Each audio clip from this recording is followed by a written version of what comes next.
Good morning, councillors. We are live from Chamber. Good morning, everyone. Clerk Youssef, do we have a quorum right now? All right, then I would like to call this meeting to order, the April 11th, 2023 Community and Public Service Committee meeting. And at this time, I would like to acknowledge that we meet on the traditional land of Treaty 6 territory and acknowledge the diverse Indigenous peoples whose ancestors' footsteps have marked this territories for centuries, such as Cree, Dene, Saulteaux, Blackfoot, Nakota Sioux, as well as Métis and Inuit, and now settlers from around the world. I will do a roll call now, starting with committee members. Mayor Sohi. Good morning. Good morning. Councillor Rice. Good morning. Good morning. Councillor Knack. Good morning. Good morning. Councillor Paquette. Good morning. Good morning. There you are. And we have other councillors today. Councillor Wright. Good morning. Good morning. Councillor Stevenson. Good morning. Good morning. Councillor Tang. Councillor Hamilton. Councillor Rutherford. Morning. Good morning. Councillor Salvador. Good morning. Good morning. Councillor Cardmell. And Councillor Jans. Good morning. Good morning. Adoption of the agenda. Mayor Sohi? Yeah, good morning. I will move the adoption of the agenda. There are no changes. Yeah. Thank you. Any, no additions, no questions? Please vote. Yes, Madam Clerk. Thank you, Councillor Paquette. Yes, from me. Thank you, Councillor Rice. We have, I think I'll have to vote yes verbally. It's slowly coming up.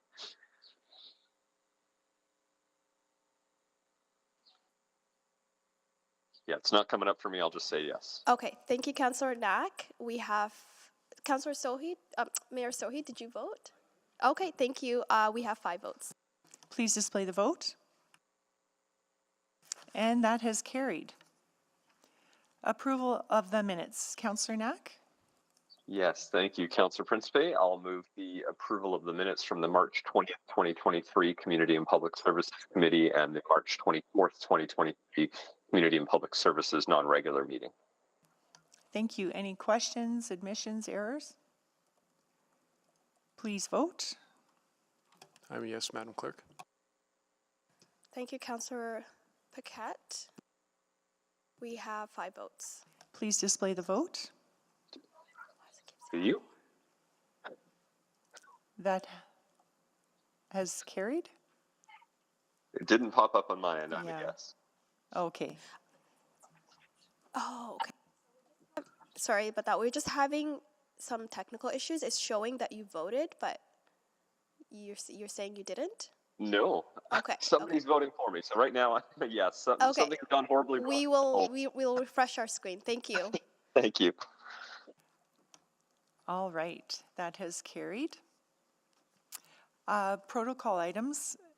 No protocol items today that I'm aware of. Select items for debate. Please sign up. Before we move on, Do you have, oh, look at this. Oh, lovely. let's just do that. Yeah, let's do this. From Ward Métis, we have the WIN class from Austin O'Brien School here with us today. That's great. With their teachers Kaylee Smith and Amanda Harrison.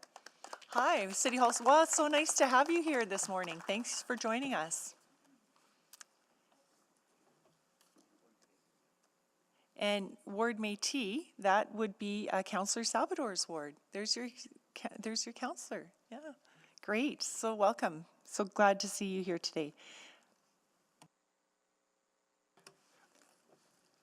And Councillor Paquette, do you have a protocol item you'd like to share with us? Not as such, but I would like to acknowledge that today is the 40th anniversary of Alberta Women's Shelters, as far as I'm aware. And I think we should acknowledge that. Thank you very much, Councillor Paquette. I appreciate you bringing that forward. Yeah, thank you. Thank you. Next, we will move to select items for debate. Please sign up.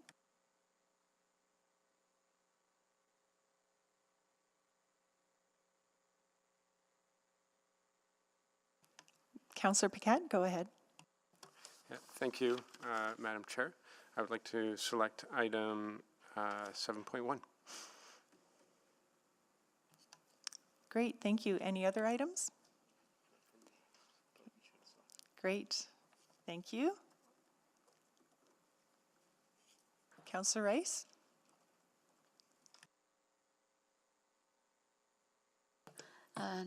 Thank you, Chair. Principal, I just have a very quick question for the 7.2.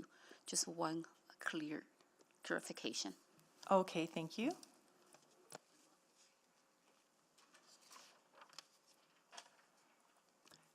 So next we will vote on reports not selected for debate. I'll move the rest because there's 4.1. Yeah. That is not an actual report, that's just for information. Okay. So yeah, we have no other items Okay, that was here we selected. go. Yeah, so we're good to go, yeah. Okay, wonderful, great, thank you. And next we'll move on to request to speak. Councillor Rice?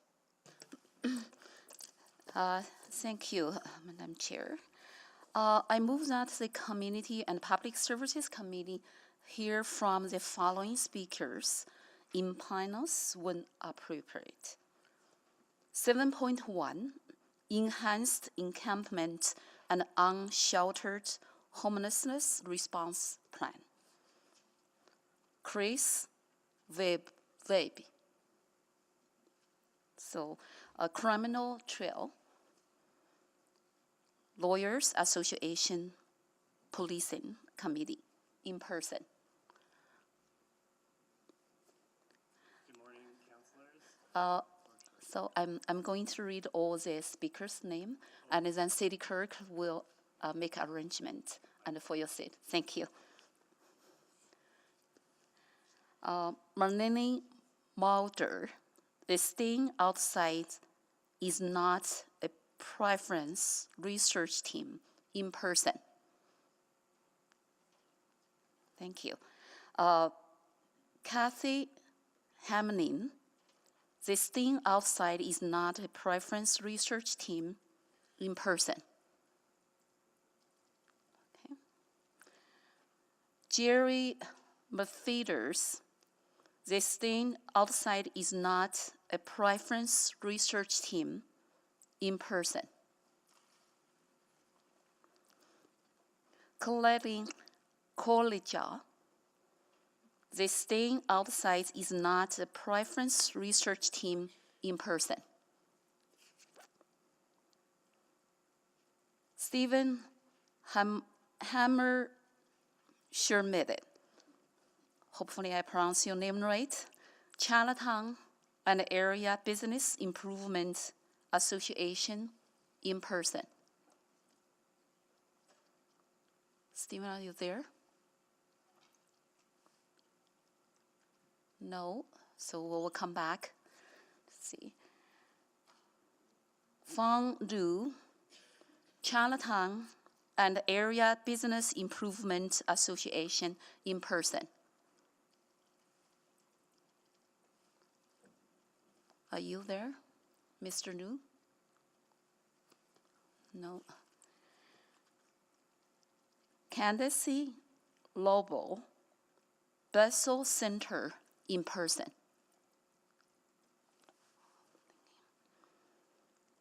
John Morgan, Warriors, YEG, in person. Thank you. William Rao, Chinatown Safety Council, remote. Mr. Rao? Yeah, I'm here. Okay. Thanks. Katie Scarfield, remotely.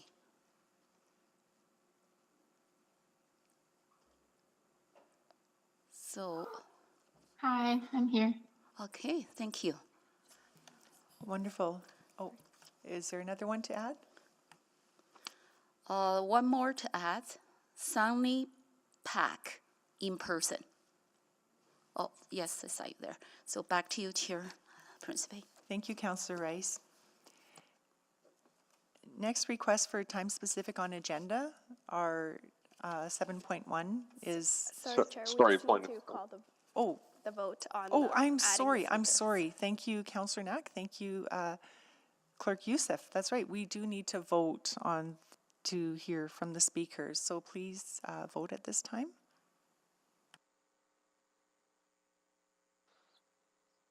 Unfortunately, it's still not letting me actually click yes or no. So I'm a yes. Thank you, Councillor Knack. We will figure it out. It might be my end. My computer's apparently on fire. Okay. Not literally though. So Thank you. We have 5 votes. Please display the vote. And that has carried. I knew it would, and that's why I guess I didn't, I forgot to vote on it. Next request for time specific on agenda. We did have 7.1 as first item of business, but it is first item of business. Councillor inquiries? None. Reports to be dealt with at a different meeting. Request to reschedule reports? None. Unfinished business? None. Clerk Youssef, do I need to read in the 4.1 or? No, That's that's okay. just for information Okay. purposes. Thank you. So now we're on to public reports. Item 7.1, enhanced encampment and unsheltered homelessness response plan. Oh, sorry, Councillor Paquette. Councillor Paquette, go ahead. Thank you, Chair Principe. From time to time, in committee, when we have issues that are pertaining to Indigenous concerns, the chair has lifted some of the time restrictions in order that we can hear more fully about the experiences or the responses from the folks who are coming out to speak. And I'm wondering if we are considering following that pattern today. That's a very good question. I was unaware of this. Is there any time restriction at all, or do we just, how has it been handled in the past? Generally, we just ask people to be mindful of time while they are also being complete in their answers. And Okay. again, it's the chair who generally manages that.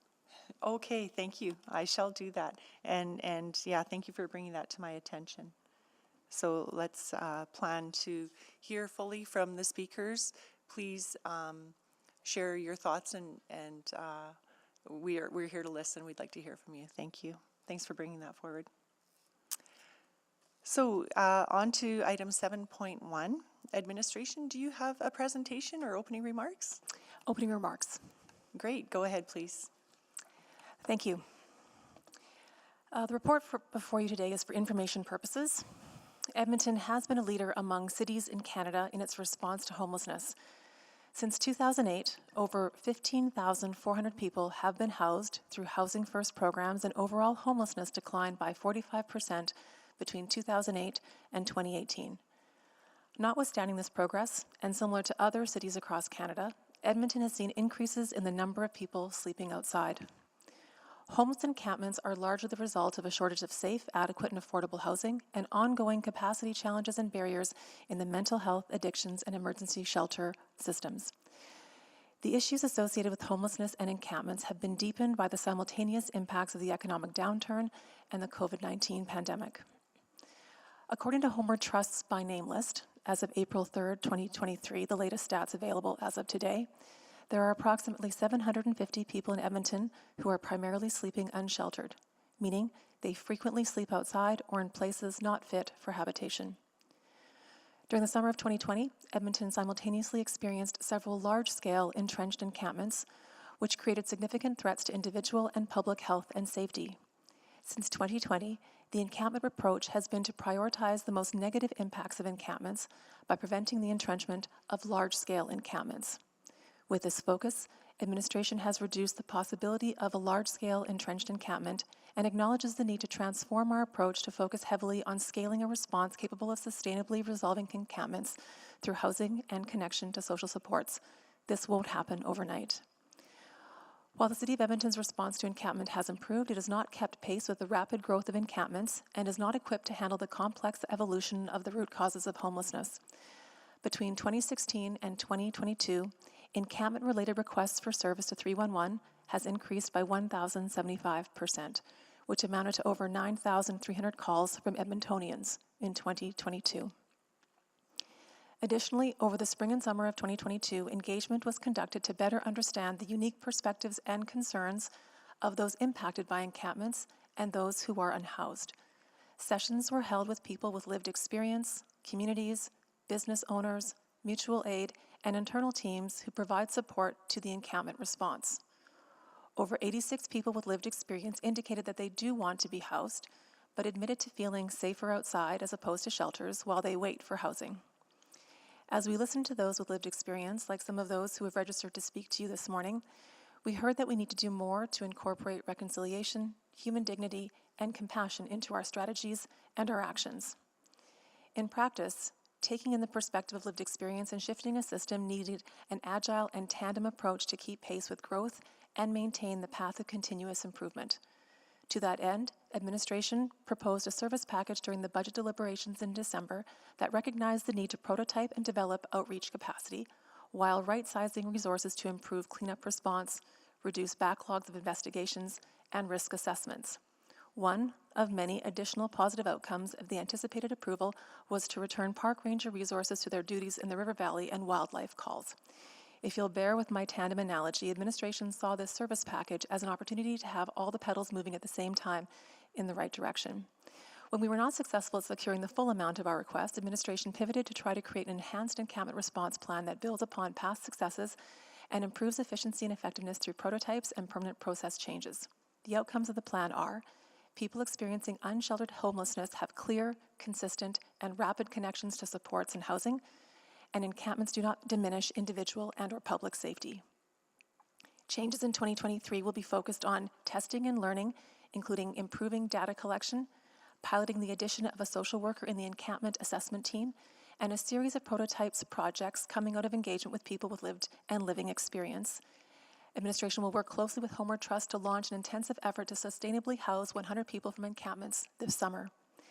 This plan will guide the city and partners over the next 2 years, and lessons learned will shape design process changes and influence solutions. An evaluation framework, including targets, will measure the ongoing progress of the encampment response. Administration will reallocate funding towards council priorities as part of OP12. However, pending the amount reallocated to this initiative, administration anticipates the submission of a service package for fall 2023 supplemental operating budget adjustment to address remaining gaps. Administration would be pleased to answer any questions you may have. Thank you. Thank you very much for that. Next, I will read the process for hearing from public speakers. For each item, administration provides the opening remarks. Public members who have registered to speak will then be invited to make their presentations. Speakers will be heard in panels, and typically each speaker will have 5 minutes to present. We will allow, if you need more time to get your point across, we will allow for further time today. When everyone in your panel has a chance to present, members of council may ask questions of you or other panel members. For this reason, you may wish to remain in the meeting until all questions have been asked of your panel. If you are participating virtually, please mute your microphone when you are not speaking and refrain from using the raise hand function, as it creates issues of fairness and decorum. If you are experiencing any technical difficulties, please reach out to the office of the city clerk using the contact information provided in your confirmation of registration or at city.clerk@edmonton.ca. If you are here with us in person, the clerk will guide you to your seat when it is your turn to speak. As Edmonton transitions from provincial mask mandates and the city temporary mask bylaw, we ask visitors to council chamber to be kind and respectful to each other. You can wear a mask to protect yourself and those around you, and please respect other people's personal decisions around wearing masks. In the event of an emergency, please follow the clerk's directions to evacuate. City staff will direct you to your muster point. So we will call forward the speakers, and we will have you sitting in the panel. Okay, great. Chris Wiebe, you'll be at chair number 1. You can go ahead and proceed. Marlene Mulder, sorry. You're here in person? There you are. You'll be in seat 2. Kathy Hamelin, are you here with us? There you are. Great. Thank you. You'll be here in seat number 3.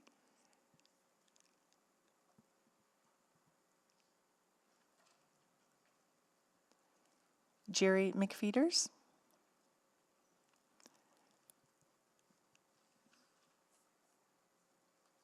You'll be in seat number.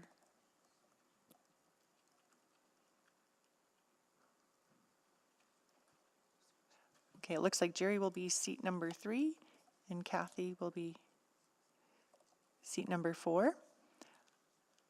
Colette Conjero, seat number 5. Stephen Hammerschmidt, online. Stephen, are you with us online? No. Fong Lu.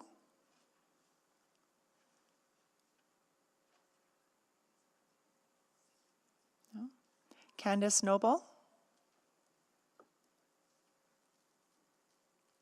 Great. You'll be at seat number 6. John Morgan. Come on down, you'll be seat number 7. William Lau. William, you're online, correct? There he is. Okay, great. Katie Schofield. She's online. Great. Everyone. Right, sorry, the last speaker, Sunny. You can come on down.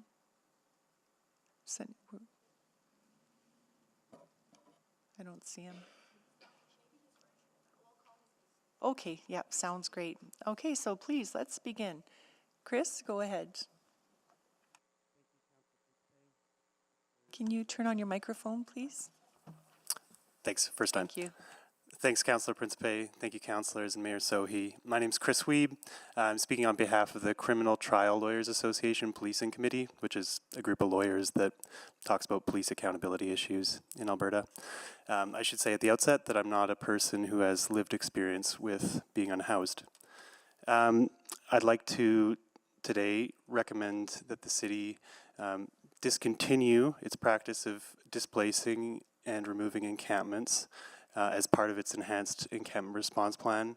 And secondly, if the city is to continue displacing encampments, we have some recommendations for how to improve that. So first, I recommend that the city no longer displace, remove, clear encampments. First of all, because it's an ineffective and futile practice. I think it's self-evident that as the city clears encampments, it doesn't do anything to reduce the number of encampments or address the root causes of the issue. In the words of one EPS officer, tasks with clearing encampments, this is a case report from September 2021 that I've emailed to councillors.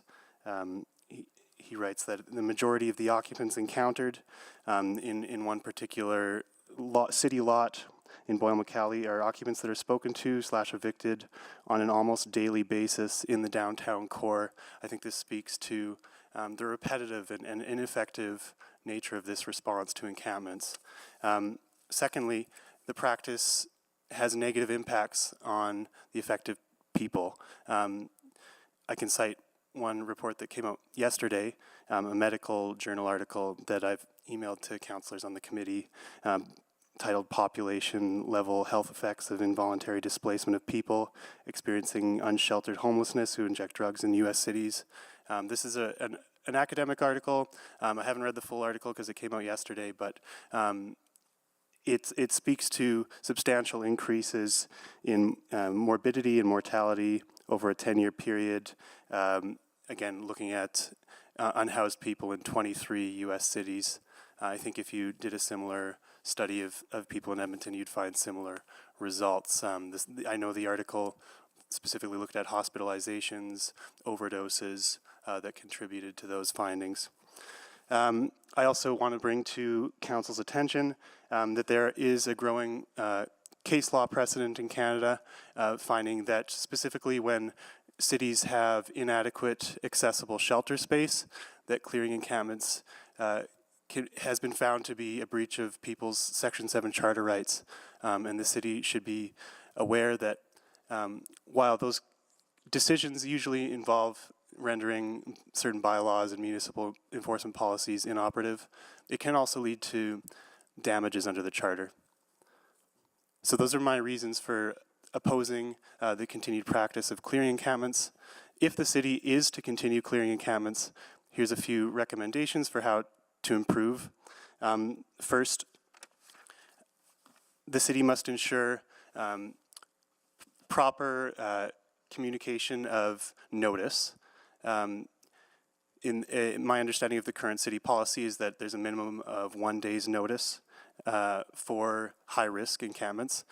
We have Freedom of Information results from the EPS that show that sometimes, at least as of 2021, people displaced were given 1 hour's notice at times.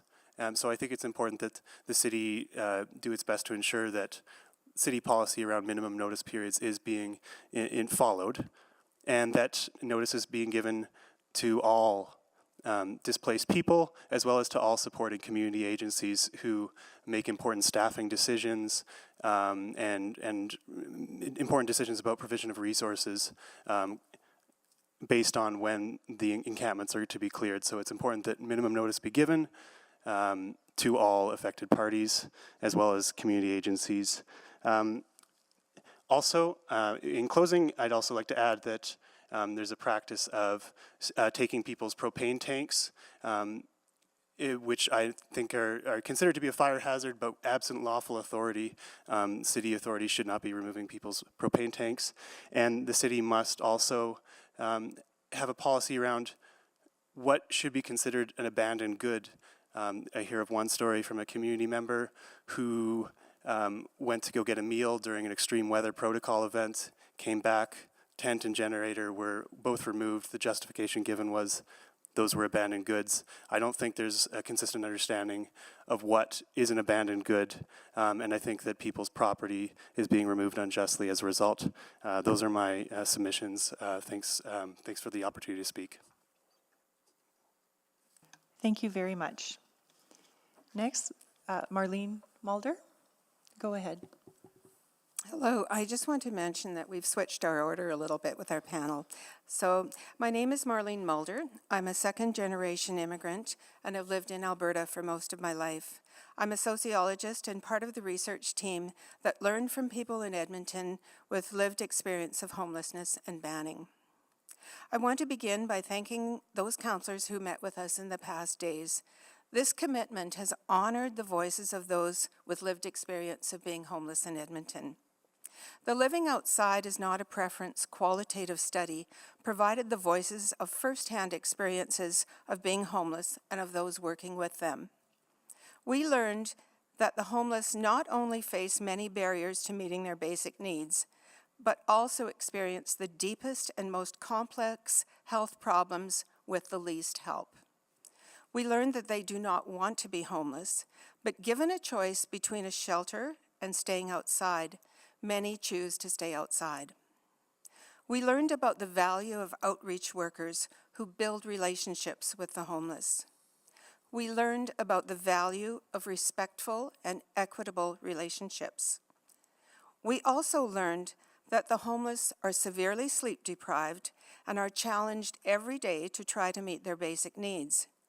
They refer to themselves as recyclable people who are moved without a place to go, making them more vulnerable and making it more difficult for them to access help.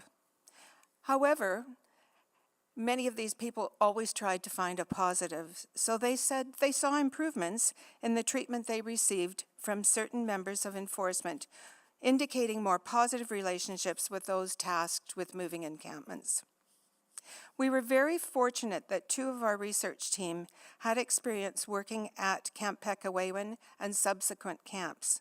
The city report, Enhanced Encampment and Unsheltered Homelessness Response Plan, outlined the negative aspects and safety concerns regarding these camps, but did not include the positive aspects of these camps, which could inform steps forward. Our discussions this week outlined many of the positives. 2 outcomes outlined in the Enhanced Encampment Response Plan would serve to make a better and safer environment to benefit all Edmontonians. The further 5 goals present desired outcomes. However, from our research and the growing numbers of homeless people, we do not see those goals being met. We believe that it is time to take another approach.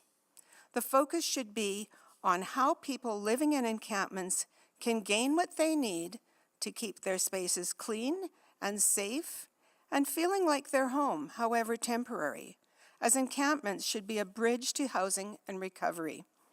Such an initiative must be led by Indigenous and community leaders with city administration support.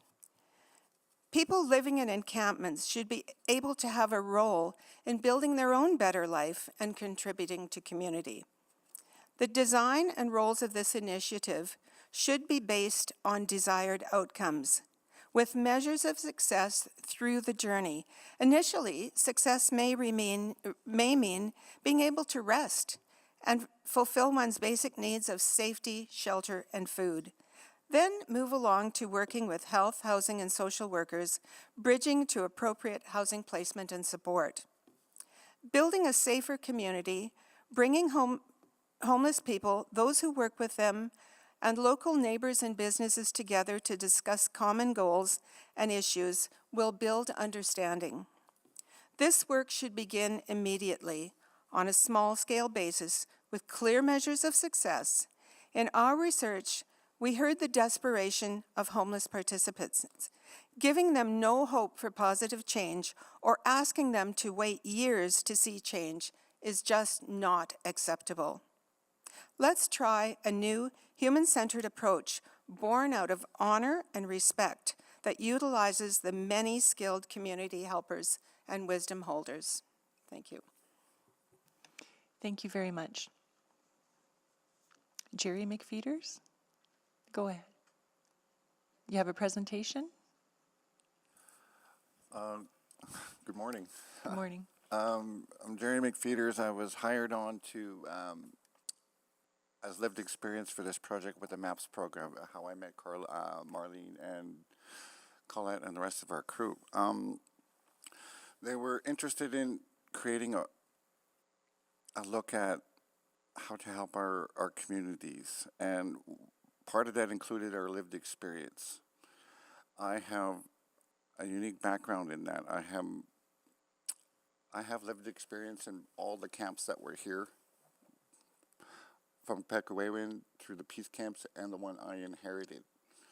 I have a unique understanding of what goes on in those camps, who goes there, why they're there, what their needs, what the goal was out for them. But before I get to all of that, what brought me there was a lifetime of lived experience, a lifetime of being able to work in the downtown east side of Vancouver. I'm instrumental in bringing the safe injection sites to Canada with the data that I've been able to do. I've housed and helped volumes of high-risk people in the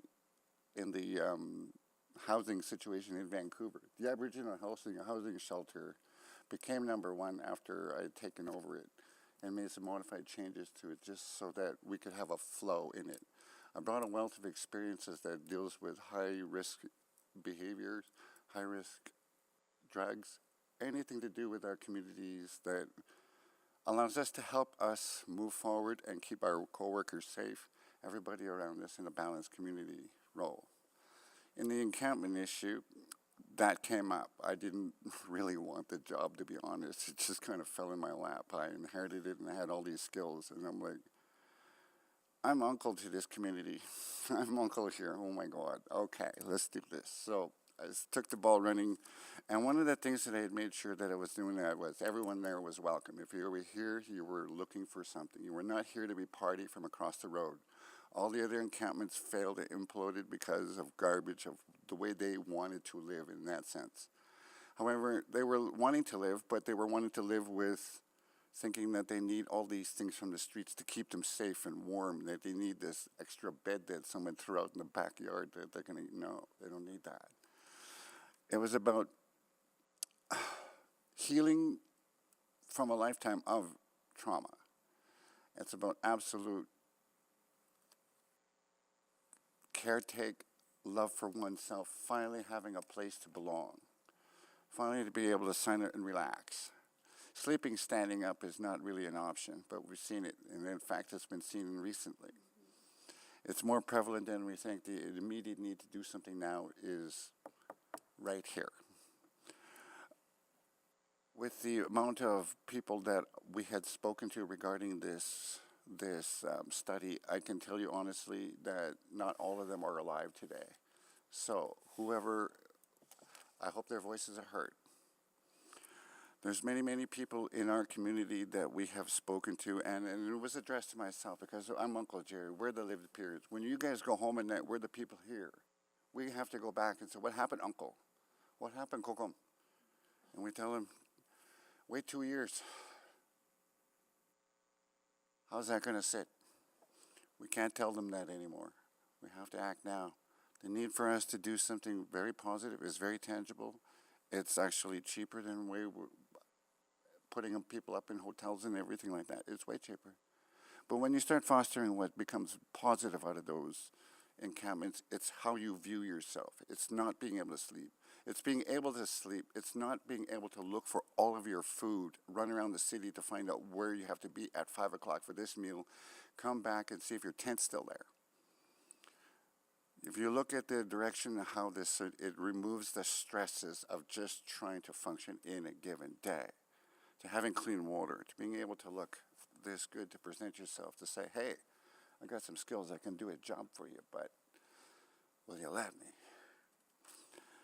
There's a lot of different elements that came out of this encampment with sobriety. I'm sober now since 2020. September 16th, I took my last drink after years of fighting addiction because of colonialism, because of my addiction based out of trauma, my intergenerational school trauma, my intergenerational trauma, my residential school trauma, everything that had me sad inside, I had a chance to identify that. What broke me was the competition level that I was expected to keep, and I couldn't keep that level. I could not function in a competitive level when I couldn't compete, and they said you had to. The more pressure that created to me, the more I felt less and less and less. I couldn't function. I couldn't heal from my trauma. And me being outside allowed me to do exactly that. If you hear them ever say, they're acting like kids out there, well, there's some truth to that, because they are healing from a childhood trauma. And that's automatically go back. When you have trauma, you go back to when you were a child, and you have to heal it from that point. That's no different from my story or anybody else in this room. Only they're more prevalent because it's more tangible. The clothes are dirty, they're hurting, their wind burnt, the element burnt. All the winds, all the temperatures outside have a go at them and no water. So if you add that up in time, it's hard to function. And then you're supposed to be expected to be job ready, committed to be doing community things, but you can't. You'll probably fall asleep at the job even if you get a job because you don't look well. If you are right in your spirit, in your heart, in your every which way that you needed to get away from that, that was the way to do it. Human connection. My connection was my indigenous connection. Being on green space, being on land, being quiet, being away from anything. I woke up to Chubby Cree and the drumming and the singing and the immense power of quietness. And for once, I got a thought. And I knew then that my deep connection with myself and my community and my creator, my ancestors who lived on this land before, the indigenous part, the Dene people, the Cree people. I woke up to that spirit and it was bright. And spiritually, I woke up to ladybugs on my tent, and I'm like, I didn't sleep under a tree last night, and I woke up to ladybugs today. Today I find a house. Guess what? I found a house. I didn't get that house on my own. I had help. Because of my racism, my face, I had to have people help me. Nobody would rent to me. And what was told to me was 820. When I showed up, was now, that suite was gone. It's now 850. So elements like that really present themselves to what you don't hear.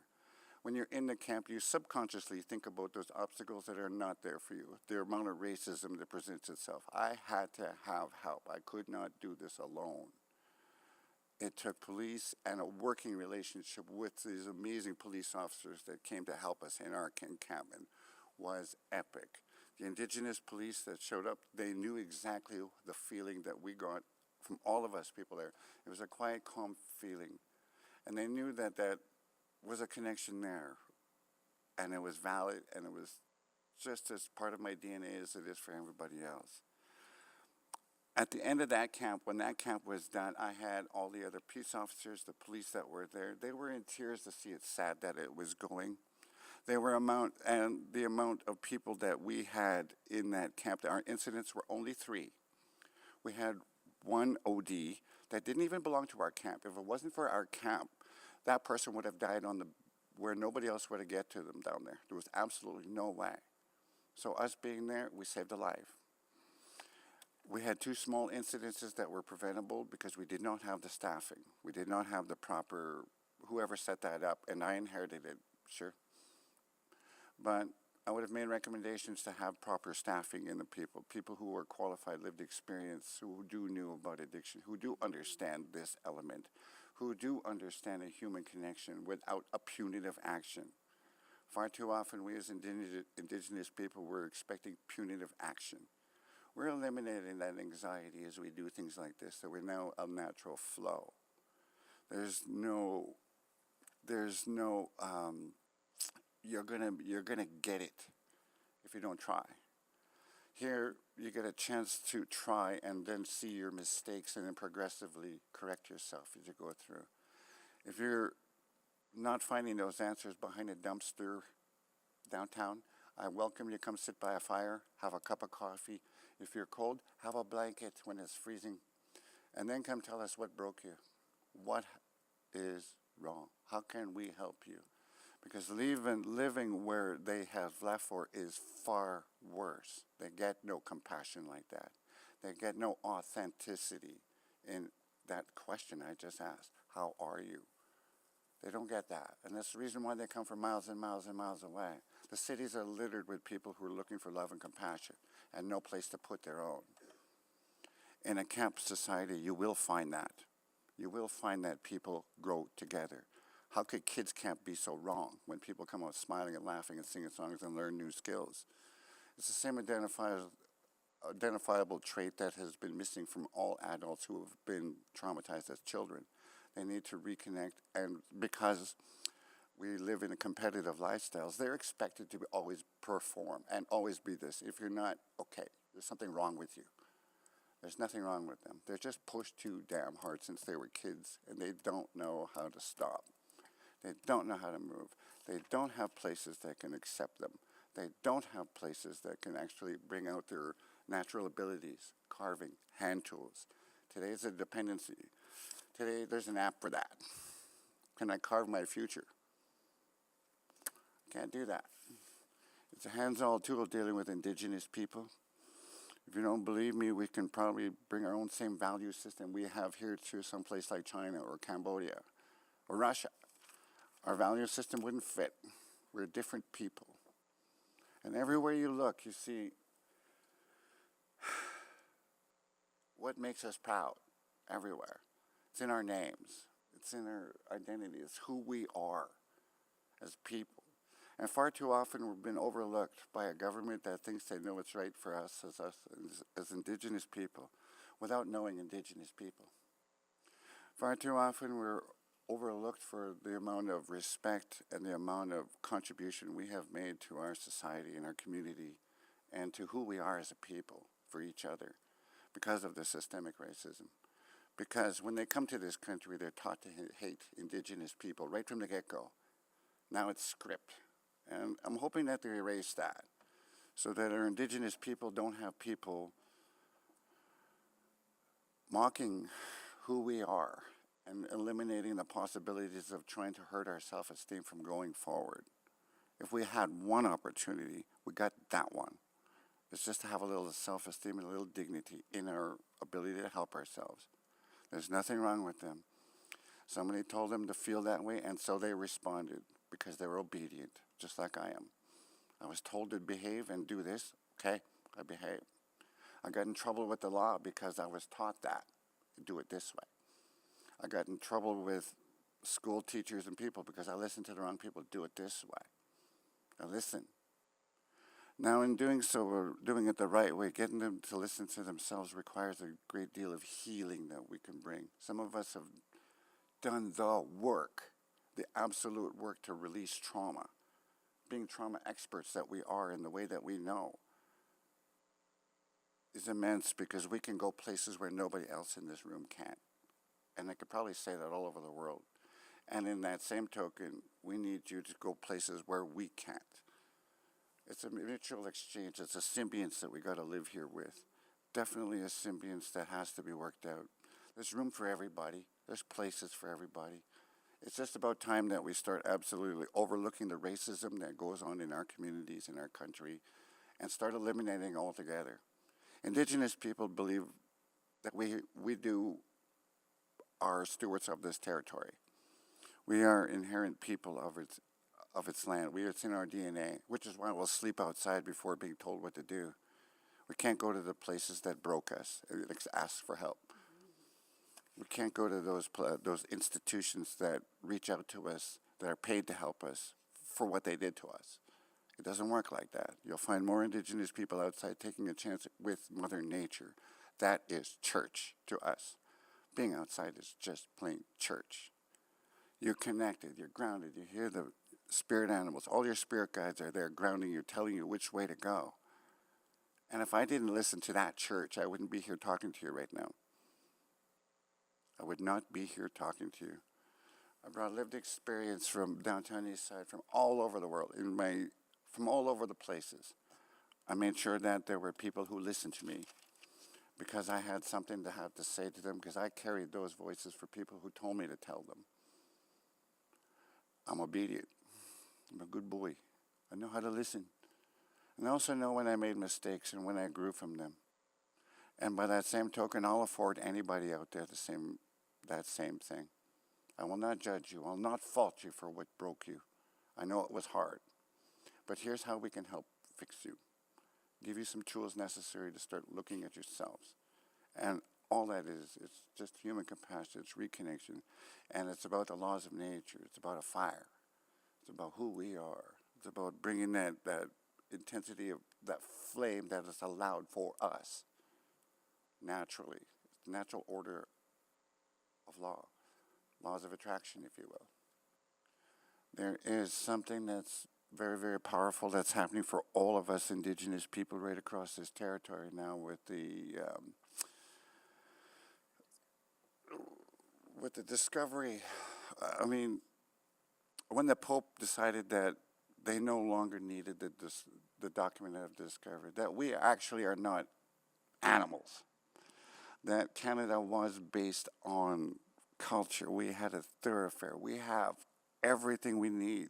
We had log houses there. We didn't need monuments to say that we were here because they erode. We lived with time. We live with earth. We give it time to go away. When it served its purpose, the wood will rot away. We can create a new one without destroying the land.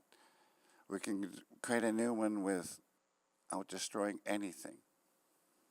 However, looking at what it is that we're trying to accomplish here for our cultural connection, for our human connection, exists in every Indigenous person here across this country, but more so in this Treaty 6 territory.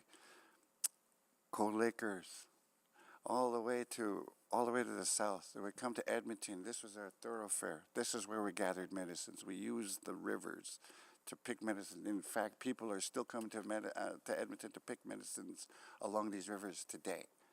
That has not changed. The only thing that's changed is that they got roads. They don't have to go through trails. There's a connection that happens here with all Indigenous people that affect what we came here for, was a betterment for ourselves, and we are productive, we are inclusive, we are healing, we are forgiving, we are adaptable.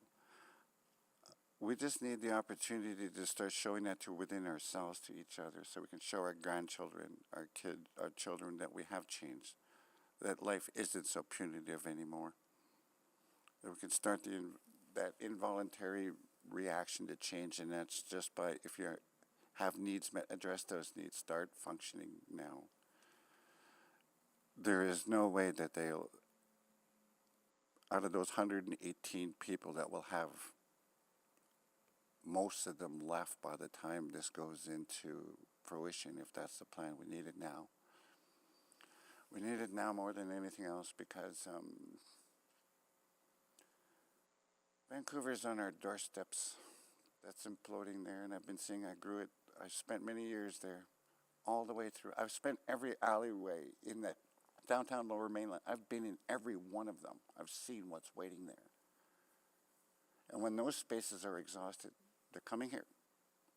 And it's because they imploded. There's not enough mental health workers. There's not enough mental health support. There's not enough aunties and uncles, people to try to help each other.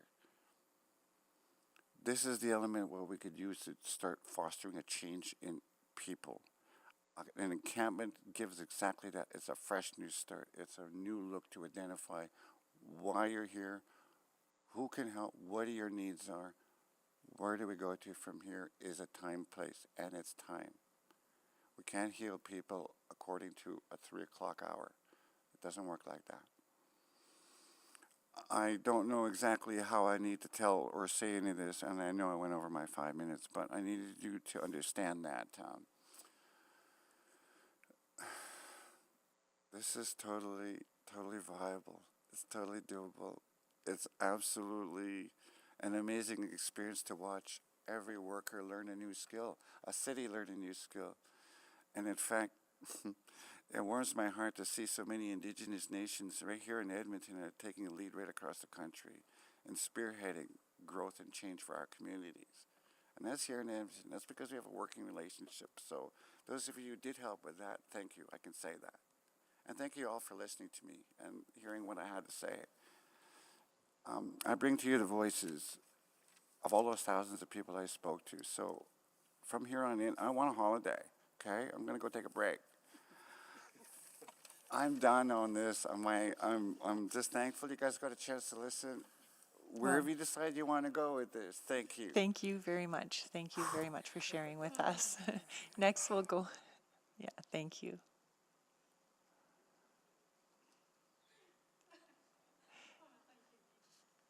Kathleen Hamlin, please go ahead. We'd like to hear from you now. My name is Kathy Hamlin.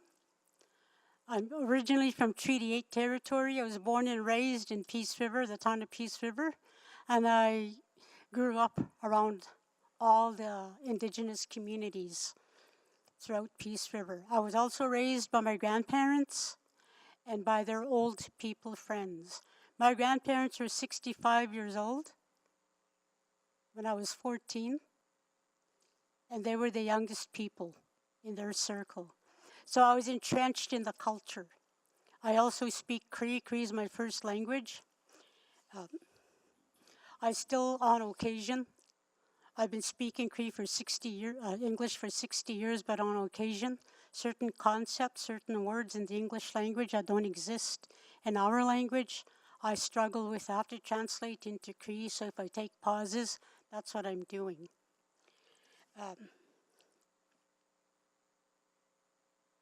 I have been an advocate since I was 12 years old. Now I'm 65. So this is not my first rodeo, as they say. I say an advocate because my grandfather didn't speak English. And I was the only one who was brave enough to go out into the white world and interpret for him when he had to do business in town. And at that time, I didn't know he was training me for this day.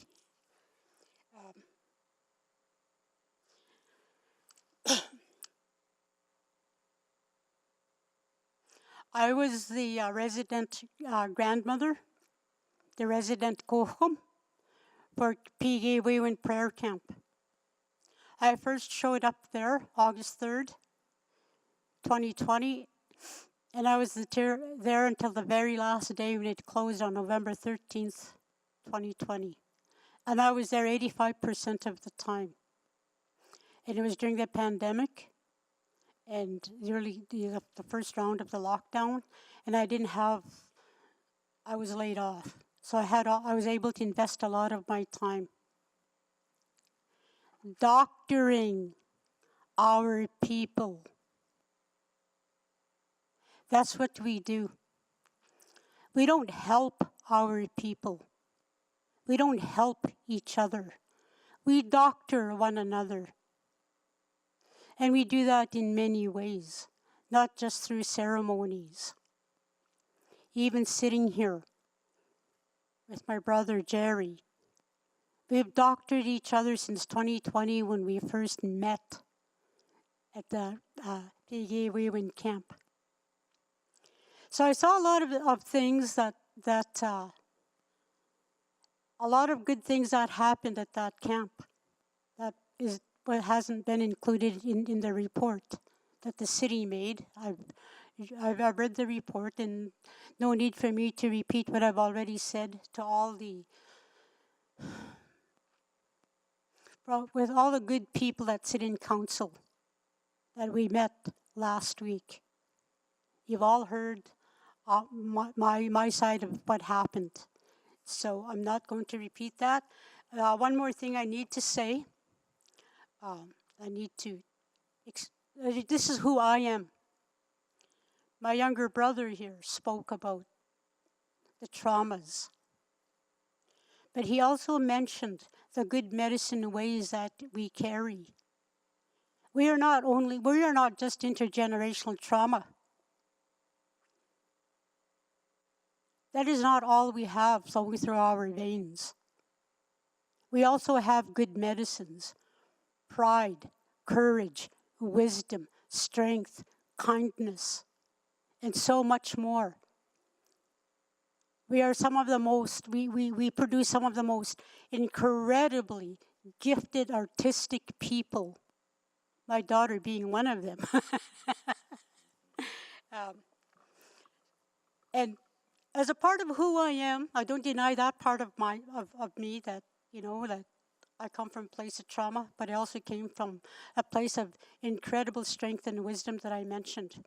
I witnessed my grandparents living through every level of racism and forced poverty you could imagine.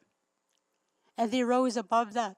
They rose above that enough to bring me up and shape me, to make me become the mother, the grandmother, the auntie that I am today. That also flows through my DNA and I'm passing it down to my children and grandchildren. This badge that I wear is a symbol of the residential school survivors.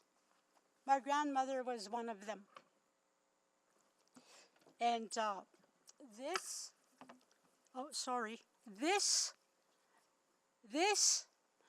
when I was 14 years old, I was legally kidnapped by the child welfare system right in front of my grandmother. And I became a victim of 60 Scoop. They had no justifiable cause to kidnap me from my grandmother.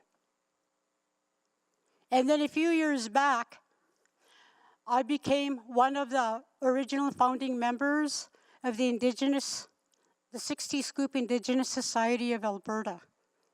That was one of the most incredible journeys I had ever been on. And one of the gifts that I received is from that journey was one of the 60 Scoop survivors from BC carved this specifically for us 60 Scoop survivors. And this is my talking stick. So I sit from both as a survivor, Indian Residential School and 60 Scoop.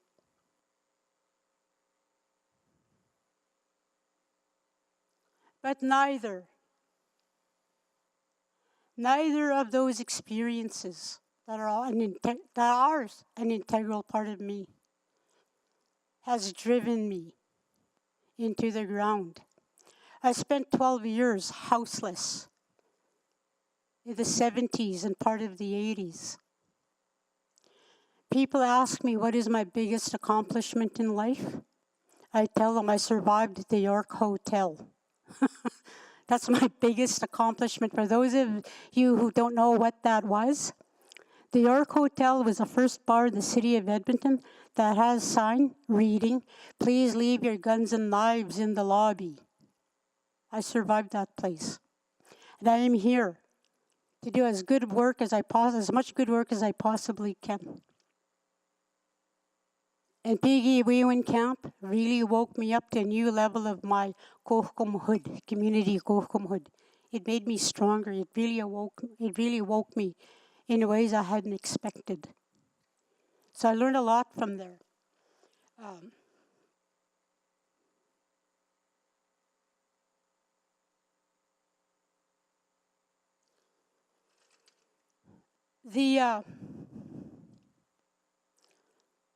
The conversations we've had in these last couple of weeks about this prototype of the encampment. One of the key issues that keep coming up is, and that does need to be addressed, security and safety. What are we going to do to ensure that people within the camp feel safe, protected? Because camp residents have also been targets of violence from the community at large. But we also need to protect the community. We need to also get the community at large to understand we're not here to hurt anyone.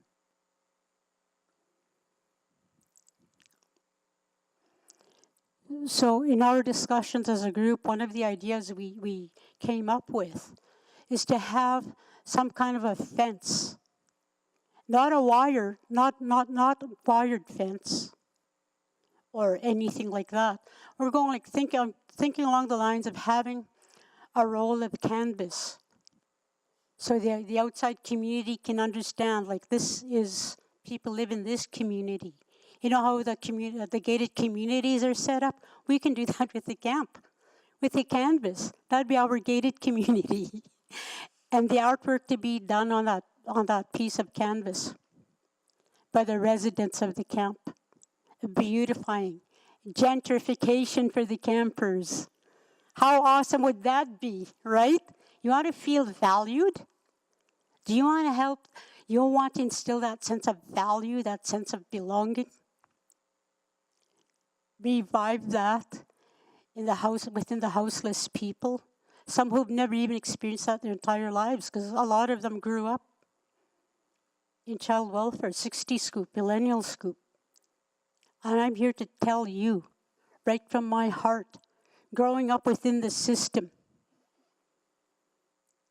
does not instill any personal pride or sense of value within yourselves. Doesn't even come close. It's all about survival mode. So this fence, this canvas fence, I'm envisioning it already.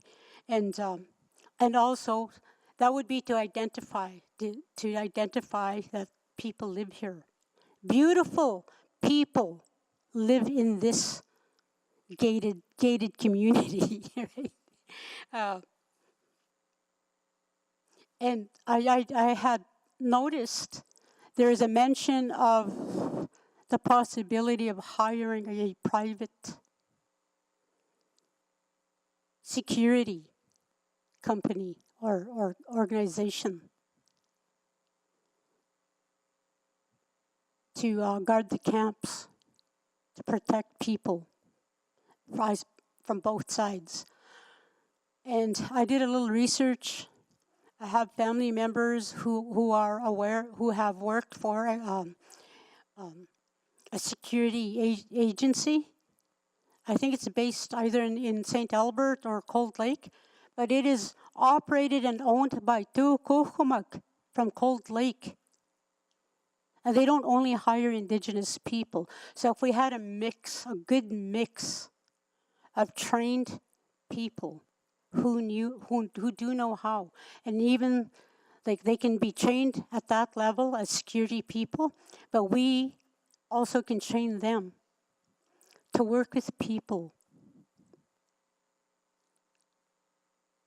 who are wounded people. I am going to let everyone know here, there's no such thing as a lost Indigenous person. A lot of us may have forgotten or never exposed to our way of life as Indigenous people because of the system. But those of us who were raised with it, we never forget. It stays with us. Sometimes our woundedness takes us astray from that good red road. But deep down, for example, when I used to be so staggering, raggedy ants, not hanging drunk on a day like this, standing outside of the York Hotel, leaning up against the wall in the 70s and 80s, in the midst of imagining myself as a brown version of Farrah Fawcett, I would hear a voice deep down within me, deep down. I would hear my grandparents say to me, "We didn't bring you up to be this way." No, Sim. Meaning my granddaughter, my grandchild. So I would hang on to those little remnants until I was able to finally wake up and take the right path, return to the good red road. And when I decided to return to that good red road, I was fortunate enough that my grandparents lived long enough to witness my resurrection from a life of self-destruction. I returned to them. It's always going back to the land. And going back to the land doesn't necessarily mean a physical space. That is a bonus if we can get that. But going back to the land means going back to our teachings, our values, knowing who we are as a people. Not better or not worse than anyone, just knowing who we are as a people. My grandfather used to say that to us. Never forget where you come from. You hold on to that, where you came from. It doesn't matter if you came from Agamaskik across the big ocean. Never forget who you are and who your people are. Because that is what's going to anchor you. That is going to bring you back ashore when you're ready to swim back. And he was so right. So this is our intent. This is our intent, our vision for the houseless people. We start small. Take 2 or 3 people. If it takes 2 or 3 people, or 10 people that would be ready to be housed and move forward, as my brother Jerry mentioned. And the only way we can accomplish that is if both communities understand each other, they come together and work as one. Like we are here right now. We're here working as one people. The people of the city of Edmonton. Right? So that's one of the visions we have for the camp. And how are we going to accomplish that? First of all,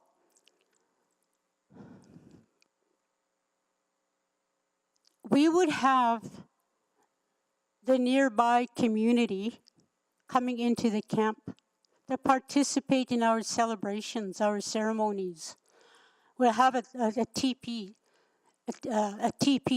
for teaching set up in the center of the camp. And the people from the community, nearby community, neighboring community, can come in and learn from the knowledge keepers, from the elders, and also from the people, the houseless people. You have no idea how many houseless people are loaded with knowledge. I heard so many when I would sit at the PGV when Sacred Fire. 3, 4 o'clock in the morning, somebody would come and tell me their stories of what they learned from their grandfather, their grandmother, their uncle. They remember tanning a hide with their auntie. That's why I say there's no such thing as a lost Indigenous person. Just wounded people who need to be taken care of, to be nurtured back to health, back to wellness, to return to the state of being that the Creator meant all of us to be. We all have that right. To be given the opportunity to reach that good space. Thank you so much for sharing Okay. with us. So,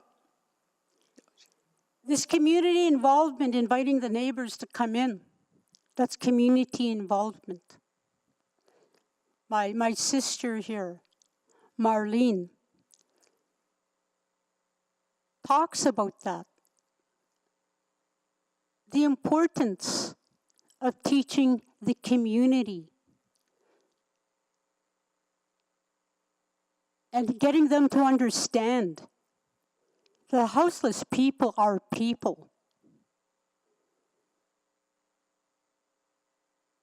Houseless people are as genuine people as any one of us in this room or anywhere in the city. And the other, that's the community involvement. And the other aspect that we considered is community integration for the houseless. My brother Jerry talks about that. Getting the mind right again. For the spirit to rest. It's not just the body that needs to be rested. We know that. The spirit also needs to be rested, and the mind. Then you can sort out your emotions.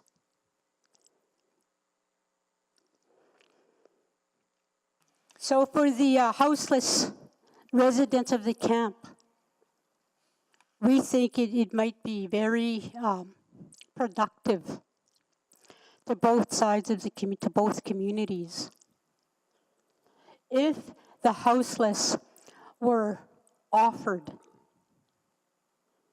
to provide services for their neighbors, walking the pets, yard work, roof repair. A lot of these people have these talents. Thank you for sharing with us. I'm sure there will be questions for you coming up soon, and I will finish, thank you. Sure, okay, go ahead. And to be paid for their services. This will instill that sense of independence, that sense of value and belonging to the community, which is a first step to integration. Thank you. Thank you very much. Next, we'll go to Colette Cornio. Go ahead. Thank you. I'm going to take a breath. Okay. Thank you for this opportunity. My name is Colette Cornejo. I'm a 4th generation Albertan of French and Scottish descent. So as you know, I'm a member of this research team, and I was had the opportunity to do some of the one-on-one interviews that collected the data that's in the report in front of you, or the report about the staying outside is not a preference. And that included individuals that access the shelters in Edmonton and also those who stay outside. And I'll just point out that we say our group was one thing we learned in that research was that when people often don't sleep outside, so that's why we say stay outside. But it's an important thing to understand. So one of the things I learned as part of this team is that people hold on to hope through incredible struggles. And often sitting next to someone calmly and offering your time and attention is more than enough to connect with the human on the other side. The one that's underneath the sometimes unclean, abrasive outer shell. And I've met many individuals who, like my friend Kathy said, I've taken trauma-informed care, but I met a lot of people who gave me the most eloquent description of the trauma-informed care they felt was needed, in their interactions with the individuals that they come in contact with through their daily lives. And I'm so honored that they're willing to open up, show me some of their woundedness in the hope that someone will see them and hear them and help. So it's been a year now almost since I started hearing Jerry's stories about the encampment that he was a part of, and also a little after that, Kathy's stories in Pigawewin. Okay. And I learn a new thing every time they talk because there's just so much to it. But the more I learn, the more I realize these camps, in the way they describe them, they just make sense. And I would really want to see them become a reality again. They have purpose and they have parameters, and I think we would look back one day and say, how were we not always doing it this way? I feel like this is that moment. And there's a lot of people that are continually being traumatized and wounded by our current system. So of course those who are houseless, but also the people using transit and witnessing open use, the homeowners that are picking up the garbage that's been dug through in the back alley and spread all over the place again. The business owners that are trying to pick up used needles, before the customers show up, and all the detrimental effects that has on their ability to run their businesses. I mean, the list of who the current system is not working for goes on and on. The green map that you have on the screen and in front of you shows Jerry's footsteps across the whole city. There's no area of the city that's not touched by this. I live up in Councillor Principe's ward, and I've been there 15 years, and it's spreading. It's spreading, right? We can see it everywhere. So this opportunity truly benefits anyone who makes Edmonton their home. And what Kathy and Jerry have presented, I feel, is the missing element. There's a lot of people working hard on this issue, but this, I feel, truly is the missing piece that will really allow us to see some real progress in Edmonton towards reducing these problems. And I want to restate that it's open to everyone. Although it's, it's our Indigenous friends who are bringing this model, it's inclusive, it's open to anyone. So in addition to, because it doesn't just provide for, where am I? Okay, so this model is really easy to get behind when you learn what it is and what it isn't, because it's rooted in a human approach, and it provides for our most basic human needs. And it also provides for our psychological needs, as Kathy and Jerry have described. So that's why I think, too, properly supported, bundled with some really well-prepared communications, this idea will resonate with the citizens of Edmonton. And if anyone says it's too much leniency or accommodation or anything, I would encourage them to stop and consider the long history of power imbalance between those in positions of power and those who are houseless. Any adjustment right now that's going to make a difference is going to feel like an overcorrection, but it's because we're coming from that place of imbalance. So I found a quote online. Do I get more than 10 seconds? I'm going to wrap up. I found a quote online from the president of the American Psychological Association, and I don't present it because it's worth more than other people's voices, but because it's just so many people from different disciplines are starting to agree on this. Many trauma survivors hold their breath and bodies tightly, bracing themselves for whatever is coming next. Staying alert for years takes a toll. Create spaces where you can take your armor off. Something positive, helpful. Oh, sorry, and that's Dr. Thema Bryant. I'll close with something positive, helpful, and healthy needs to happen now. So we're here today to encourage you to consider this model and to start small and to start now. Thank you. Thank you very much. I'll call on and see if Stephen Hammerschmidt has joined us. Doesn't appear so.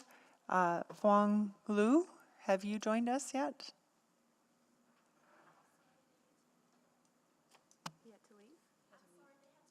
They had to leave. Okay, thanks for letting us know. So next then we'll go to Candace Noble. Go ahead, Candace.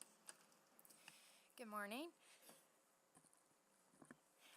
Thanks to the committee for allowing me to speak today. My name is Candace Noble. I am a settler to Treaty 6 territory, and I'd like to acknowledge as well that I do not have lived experience of houselessness. I'd like to thank and honor Uncle Jerry and Kukum, Kathy's experience and sharing their journeys with us today. I really appreciate that. I am the Director of Housing and Outreach at Bissell Center here in Edmonton, and I'm here today just to voice our support of the Enhanced Encampment Response Plan and to highlight actually four key takeaways that we think are really crucial to this response. So the first key takeaway that we would like you to hear today is that this work is done with a high level of service coordination. So thankfully, we're all in this together. Bissell Center, Boyle Street, Homeward Trust, and the City of Edmonton come together on a regular basis, weekly in certain cases, around several different tables to strategize, problem solve, and coordinate our encampment response efforts. We've worked together closely on the evaluation of our ongoing efforts, on the creation of this enhanced response plan, and are actively working together to prototype solutions to encampment cleanliness and fire prevention. The second key takeaway we'd like you to hear today is that we are refocusing our existing resources to test our assumptions. So what this enhanced encampment response plan does is refocus our existing resources to create a time-limited intervention that then can be measured and evaluated. The goals in it are to eliminate barriers to housing, such as frequent encampment removals, in order to decrease the time it takes to secure permanent housing, and to increase public safety by reducing encampment site risk. So by generating a 100-person subset of those listed as unsheltered on the by names list and pursuing those individuals specifically with targeted housing efforts, combined with providing hands-on support on the ground to maintain safety in their encampment, we are confident that we will accomplish those goals. The third takeaway is that ending homelessness is systemic. Homelessness is systemic, and will require a systemic approach. So this enhanced plan is only one part of the solution. While we work to realize the goals on the ground, it is important to simultaneously work on the systemic solutions. As of March 21st, there were 2,888 individuals experiencing houselessness in Edmonton, 751 of those listed as being unsheltered, and 362 of those were newly entering our homeless serving system. As I said, I'm confident that we will accomplish the goal of housing 100 unsheltered people and increasing the safety in encampments. What this enhanced plan will not do, though, is eliminate unsheltered houselessness in Edmonton. To do that, we need formalized prevention and diversion programs, such as the one we operate at Bissell Center and Community Bridge. We need an increase in inclusive day and overnight shelter spaces, and we need persistent investment in affordable and supportive housing. And without that systemic approach, we will be successful in housing 100 unsheltered people, but it's quite likely that there will be an increase in unsheltered homelessness after the duration of this plan. But the final piece that we would like to acknowledge in this plan is that success will require ongoing collaboration and consultation. Moving forward, it is our ask that we continue to be consulted in this critical work and at all levels. As we move towards formalizing our partnership in this work with an MOU agreement, Bissell Center asks that we be included at the EPS City of Edmonton Joint Operations Committee when it regards high-risk encampments. This is so our staff have the information and time they need to support encampment residents before the high-risk encampment closure. Our recommendation is that additional stakeholders be invited to that table and that the inclusion and contribution of people with lived experience of houselessness be prioritized.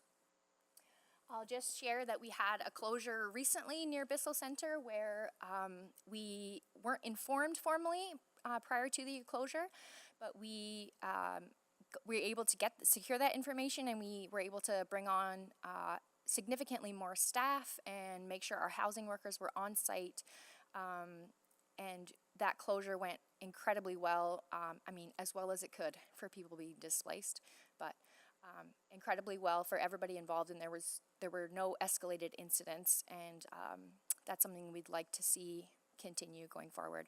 Thanks. Thank you very much. John Morgan, we'll go to you next. Thank you. Thanks for having me. My name is John Morgan. I'm a volunteer with Water Warriors YAG, street outreach team excuse me, here in Edmonton, serving Edmonton's most vulnerable population. Water Warriors started in the summer of 2020 by two friends to address what they saw as a shortfall in the streets of Edmonton. Both women were separately providing volunteer outreach to our unhoused community members living rough on the streets, and in 2020 decided to pool their efforts to make a larger impact.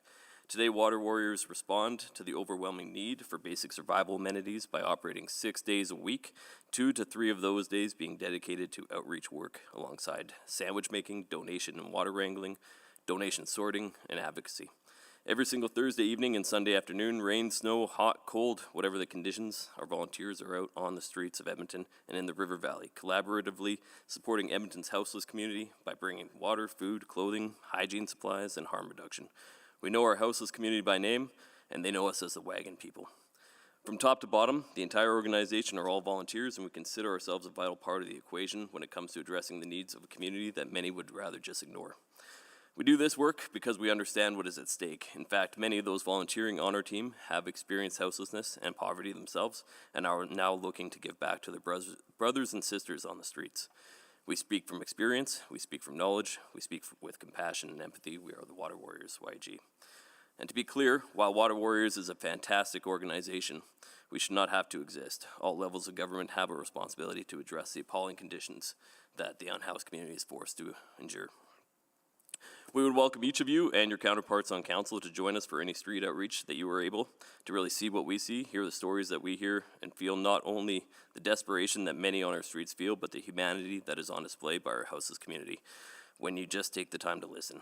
I say community because that's what it is. Just like the communities that you and I reside in, they build and are rebuilding communities constantly. Every cluster of tents you see on the side of the street, every encampment, every group of folks huddled together for warmth is a community for safety, a community for healing, a community for companionship. Just as we value community, safety, warmth, so do those living on the streets. These are people, and how we treat them is a reflection on ourselves. That is what we see on the streets of Edmonton, and we welcome you to join us to see it for yourselves.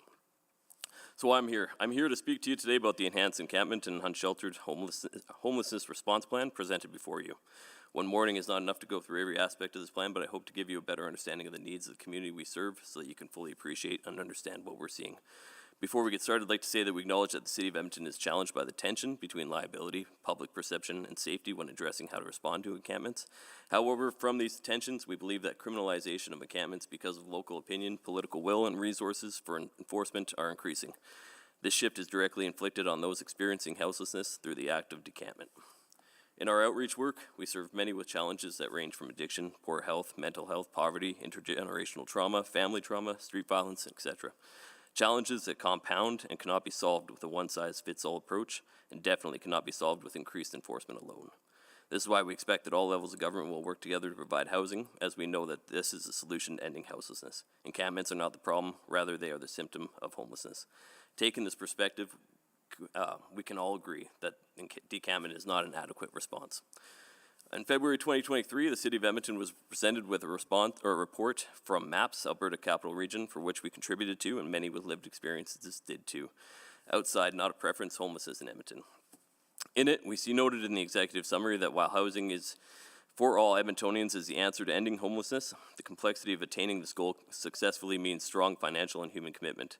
Going in this direction means addressing the complexity of the challenges that lead to houselessness in Edmonton and not further trauma delivered at the hands of the state. We know that Council has said many times that the province needs to step up in the way of funding, which we agree. However, in the interim, displacing and disbanding communities is not the answer. While focusing on the symptom and not the cause, we risk unintended consequences of encampment destruction by the city. Those include community loss, loss of safety for the unhoused, increased or revisited trauma, loss of progress for community members, exiting the streets, and disconnection from outreach workers, moved away from services they rely on, and lost possessions. Much of this info can be found in the MAPS report with stats. With the destruction of encampments, all of the aforementioned threaten to further stall or outright destroy the hopes of transitioning people out of poverty and away from houselessness. This plan, while attempting to speak to the safety needs of the community and be collaborative, falls short of acknowledging that. It also falls short of laying out a plan to address the very items it professes to want to address, like fire safety and security of occupants. While the city acknowledges that encampments are a complex problem that seems to lack in the action of their plan. Take the hazard of fires, for example. We understand that things like the explosion of propane tanks is very concerning. Community members and the city share the common experience that no one wants a fire to occur in an encampment. The city is concerned of liability while the houses are trying to stay warm, eat, and ultimately survive. When the shelters are full, as they are the majority of the time, and it's minus 30 and you've already lost several fingers to frostbite, you would do what you could to stay warm and survive.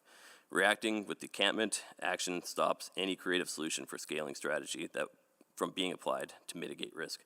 When a fire hazard is identified, what steps are taken to provide intervention, such as education, tools to reduce fire hazards, or other alternatives to stay warm? Some unhoused people believe that the city actively wants to see them dead when decampment happens. Yes, we understand the cold weather response means pushing decampment, but for the community, the fear of police coming to their encampment telling them to move along lingers until the cold weather response lifts.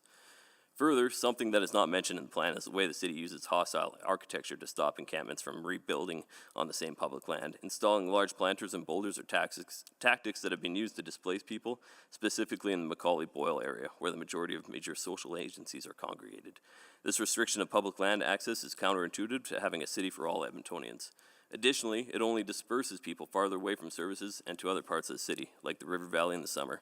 Destroying the relative or perceived safety one has in the community and camaraderie of an encampment only leaves our most vulnerable people at the mercy of the elements, the availability of shelter space, and exposed to those that would do them further harm. So where do we need to go? We need to reframe this conversation. We need to take it from a top-down level to a community-led root cause level. This means actually listening to those working on the front line and, most importantly, listening to those who are experiencing homelessness. Listening to the idea of the community through placemaking collaborative process is key to avoiding regression or further trauma. We want people off the street successfully. That means meaningful collaboration with community members that accounts for needs of the community, not just needs of those looking in. Immediate needs are base needs and include shelter from the elements. Removing that without a plan to house is dangerous. We need greater investment in housing and support first with a sound plan for getting there. According to our own plan here presented today, an average of 27 people were home from encampments each month in 2022. That's 324 people a year. Also, according to this report, the number of people experiencing houselessness has doubled since 2020 to 2,800 people in March 2023. That's 1,400 people in 3 years and approximately 467 more each year. We're not keeping up with this humanitarian crisis. Governments at every level need to step up, and where there are gaps, others must step in. We're enforcing when we should be homing. We're addressing the symptom and not the cause. We're treading water and we're drowning. The current plan does not reflect this. Instead, the plan continues to reaffirm the cycle of poverty. A recent study from the United States affirms that we already know the involuntary displacement of people is killing them, as there is a substantial increase in morbidity and mortality over a 10-year period.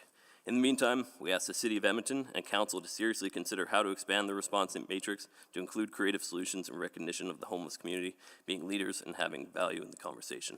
I'll leave you with this quote real quickly from community members taken from that MAPS report. We're recyclable people. Give us a place to go. Offer a solution to where to go so we're not shuffled around. Thank you. Thank you. William Lau, you're up. William asked to be the last speaker. He's just finishing up a meeting. Okay, thank you for letting me know. Katie Schofield, go ahead. Hi, so thank you all for sharing your expertise and lived experience. I really appreciated hearing about, what's going on and kind of where we're at right now in this process of helping find the right supports and housing for people. I'm an occupational therapist, and right now I work in private practice, but I've been wanting to get in more nonprofit work. And so I've been doing some volunteering, and I just wanted to join in today because I have some ideas of how we can actually, really make this a positive experience for people living in encampments. So first of all, I know our first speaker was mentioning that, we should really try to avoid displacing people. And so I had the thought that instead of displacement, we go with intentional and purposeful placement. So instead of saying, okay, we need to get these camps elsewhere, we need to house people elsewhere, if we could actually put resources into making the encampment a place where people want to live, somewhere where they can learn, teach skills, and also share their experiences with the public to educate people such as myself, I think that would be beneficial. We could look at having, of course, mental health supports, but I think one of the most important supports that we can offer people are peer support and community. So as a white settler occupational therapist, of course, I want to go in and help and, be the therapist in the situation, but I don't think that's what is actually going to be most effective. So what I would like to do is help facilitate or support Indigenous peoples to support one another. And, support by means of, maybe looking at ordering supplies, budgeting, and figuring out what the best use of government funding could be. So when we're looking at housing, I was wondering if anyone had any thoughts on setting up sort of permanent tents that could withstand the weather, the winter weather, or getting the community together to actually construct some teepees or tents that could be more permanent as opposed to tents that would be removed kind of at the end of the summer. I don't know how that would work with sort of safety and security, especially when it comes to winter time, but that's something I'm thinking could be beneficial. Alternatively, we could look at setting up a space that could serve as sort of like a museum or a cultural space where people can go to learn. So let's say after the summertime, when people are no longer living in the encampment, there could be festivals or opportunities for Indigenous people to share on an ongoing basis with the public what their culture is all about. And then on of measuring outcomes and success, I think identifying some metrics of what success looks like would be absolutely essential. I know that, oftentimes in our Western culture, we view success as making lots of money, buying that shiny new car and that house, but that isn't always everyone's definition of success. So, we can really look at what that means to community members, and then also perhaps try to look at creating some jobs. So even within the camp, the way it is, we could look at employing people who are within the camp to maybe construct some barriers for showering and bathing. I forget what was there last year. I did live in the area, but I can't recall what was set up for that. Involving people in the actual cleanup of the camp, bringing garbage to where it's supposed to go, bottles to the bottle depot, that sort of thing. And then offering supplies for, different cultural art or music or dance sessions so that Indigenous people can practice their culture and actually create products that could be sold or they could keep and wear themselves. And then, of course, along with the constructing of showers would be the provision of personal care supplies, which I believe was done last year. And then also the paint, so having canvas as around the camp as a sort of fence, I think that's an amazing idea. And, you know, Indigenous people could actually go and paint the canvas as another form of expressing their art and their teachings to the public. So those were some ideas that I had as others were speaking. I really think that it's important that we put funding into actually creating an encampment that is meaningful and effective. We can look at getting people set up with more permanent housing as well as employment if they're interested in that, or volunteer opportunities, and really being intentional with the purpose of this encampment. You know, is it a temporary thing that is kind of reactive, or is it more of a permanent strategy we're using to help solve the houselessness crisis and get people involved in meaningful occupations? Thank you. And get Thank them you very connected much. to the community. Yes, thank you very much. Next, I'll call on Sunny Pack. Are you with us virtually or in person? He's not here, okay. And then I'll call again for William Lau. Is he here yet? So I'll call everyone remaining one last time. Stephen Hammerschmidt, Fong Lu, William Lau, Sunny Pack. All right, I don't hear any other speakers, so at this time, any questions from colleagues? Please go ahead, Councillor Paquette. Oh, thank you, Chair Principe. I'm the first on the list, but I would guess that there's going to be a number of questions. So I've got lots of pages of notes here. What's that? Okay, William, had just started looks like we got- questions. all We right, were I'll just hold about up. to start questions, but go ahead. You have 5 minutes. Go ahead, William. Thank you.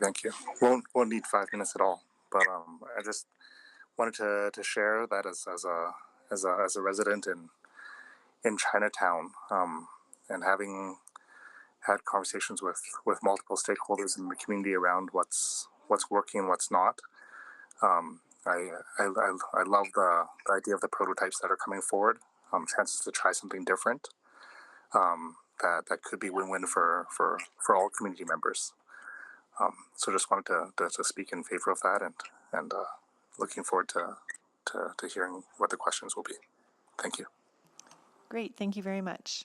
Councillor Paquette, go ahead. Thank you, Madam Chair. So maybe I'll go to our elders. And by the way, thank you so much for coming and for sharing your words. It was very moving, and I definitely learned some things today. So, hi, tapoe, thank you. So, there may be a feeling that what we have right now, our institutionalized sort of approach, is the best that we can do, and it probably just needs some tweaking, but we can't actually get any better because there are concerns about who's accountable, who's running things, you know, where do decisions go through, how do we liaise with the city, that sort of thing. And the only solution that can be thought of is like, well, obviously we need an agency or something like that, right? Is that the difference that you're looking for?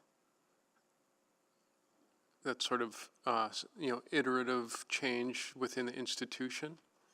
Because I think that there may be some concern about the concept that you're putting forward, that from an administrative level, they don't know how to handle it. And maybe I'll go to Colette. Maybe it's unfair to ask elders on this one right now. but I think you'll probably have something to add, but that idea that what's being put forward might be a little bit way out of the comfort zone for folks who are used to doing things in a certain way in an institutional level. We have had this discussion as a team. One of the solutions we've come up with is to approach Niganan Venture Housing Okay, and see if they'd be willing to, because I think most people know how successful Niganan Housing is. I'm actually one of the residents in the building, in one of their buildings. So that is, right now, the CEO of Niganan, the retired CEO, Corolla Cunningham is on vacation and she'll be back in 3 weeks. But we are seriously going to have a conversation with Niganan Housing Ventures. And we could work out those, like who's going to be accountable, who's going to be responsible for okay, that's a whatever great, needs to be yeah. taken care of. All right, that makes sense. So the idea that folks who already understand these issues could be the ones that maybe we contact through, Yes. and it may not be Niganan Housing, but it could be something that spools up or something. I don't know. I don't know the answer, but yeah, go ahead. I'm not sure the protocol for answering. Can I speak? Yeah, of course. Oh, I want to say too, though, that we never mean to critique what's already happening. We met so many frontline workers that we appreciate your willingness to read things that are kind of a harsh critique, but it's all in the spirit of we all want for it to look different. So we're not trying to disrupt what's already happening, but we do feel like there's a missing element, and I'm so grateful we're all here today because there's like Kathy said, there's a lot of things we can't do, and navigating all of that is one of them. But very willing to collaborate and work with is the model all the way through.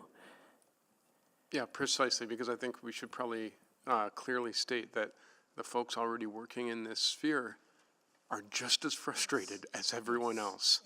Yeah. And it's really, really tough. And so I appreciate that. And I'm not sure if Jerry had something to add. No? Okay.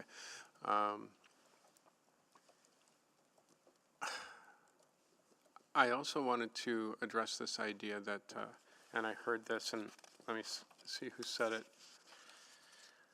We can't go to the places that broke us and ask for them to fix us. I think, Jerry, that's what you said. Yes. Yes.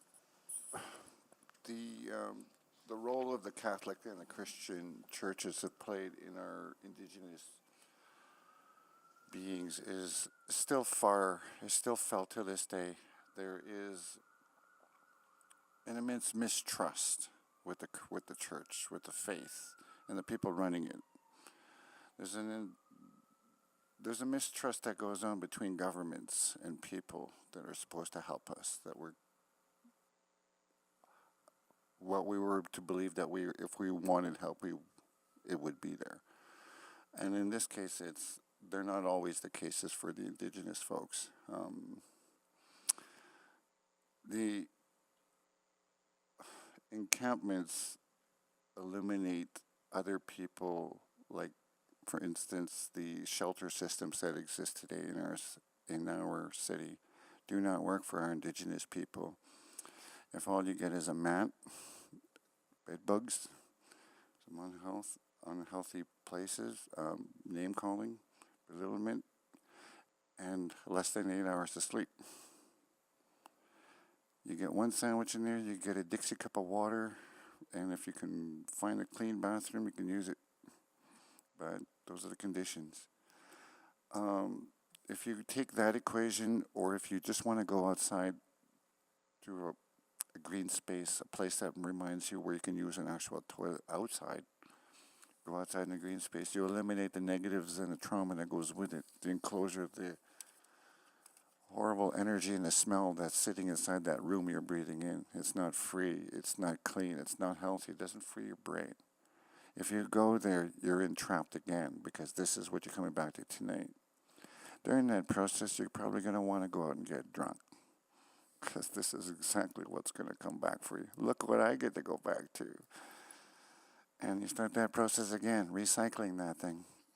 You know, I learned from the camp, being inside a camp like that, a place like that would never work for me, because I'm spiritual.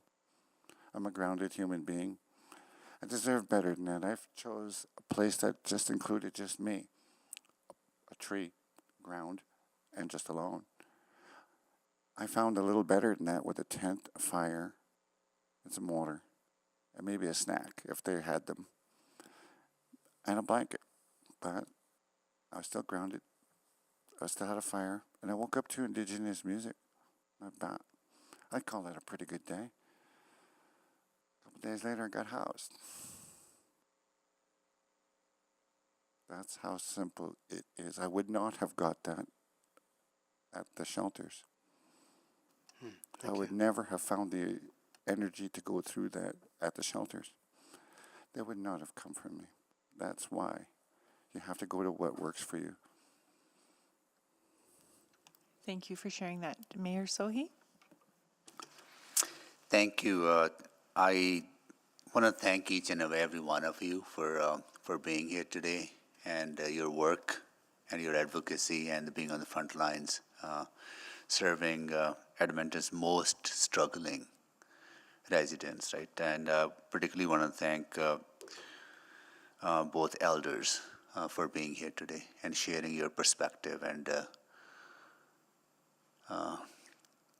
I'm just kind of trying to figure out how to articulate my questions, because it's so difficult in a way to, as a settler, trying to figure out what my role as a leader as well, right? And we've been struggling with this from ever since I've been in this position. How do we apply that? How do we change institutions? How do we change our thinking? How do we change our processes that is focused on or guided by Indigenous elders, guided by Indigenous knowledge, right? So let me start with both elders then, right? Your idea of having a place to heal, right, where people can be supported and able to put their life together. They're not always in a fighting for their life, always. So what do you envision how we move forward on that, right? What is you see the next steps that we as a council, as administration, need to follow, right, in order to further explore this? I don't call it encampment. I think more about a healing place.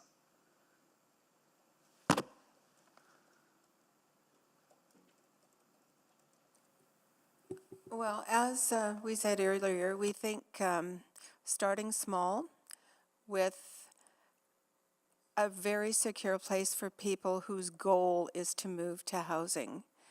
And initially starting with just letting them rest and recollect themselves, and then slowly moving on to, once they feel they've rested, they feel secure, they know where their next meal is coming from, they don't have to fight for those basic things. So that would be provided in that setting.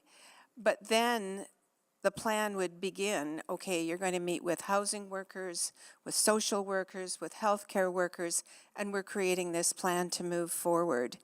I would think to supportive housing.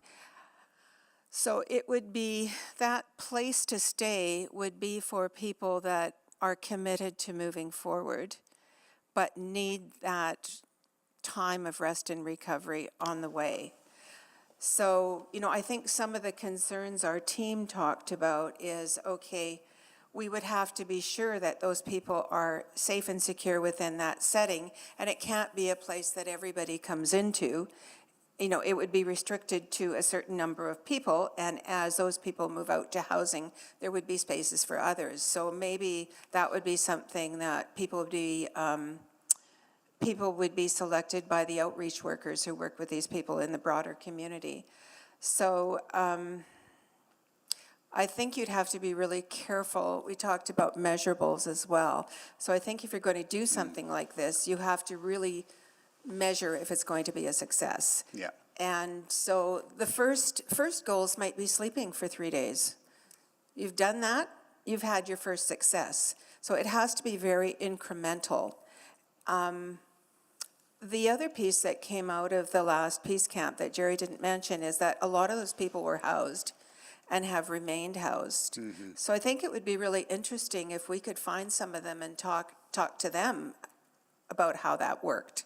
So our idea is start small, put the supports in place, give people a peaceful place, like Jerry was talking about, green space, kind of away from the fray, so they can have some peace and quiet. We also talked about, okay, how would this go into the winter? Because it's not something you'd want to shut down for the winter. But if it were something that started now, and you could run through the summer with it, people that are working at it would gain some experience by fall when we have to start dealing with some other issues. But perhaps something like, heated trailers for the winter months or something that could be on site, and a cooking space, a heated cooking space, bringing in kind of crafts and Indigenous knowledge and things for people to do, like creating bits of employment. So we kind of see this as starting small, but starting as a path to moving to housing, not as a place where you're going to stay. I'm going to try to stay on the 5 minutes No, now I'm because we're getting out of time. I'll come back to it for a Thank second. you. Yeah, we'll go Thank to you. another round. Councillor Rice, go ahead. Thank you, Chair Principe. First of all, I would like to start thank you everyone for taking time come to speak today. Special thanks to Jerry and Kathy for sharing your personal experience and also your inside knowledge and inside different perspective. I would like to say last summer, I hired Indigenous summer students and who actually volunteer to help youth homeless individuals. So I learned some from him, and today even I learned more from both of you. Thank you very much. I would like to say that first. Then my first question, I would like to go to Jerry. So you brought very good point about for all the individuals who experience the houseless, who have experienced a lot of challenge in your life, and your point is great, is about their voice needs to be heard. I just want to get more sense, how could we as a council, as a city, and do you have any suggestion we could do this better? Oh, thank you, Councillor Rice. Yeah, I actually have a few suggestions. How to make this better, coming from them. One, I took the time to listen to them, to authenticate them and find out, is this really what you need, or is it something that's just a Band-Aid for you right now? What is it you were really needing? What brought you here? So that you don't end up back here later. And identifying what real trauma was and what real needs were was about making change, personal growth. It's one-to-one communication. It's communication that you would only receive from that, say, your counselor, your auntie, your uncle, somebody you respect. But it's well received in terms of handing knowledge down to people that it worked for me. It worked for myself to identify my needs, what they were, and how I chose to approach them, it was making them comfortable to do it. It was making them comfortable to do it, giving them safety. It was allowing that person to be a human being and speak their truths. That's how that worked for that individual. If you want people to do something that's positive, you got to first ask what's positive to them, and give them the ability to show you. Thank you. That's really thoughtful answers, and then also the human-centered answer. I really appreciate that. So my next question is going to Cassie and Ms. Hamlin. You talked about some very good sense, and specifically I'm interested to learn about the good medicine for the healing process. And then I took lots of notes. I tried to capture everything. So could you mind to repeat some points you mentioned in your speech about the good medicine and we could use for this healing process?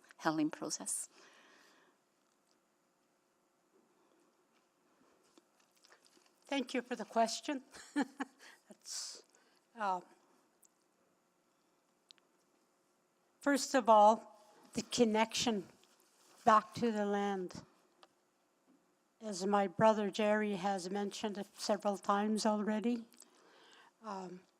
And that going back to the land isn't just about the green space. It's also about having the right people. The grandfathers and grandmothers, the uncles and aunties, those of us who are the police of our community amongst our people. We are the ones our people come to for guidance. That's the first good medicine. And to have people such as myself and Jerry, just because somebody is an Indigenous elder, there's several levels of elders. And the kind of elders that we need are elders, uncles, aunties, such as myself and Jerry, who have the lived experience. That people don't have to over-explain themselves to us for the 150th time and feeling unheard when they walk away from us. Those are the kinds of Indigenous leadership that we need within the camps and within the shelters. Education isn't, trust me, I value education, formal education, but that isn't the only qualification we need to take care of our people. And also, I mentioned like ceremonies. I wouldn't be here if I hadn't gone back to the land outside of the city to attend ceremonies. And then I brought that land into my own home, in my own personal space, smudging, having a talking stick, having my eagle feather, whatever it is that I need. That's the kind of things that we need to teach the people, to instill that in the people. We also have our own teachings, our own psychology and therapy that is as valid as anyone with a master's or PhD in those fields. We can bring those two worlds together, those two worldviews together. Thank you. Particularly for staff in the shelters. They also need the good medicine. They face trauma every day in their workplace. Let's not forget them. Thank you. Thank you. Councillor Stevenson? Yes, thank you. Excuse me. Thank you all so much for being here today and for sharing your insights and wisdom. yeah, really appreciated the insights. Maybe Kathy, I'll start with you as well. You know, I just wanted to affirm what I think I'm hearing is that there is a very strong desire, capacity, and willingness to do outreach in encampments with community members. That work is already happening informally, and there's a desire to do more of that. Is that true? Yeah, great. And I think that maybe to Jerry, I think what I'm wondering is whether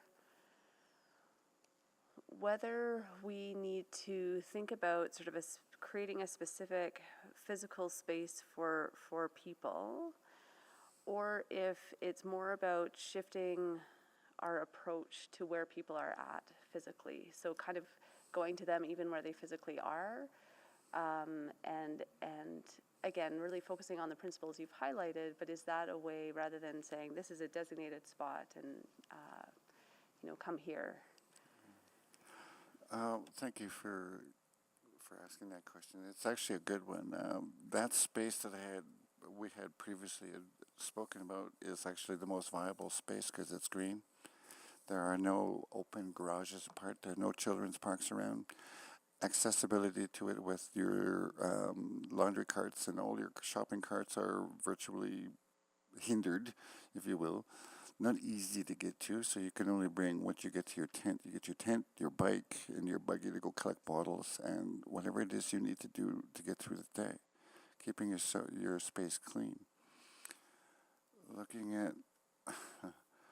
Looking at how that fosters wellness for our individuals is that they show pride in their place and they show that this is still progressive, that we are serious, that there are people here. This is not a drug show. This is not where you can go back and relive. This is about letting it go.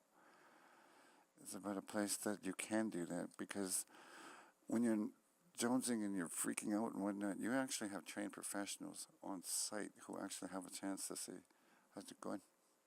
Yeah, great. Well, thank you. Thank you for that.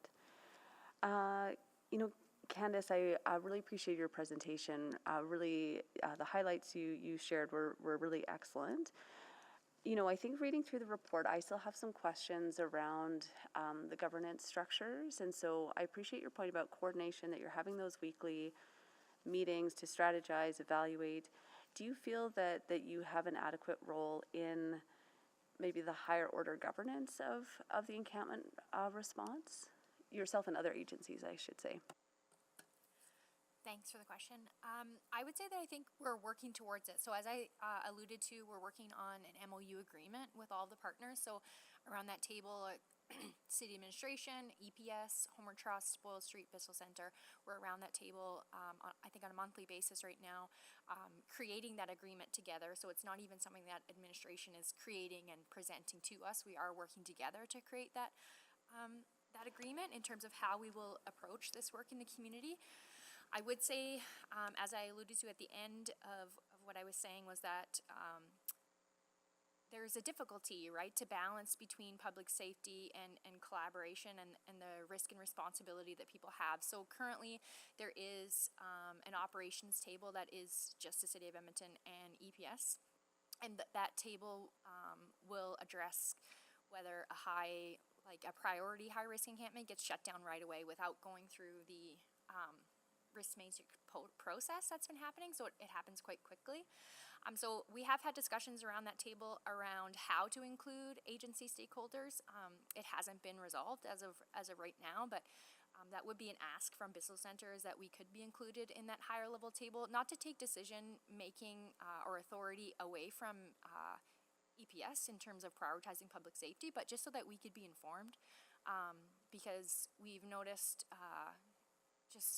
there's just so much trauma that happens that is unnecessary when camps are closed without the appropriate notice and support.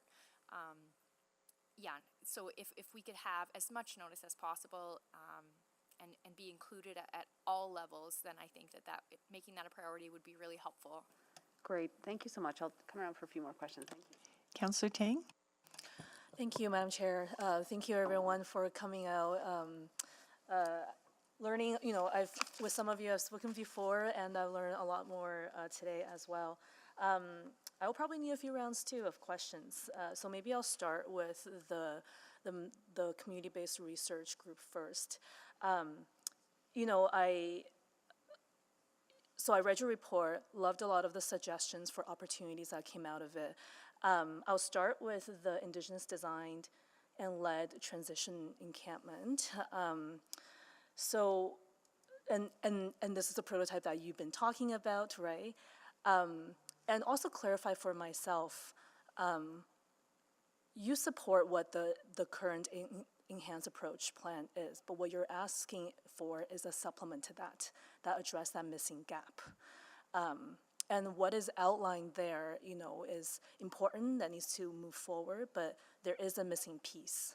And so that's what I heard from your collective presentation. Okay, thank you. And you're actually fairly specific about what that would look like in this report. 2 to 3 weeks, this is a transition to housing. This is not a permanent home, this is transition to housing, because vast majority of people believe that housing is what's gonna be best for them. But there's lots of issues, so until people get there, we need some transitional space for that. And I think in this, you talk a lot about, there will be some staffing to run the camp. There will be community leaders. I've heard you, Jerry, you talk about the peer-to-peer, someone with lived experience supporting another person with lived experience. Cook and Kathy, you talked about the connector role, a community carer. I'm wondering if you can talk about the element of self-governance. Does everything have to be, does something like this have to be driven top down? How would the community decide for themselves what's best? Have you seen it work? Can it work?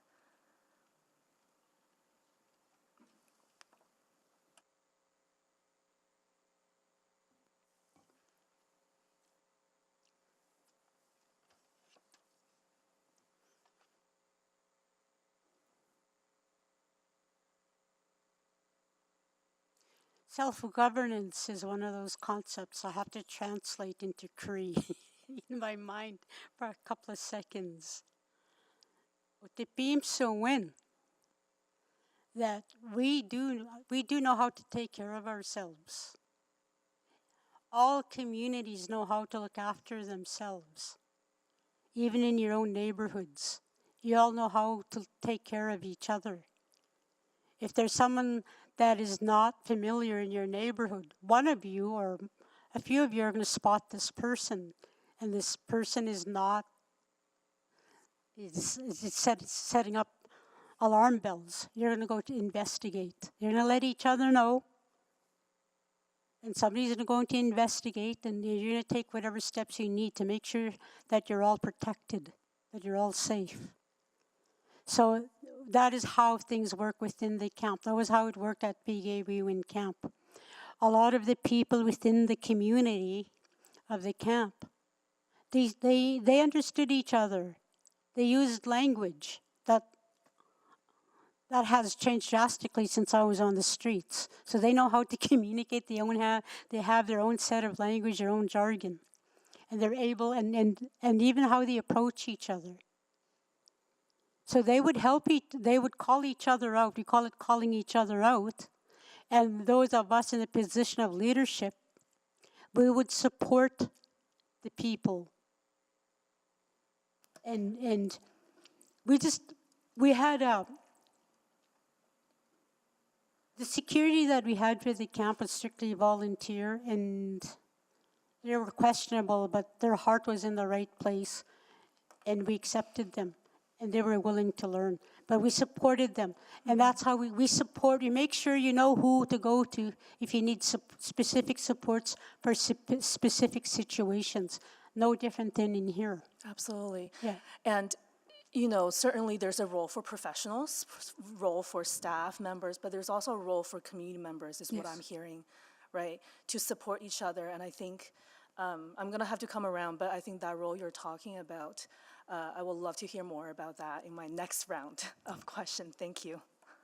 And thank you for keeping it to 5 minutes. Councillor Salvador? Yes, thank you so much. And just want to express my gratitude to all the speakers who are with us today and who have been very, very generous with their time, both today and in prior conversations. So thank you for that. Just to build off of some of the questions that have been asked by colleagues, something that I've been thinking about is this idea of whether or not the concept that's being put forward for an intentional transitional camp is really outside of Edmontonians' comfort zone. And I actually don't think it is. I think that this is something I've heard sort of over and over, this need for a more intentional camp that can act as that bridge between people's current state and that pathway to housing. And I think about our current bridge healing models. The City of Edmonton recently supported Bridge Healing, which is a project that offers transitional spaces for folks who are experiencing houselessness coming out of emergency rooms. But what I'm hearing is that there's a deep need for an Indigenous-led model that is not institutionalized, that starts from a place of belonging and welcome. And I'm also thinking about how this might connect with the work that we're doing around an Indigenous-led shelter. Like, is there a tie-in there for sort of an outdoor, open-air, land-based model? Can you speak to that?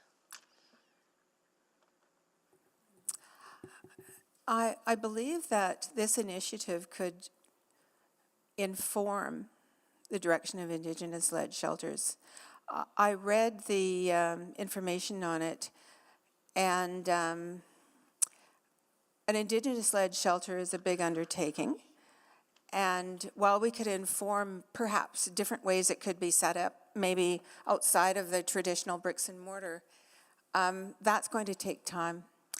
And I think that we need to do something right now, but what we do could inform how an Indigenous-led shelter could work and be set up. Thank you. Does anyone else have any thoughts? It looked like. Go ahead. I'm not sure. Yeah.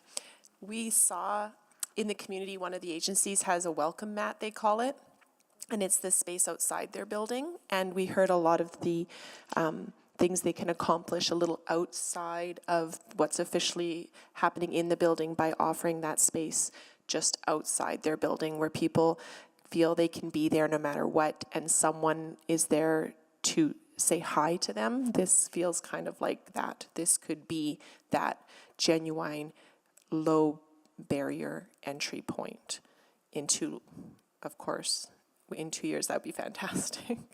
Yeah, great. Thank you so much. And I think you're absolutely right that this could be sort of that first step that opens the door for that larger conversation about an Indigenous-led shelter, but there's the urgency and action that's needed today, and this could be that incremental step in that direction.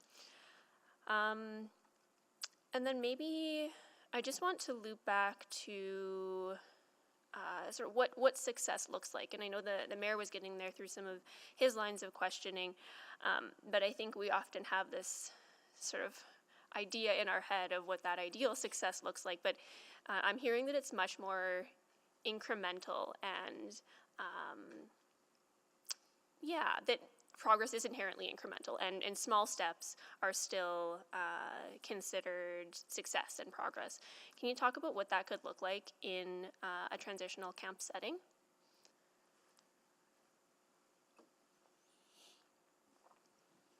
The same as it would look anywhere else.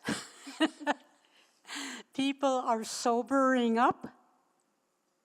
People are no longer harm reduction, like if somebody is stoned from sun up to sundown or drunk from sun up to sundown, in the beginning they'd only be drunk from the morning till noon, and then eventually not at all. So that takes, on average, as a recovered alcoholic and drug addict, of 35 years. and 40 years from the drugs. I can testify that that takes, in the beginning, just to come to, just to shake that cobweb out of the attic, that takes about, in just baby steps, takes approximately 4 months. That depends on how entrenched or how deep the addiction is. So at some point, the people do know. People do actually know when they're ready to move on, when they're given the time and they're allowed the space they need to understand what it is that they don't want anymore. To paraphrase my brother Jerry, and I know what he means. In my early days, I had no idea what I wanted, but I definitely knew what I didn't want anymore. I no longer wanted to come to in the pouring rain, outside, drenched, or having to crawl under a running car, just so I could warm up for a couple of seconds. I knew that that's not the life I wanted anymore. And then when I started to come to, I began to understand what it is that I need, what it is that I want, and what I need to do to get there. And as my brother pointed out, I too didn't do this on my own. I had the support of the community. I had professional care. I had therapists, psychologists. I had the best people to help me put myself back together. And so that's 35 years, 40 years down the road, I can say, like, I didn't drink today for 35 years so far, and I haven't touched any drugs for 40 years. And for some other people in my early days, just getting through that first day was a gift. Next thing I knew, it was a month, and then it was like, oh wow, let's celebrate, it's 4 months. Right, so that's a key component that we need to really understand and grasp. Whatever woundedness that people need to come out of, it's going to take time. And that person tells you when they're ready. You don't tell them. That person will come to you and say, I feel better, my mind is clearer. That's the first sign of success. Thank you. Thank you so much. Thank you. Councillor Wright? Thank you. Thank you all for, again, sharing your thoughts and ideas with us. And I do appreciate, Kathy, the picture that you painted of the gentrified shelter space. And that's what that's what came to mind for me was it's not just an encampment. It is an outdoor shelter. And I just think that's a wonderful way to get back to the land and the teachings. And but I'm just wondering, is there a risk of too much structure around it that, we might face the same fears that people have in going to an indoor shelter? Actually, I want to bust a myth there for you. We also have our own system of structure. And no different than anyone else again, we thrive on structure. But what kind of structure are we talking about? Is it like, 8 o'clock in the morning, everybody wolf down your hard-boiled egg and your cold coffee, and you have 15 minutes to get back out on the street. And you come back, you walk around all day, then you come back at noon, you start lining up at 11:30 if you want that one sandwich to carry you through to supper time. So the structure that we're talking about is, yes, there will be meal time. Yes, there will be ceremony time. There will be, and that is the good medicine I'm talking about. That sense of structure. Like, I had to program myself into living a structured life. And I did that going back home to my grandparents when I left the streets in 1988. 1985. So, yes, people, like, the structure we're talking about is more flexible than the structure of, we don't have the clock as our guardian. Okay, so it's I guess, more of a natural structure? Yes. Or, okay, okay. Thank you very much. Then I also wanted to, I guess, Ms. Noble, you had talked about, in support of administration's sort of actions to take and that, and I'm just wondering, do you see this model that's being presented as working within that now to take action? Well, now you put me in a corner. I I definitely, as as a settler person, a person who doesn't have lived experience of houselessness, it's very hard for me to relate to the idea of a sanctioned encampment. It allowing people to stay outdoors and feeling like that's the best that we can do for them is really hard for me to grasp. But the idea of a space that community can select themselves and self-govern, and if we're able to provide as a city administration the sanitation and the basic needs that require for human dignity, then I can get on board with that. The idea of it being transitional, I support that. That also, in the sense that our housing workers can come in and really focus, as we did in Camp Pickaway-Win.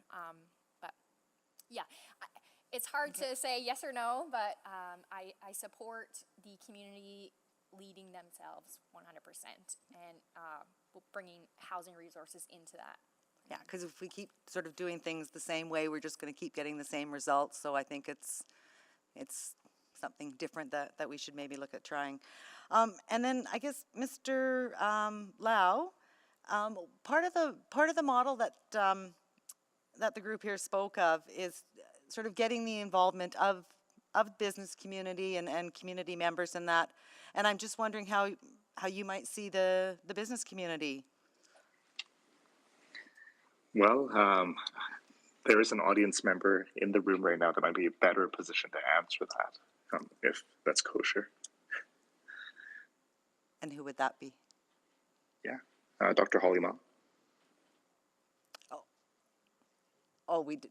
I'm sorry. Unfortunately, she isn't registered to speak, and we've heard from our speakers. Okay. If you could just try to You're answer right. to Yeah, I to could the try, best of definitely. your. I could try, You got definitely. 10 seconds. I think solutions like this that really help to relieve the pressure and break the cycle, the negative vicious cycle that we're currently in. I think we'd expect a lot of community support. Okay, great. Thank you.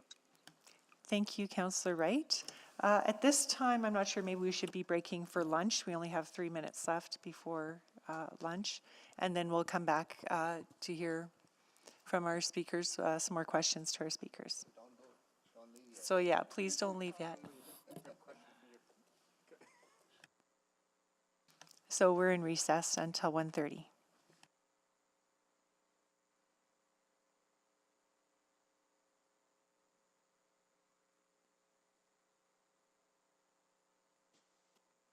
Can I ask what time the meeting goes until?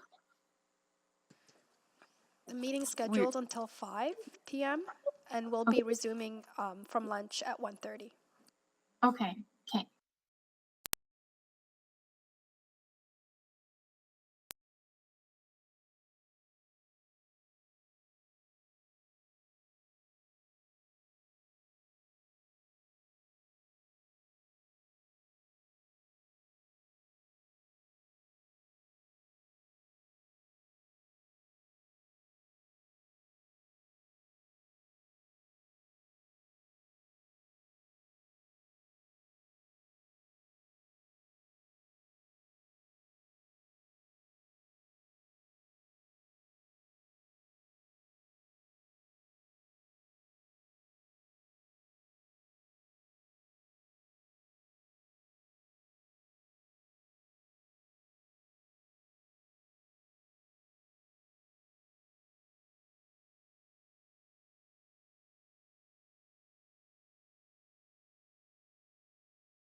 Good afternoon. We are live from Chamber. Good afternoon. We'll call this meeting back to order. We'll start with a roll call of committee members. Councillor Rice. Good afternoon. Good afternoon. Councillor Paquette. Good afternoon. Good afternoon. Councillor Knack. Good afternoon. Good afternoon. Mayor Sohi, are you joining us yet online? No. Okay, we're joined by other councillors in chamber. Councillor Salvador. Good afternoon. Good afternoon. Councillor Tang. Good afternoon. Good afternoon. Councillor Stevenson. Good afternoon. Good afternoon. Councillor Wright. Councillor Hamilton. Councillor Rutherford. Good afternoon. Good afternoon. Councillor Cartmel. And Councillor Jans. All right, so roll call is done. We're going to go on again to questions of speakers.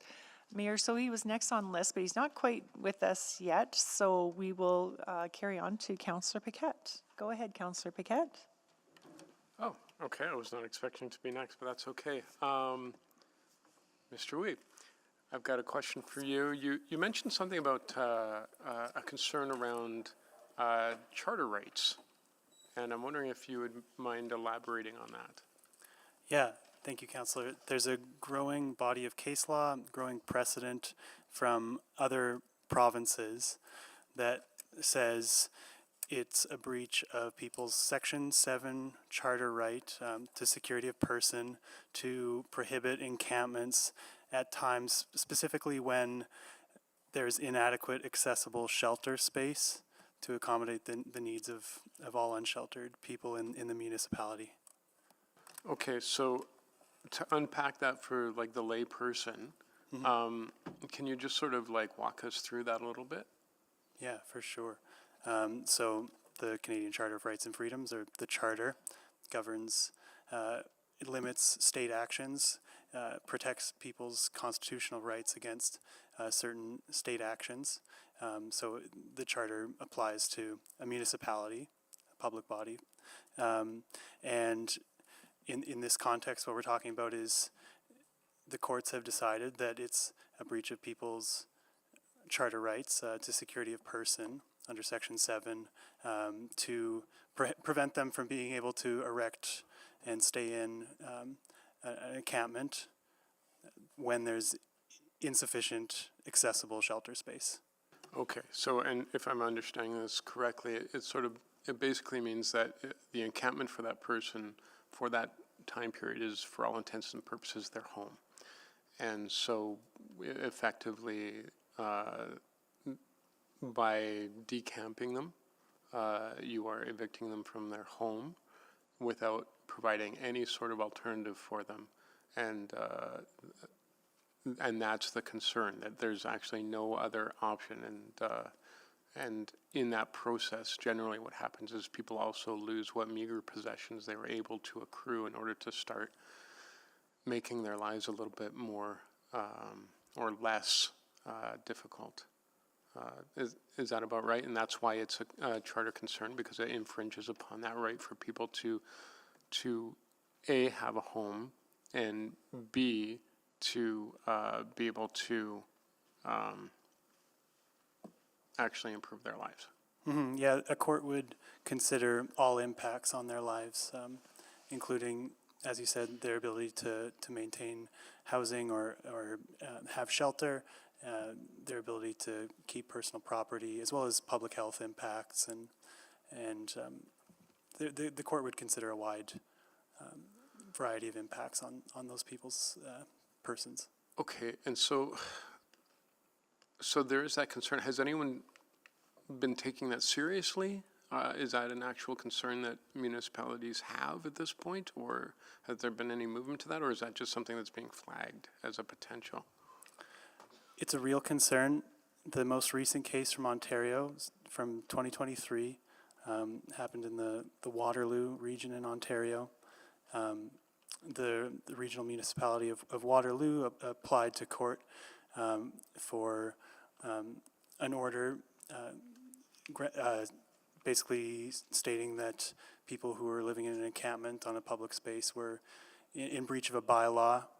The court declined to do so, citing a lack of adequate accessible shelter space, and said that no, the bylaw was inoperative because it breached people's Section 7 charter right.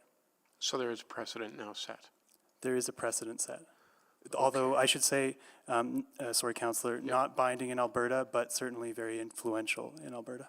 Okay. All right. And from your understanding, is there adequate and acceptable shelter space in Edmonton? I'm not the expert, but by my interpretation of the most recent Homeward Trust by names list, there is not. Okay. Very illuminating. Thank you very much. Thank you, Councillor Paquette. Mayor Sohi? Yeah, thank you. Let me start with Candice. So you're not, if a encampment is being cleared for safety reasons, you're not involved, you're not consulted on that. That's Edmonton, City of Edmonton and EPS, right? Depends. Because what I want to understand is that why would we not, maybe this is the question to administration I will pose. The sense I'm getting, the people who are sitting on the governance committee, I don't know how strong a representation there is from Indigenous communities on that. Right? Yeah, so I think, so there's a lot of different tables. So we would talk about the tactical table that's on the ground that deals with the encampment response on a daily basis in terms of the risk matrix, like determining if an encampment is high risk or low risk, and setting up a closure date. So my team members would definitely be involved in that process on the ground on a regular basis. Okay. And then the place where it gets kind of murky is where it's at a higher level within EPS and administration, where the ops committee decides if a camp is going to be cleared. I don't want to put you in that position, but the sense I'm getting is that it's more enforcement focused than intervention, support, or saying being guided by Indigenous peoples and Indigenous elders being present if somebody is being removed from a camp, right?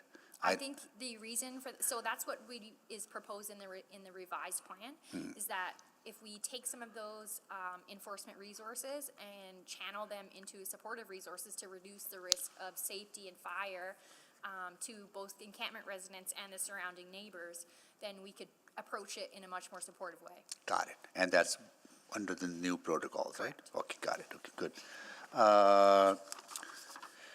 I also want to understand, this is something that has been on,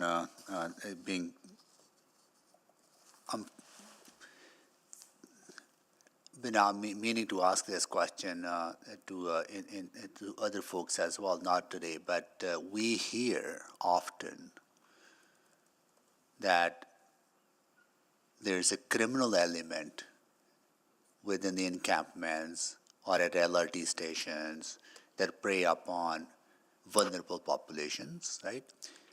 But I do not understand how big that criminal element is, right?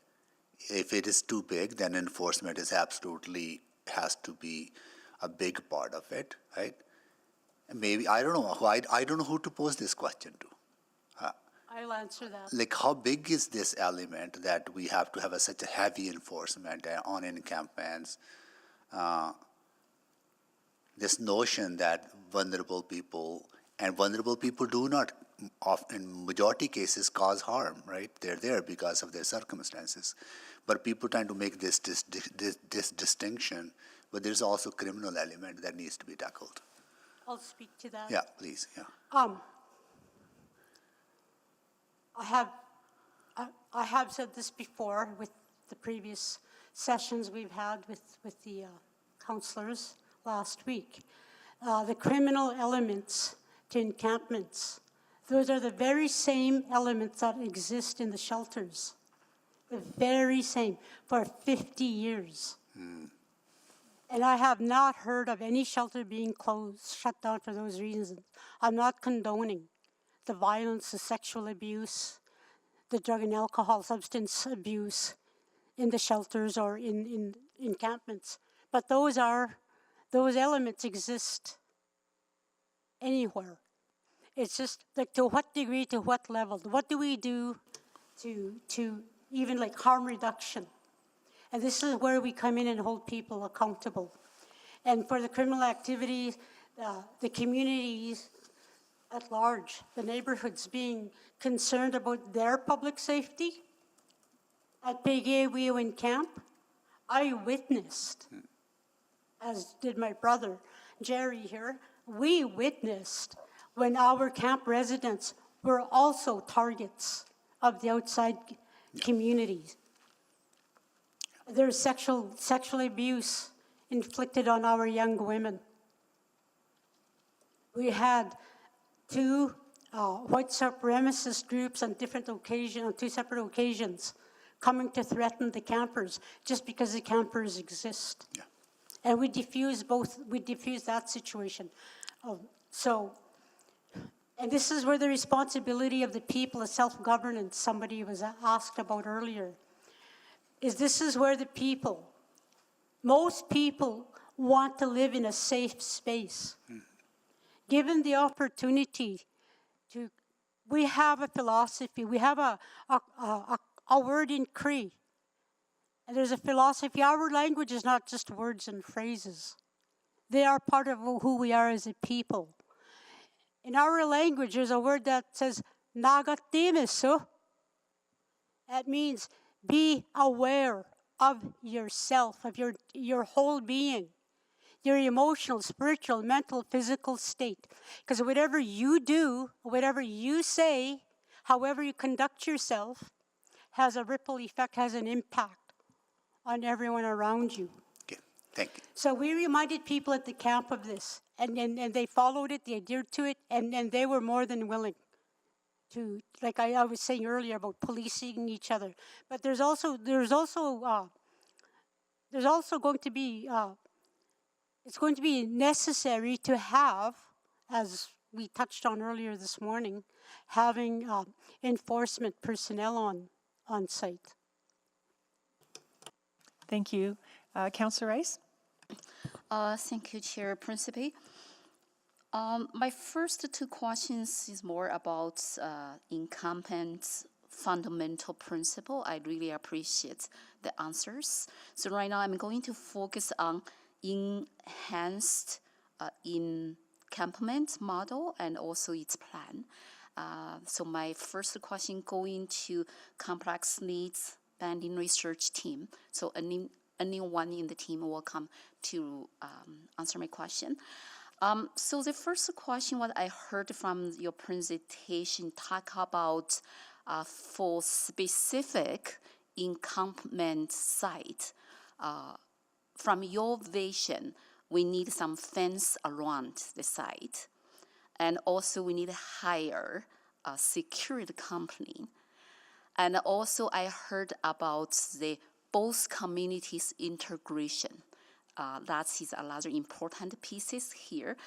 Can you provide the clear information? I want to understand all those pictures you described here is in specific site or is general speaking and cross any encampments and in the city?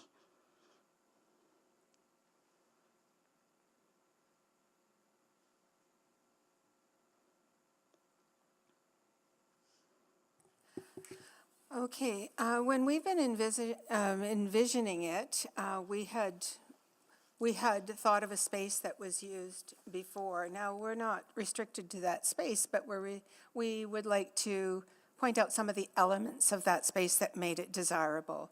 And first of all, it was where there was a lot of open space for people to be. It would be possible to set up teepees, put a perimeter around it, set up some other supports as needed. But it was kind of away from neighborhoods. And so while we were talking about a specific place that was the last peace camp, I don't think we were thinking that it would have to be restricted to that.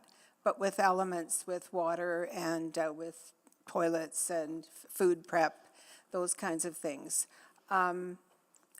I think the security element, which is something that, we've talked about a lot, would be handled in two ways. There would be the security of the people leading the camp, and they're recruiting people from the in-camp community to work with security.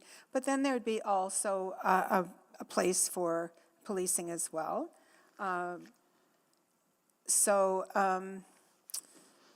It would be its own space. And it would be, the people there would be people that are coming to move forward into housing. Okay. Now, our little magic number when we were thinking about it was, say, starting with 30 people. So keeping it small enough that it was really manageable and being able to learn, because this is a new process.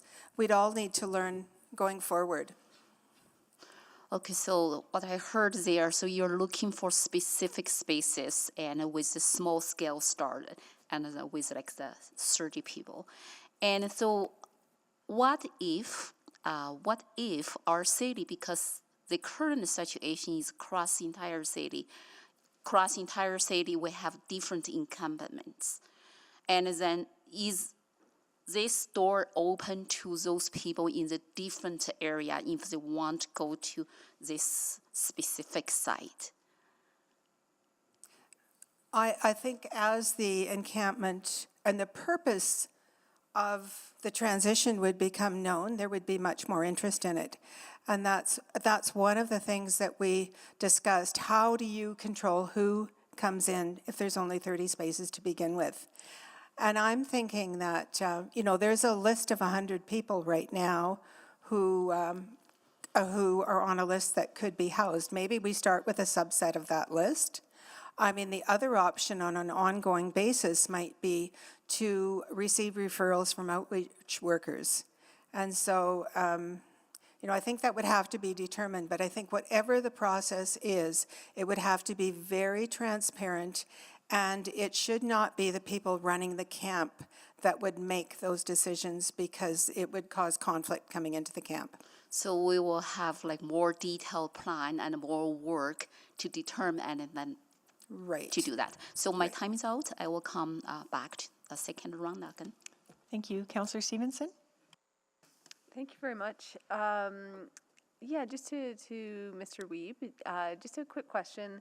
Councillor Paquette picked up on it a little bit. I'm just wondering if the decision in Ontario really focused on the quality of shelter space provided. So I think a challenge that we have is that there may technically be spaces in our shelters, but they may not be perceived as being adequate or safe or desirable for folks. Was that a consideration in the legal decisions?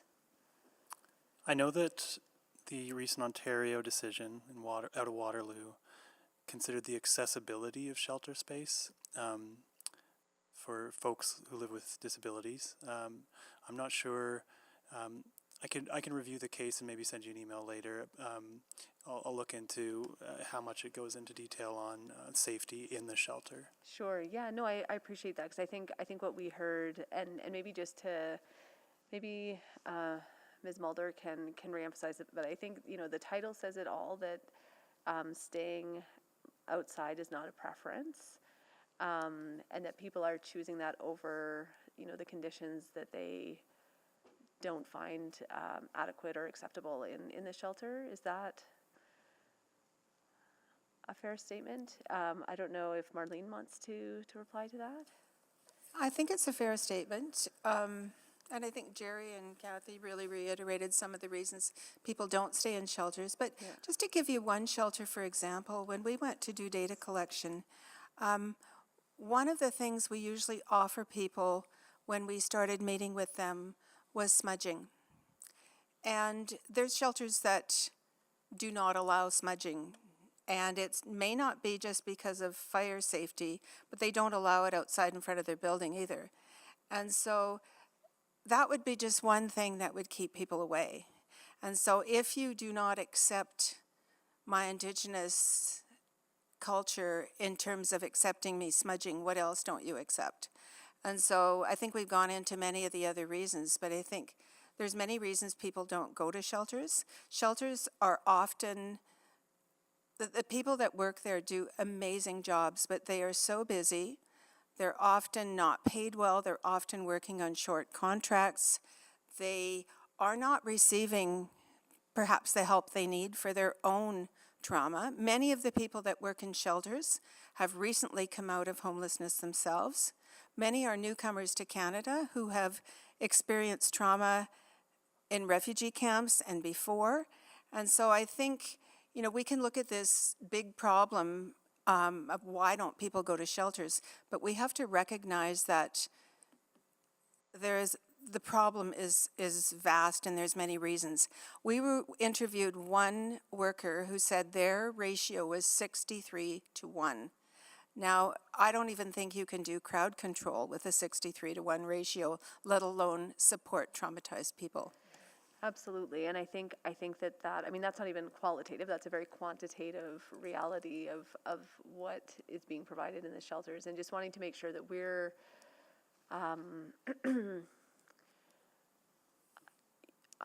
understanding a bit further how that has played into the legal decisions, I think will really help us strengthen the discourse that we have around our minimum shelter standards, and just around you know, recognizing again what does available shelter space really mean. So thank you all for your submissions. Those were all the questions I had, Madam Chair.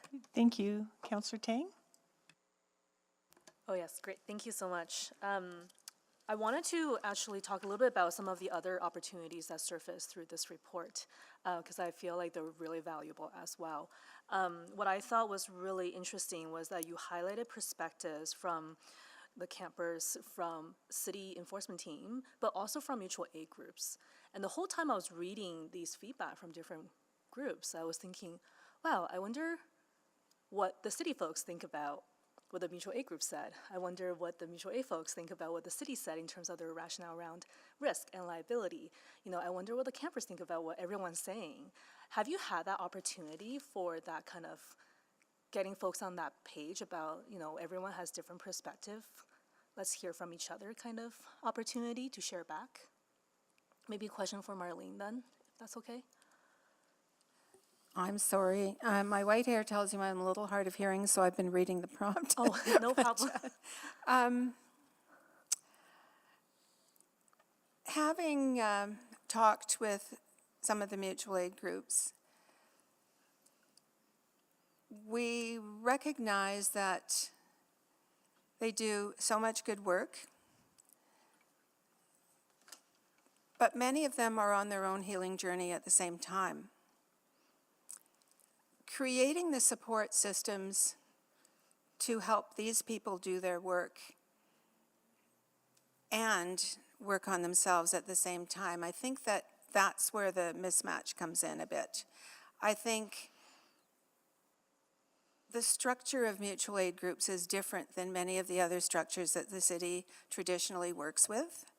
And so I think we need to get together and learn from each other and build ways to support each other. But we definitely saw that mutual aid groups have so much to offer and perhaps are not being fully supported and utilized. And so I'm curious, from, you know, the Water Warrior YEG, do you feel that those opportunities and those conversations are happening where you're treated on equal footing? Either Jerry or John. I'm not sure they are. Okay. Jerry? I can answer that. Not everyone is considered on equal playing field. Water Warriors, by far, for me, in my opinion, and professionally, is seen everybody across the board from mutual aid. I've seen Water Warriors being one of the most professional on-the-ground people, thorough, completely transparent. It is what it is. Mm-hmm. And in our numbers of harms reduction and helping people move into these kinds of encampments, one of the biggest things that we found is that when we found them clustered together, they kept clean, we brought them food. They were helping each other in that little in-groupment. Yep. Mutual aid groups, one or two that were qualified to have positions outside, were able to work directly with that one person in the tent, getting that one person out of that because they were able to target that specific need for that individual. So there's one less person from Water Warriors interaction. That's just one aside from how many of us are. Sometimes there's up to 70 of us. Yeah, and when I look at some of the opportunities your research team have highlighted in terms of bridging events, conversation circles, working with businesses and residents in the neighborhood, if that's not happening, I hope that message here for everyone who's listening, I think that needs to happen for building that understanding. But I just wanted to flag that for the room, that we haven't really talked about some of these other opportunities, but I think they're incredibly valuable. Yeah, if I may, Sure. Our scope as a research team is to just be really good listeners and try to honor what we hear and put it together for everyone else to think on. So it's great to hear that question. We leave those tidbits at the end for what could come next, and I agree. There's a lot that could be done. There's a lot of easy wins. There's a lot of relationship building that could just make a big difference pretty quickly, and those kind of events, we would love it too, but we definitely haven't gone that far. Okay, great, thank you. I have a question for William, if you don't mind coming down. As you're making your way down, so I'll just say my question because I'm running out of time. I want to thank you very much for coming forward and voicing your support. I think that's very brave. I also was curious if you heard anything today that could be done, that we're not doing, that could help the community that you represent too.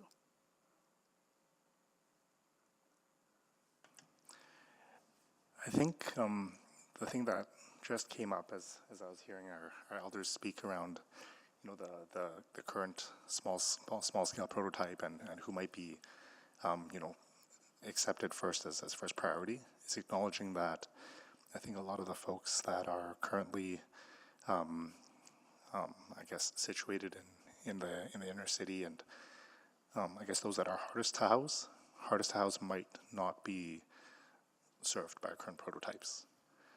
So I think that's something we should keep our mind on as well. Is I'm very excited about what we're coming up with today. Awesome. So, Thank you. Appreciate that. Thank you, Councillor Tang. Councillor Rutherford? Thank you. I've been listening very intently all morning and into the afternoon, so thank you to all the speakers. My question is for Marlene. I actually have two questions for you. The first question, one thing that's, I don't think we've asked yet, but I'm just curious your thoughts on. The report talks about how calls for encampment response have increased over 1,000%. And while the homeless population has increased, it hasn't increased 1,000%. And I think back to another report from administration that talked about how encampments are becoming more dispersed and smaller as opposed to more congregated. And I was wondering if you had any insights from your research about what's going on there and what's kind of contributing to that. Okay, I think I can address part of this question, but I think Jerry's also the person that's been walking the community. Sure. Okay, I think that Pekawayman was kind of a large place where people were congregated. And as people are moved, they continually look for, okay, where can I go where I won't be moved? And so I think that has led to kind of smaller, more spread out places. I know that talking to someone lives just below the river valley, in the river valley where I live, and they have, as difficult as it has been to go and get resources, and one of them always has to stay with their camp. They went there because they felt they wouldn't be moved. However, there's a lot of hardship to it. And we often in our research had people talk about, I try to be where nobody else is. I keep my site clean. I don't let anybody come to it. Now, those are all strategies to create longevity of your space, but they're also strategies to isolate you. So I think I'm going to let Jerry pick up the rest of the question. Sure, so thank you for that. Thank you. Wow. Having so many different locations and people come out from where they need help and all these different places. Sure, thank you for that. How do I put this? Having the shelter spaces and having people come out from where they have needs to, it's extremely hard for a person to get from a regulated time. You have to be at your POs or at court by a certain time, and you're just waking up in the River Valley. Guess what? You just got a warrant and a free ride to your court rate, and you lose everything in the process. Not to mention, if you have an addiction procedure, you're going to detox in the what time you're waiting through. So your time is you're not thinking housing. When you come out, you're thinking addiction. You know those things that slowly govern you to where you need to be. You're forgetting all of you that medicates the process of being there. So it's a hand in hand. It's kind of hard to say that you're going to find adequate housing without having to leave that element alone. In the process of the encampment, it gives you a chance to slowly detox and wean yourself off. Yeah, and I think what I'm trying to get to with my question is that, the answer with the uptick in calls is, do we need more? The question is, do we need more enforcement? Or, in my mind, is enforcement causing the increase in calls? Do you see what I'm saying? Is there a negative feedback loop there that we need to be considering in our enhanced strategy? Okay. Well, you had 18 cops there last time that we were there at the last camp, and none were needed. There was only one that was necessary that we walked through. There was only one necessary. There was a small group of police that were just amazing to be around with.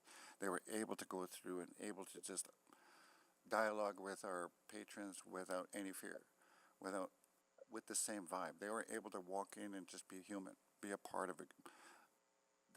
Our patrons that were visiting there, houseless people, saw them as human beings and started opening up to them. I thought that was a pretty amazing success, even from the feedback that I got from the peace officers and from the other police. Their feedback to me was crucial, that they needed this kind of relationship so they don't have to fear doing this. If they had to do one job in the city, it would be to work at these camps. Thank you. Wow, that's beautiful. Thank you again, everyone, for taking the time. And I might not have asked everybody questions. It was all definitely appreciated, you taking the time to be here. Thank you, Madam Chair.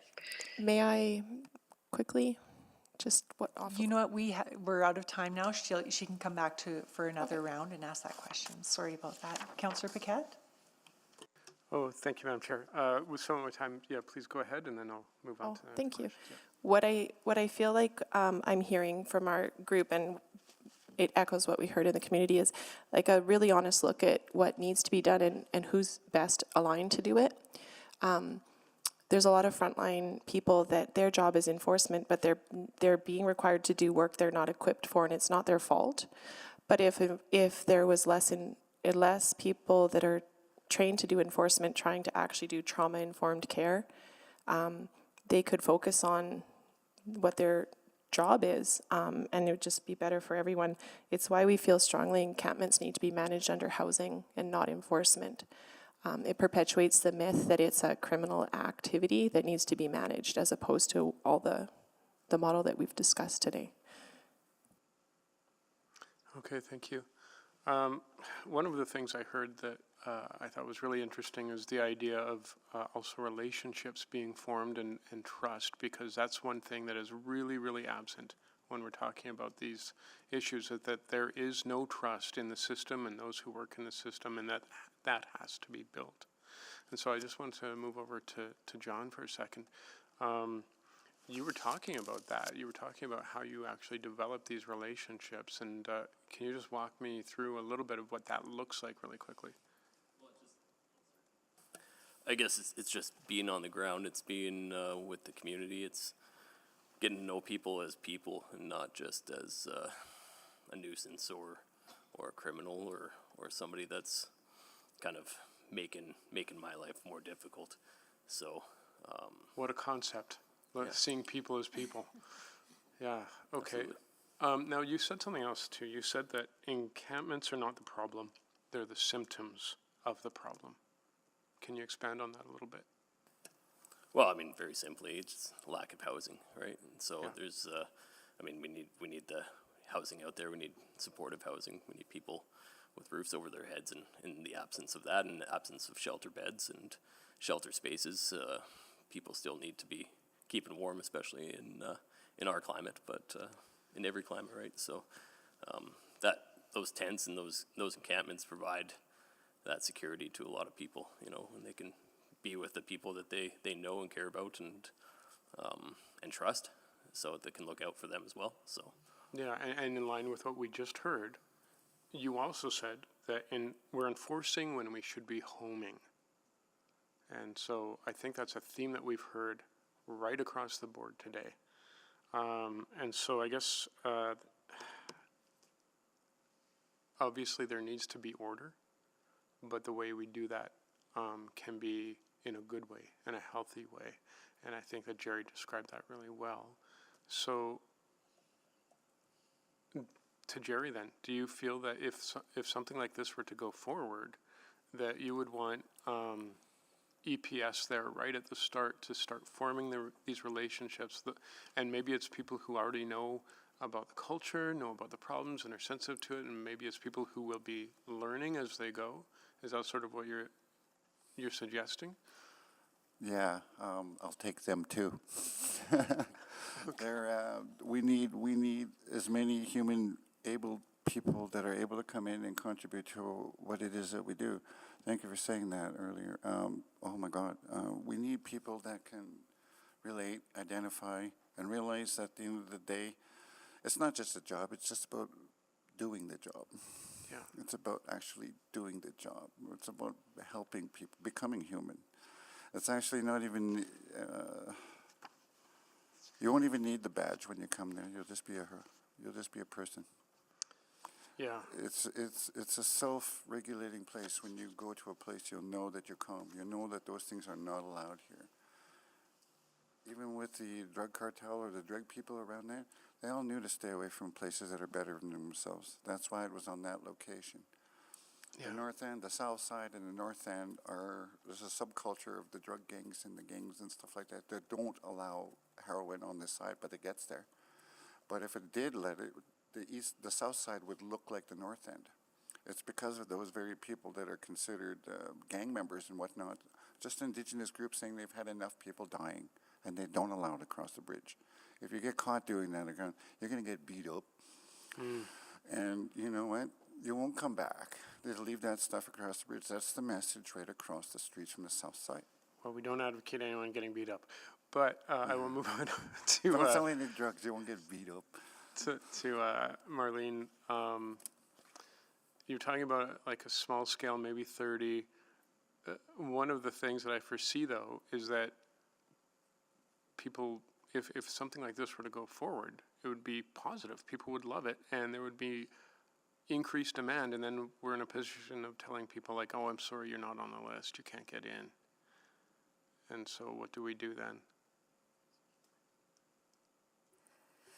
I think that's one of the biggest challenges. However, I think starting small is really important. Yeah. To learn the lessons, to learn how to move forward with the idea of expanding and, again, with transitioning people into housing. And so I think that's why we need a really clear structure of how people could enter. And we need to create, I mean, right now people have nothing. And so they have no hope of getting into anything. People that have got on the housing list and are still being moved around, they lose hope because nobody can find them anymore.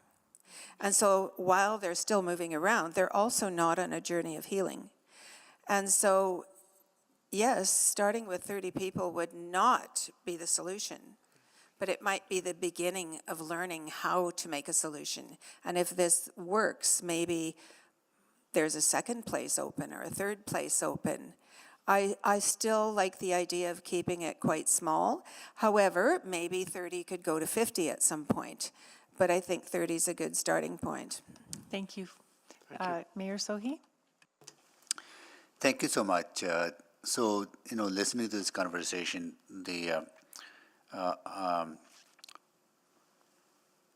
what I'm hearing is that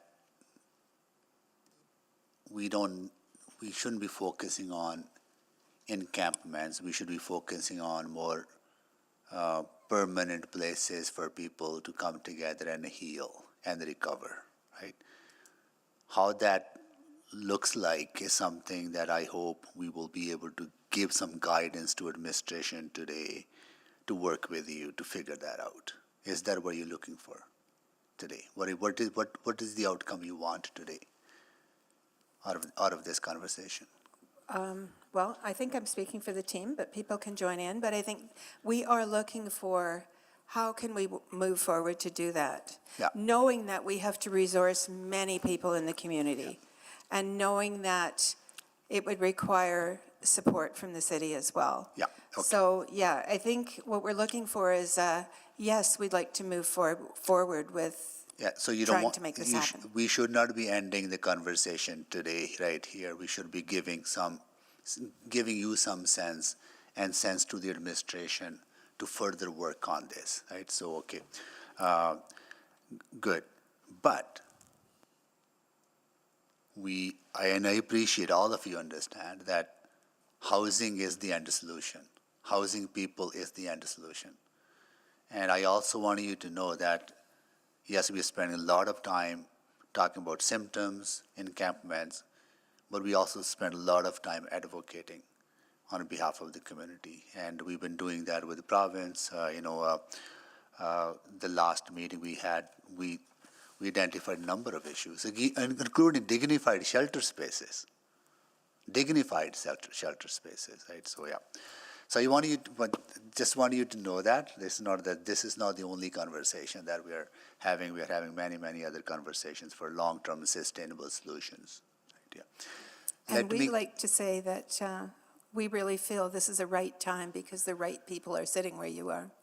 Oh, thank you for that. That's very, very kind of you to say that. Maybe I'll ask this question to Elder Jerry or Elder Kathy. Like, you're very hopeful people. I see hope, I see strength, I see resiliency when I hear you speak, right? Through your experience, my question is it possible in Edmonton to make sure that everyone has an appropriate place to call home? Is it possible to end houselessness in Edmonton? Yeah, it's very possible. I'm living proof, pure and simple. I came from having nothing, broken, and went through all the hardships that people are still facing today in their colonial climb, in their healing journey. That's ongoing, it's deep, it's epic, it's everything. It's about your whole faith. Turning your body inside out and then trying to say that, look at me, I'm okay, takes time.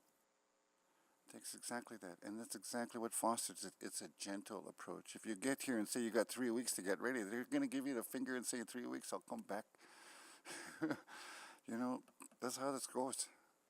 If you're looking at a cumulative effort to try to work together, it's about being able to come down and being able to see that people are trying and honor the ability to try. To show that they got up and got a haircut. Oh my God, got some new shoes and donning some new clothes. That is progress. That is change. The one change you need people to start focusing on right now is personal change. That's how you fix Edmonton. Okay. Thank you. Councillor Rice? Thank you, Chair Principe. So, to the research team and to Colette. So the research starting from October 2021 to November 2022, our city's population, houseless population, keeps between 2,600 to 2,900 for that range. During your interview for the research, did you identify any interviewing participants come from houseless population who live in Riven city, Riven system? And because right now our city heard more and more concern, not only inner city, and also in the suburbs, and specifically in the Riven system. So any interview participants come from that group and who live in tents and in Riven system. Sorry, can you just clarify what system are you referring to? Riven, like creek. The ravine. Oh, okay. Sorry for my Okay, English. no problem. Yeah. And just to clarify, the dates you listed, I just want to make sure we're talking about the same thing, October 2021? Yeah, to November 2022. This is in the report. Okay, so I believe, just for clarity, those sounds like the dates for the entire project from its launch and many months of developing the strategy and getting out in the community to writing all the reports. The data collection was June through August 2022. So just to make sure we're talking, is that the Yeah, group I you just wanna talk I about? just read this research schedule and in the report you Okay. provided on page 4. Thank you. And then I just want clarify for any interview participants, is there any population or any individuals who actually live in the Riven system and then participate in your interviews for the research purpose? So we didn't, this is an interesting conversation. We did not specifically collect data on where they were staying outside, and for a lot of reasons. There was a desire to protect them, not to expose them. They expressed anxiety about being discovered where they might be in the ravine system. So I cannot say, yes, we interviewed someone who stayed in the ravine system, but we know that we did. Maybe someone else can give more about how we know that, but That's okay. So thank you for that answer. Yes, answer is yes. Okay. So I just want to bring the attention. We do have this problem. It's not only in the inner city, and we do have some like individuals. They don't have a place. They have to live in a Riven system as well. So that's my first question. So the second question I would like to go to Candace. I heard you talk about the very good point is about a systematic approach to resolve systematic issues. That is actually a great point. And also I can say that the confidence from you, see how we test assumption and to reflect this enhanced response plan. Specifically, the situation, as you probably are aware of, and in inner city, many places, when the encampments are cleaned, and 2 hours later, and they come back. So it seems that's created a situation for us not achieve the goal, and then you also mentioned for the 5 goals. And then if that is from systematic approach, do you think is anything missing in that process, and how we address that missing piece? Thanks for the question. So I think if you're talking about a systemic approach, you need to think about the diversion and prevention pieces, right? So why are people coming into an encampment situation? And so we need formalized programs to prevent eviction from happening. We need programs in terms of, family violence and those types of issues, poverty, like all of the things that we're working on addressing together as a community. Those pieces are incredibly important. When it comes to encampments and coming in to do a cleanup and then that encampment being reestablished a couple hours later, then it's because we're not able currently to bring in the support needed with the enforcement. And so we're not able to bring in a direct housing option, or a direct shelter option. So we do have some bridge housing options in our community. It's been drastically reduced since the end of the pandemic, but that was a huge help for us in our housing work in the system. but we don't have a place. Our outreach workers go to encampments and talk to folks and gauge where they're at, what kind of needs they have, and where we could place them in terms of housing, but we don't have immediate access. So my outreach workers don't have a direct connection to bridge housing, they don't have a direct connection to adequate shelter, or they don't have a direct connection to market housing. So it takes about sometimes up to 50 days to help someone find an apartment. So obviously that 2-hour time period is not sufficient, but, and then also in terms of the completion of the systemic approach, you guys have done an incredible job on increasing the amount of supportive housing we have available in our context, but the highest level of support, I think, is still missing. So Okay, there are some pretty thank you for acute that. Sorry, folks. we're way over time. Sorry. Sorry, Councillor Salvador. Yeah, thanks so much. Just a quick follow-up question on that piece. One of the ongoing challenges that I've heard from frontline folks who are working in outreach and from unhoused neighbors themselves is, even if they are connected to an outreach worker and there's an intention to get them housed and get on a list, the ability to actually maintain contact with that individual, that's come up as a recurring challenge. Like, because of the rolling displacement, finding that individual again, I've heard can be nearly impossible. Can you talk a little bit about that piece? Yeah, so in partnership with Homer Trust and the city, we've done things around that in terms of our prototypes. So we have given folks that were working with cell phones to try and decrease the amount of time it takes to housing. But for this enhanced response, we're doing just that in terms of taking a specific group of 100 people, allowing them to stay in place, and providing them with resources to maintain safety and low risk at their encampments, so that we can test if we can actually get them connected to housing quicker. That's the goal.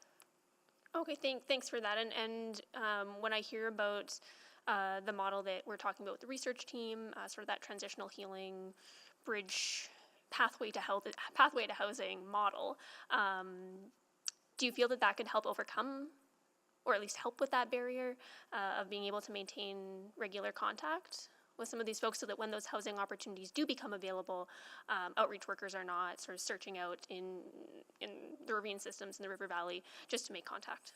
Well, it is a part of the plan. It's not just in terms of the enhanced response plan. It is included in that folks wouldn't be moved. It's just not included in a way of concentration. So those are the different parts. So I think the research team here is talking about some concentrated sites. The plan talks about allowing people to stay in place. I think there are pros and cons. There are issues with concentration for sure. Thank you so much. Thank you. Okay, it looks like we're done with questions to the speakers. So thank you very much, everyone, for being here today. You're welcome to stay. We're going to ask questions to administration now. So we'll just ask you to you can sit up here and follow the rest of the meeting if you wish. And we'll ask questions of administration now. So I'll ask my colleagues to sign up for questions to administration.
Councillor Paquette, would you like to go ahead?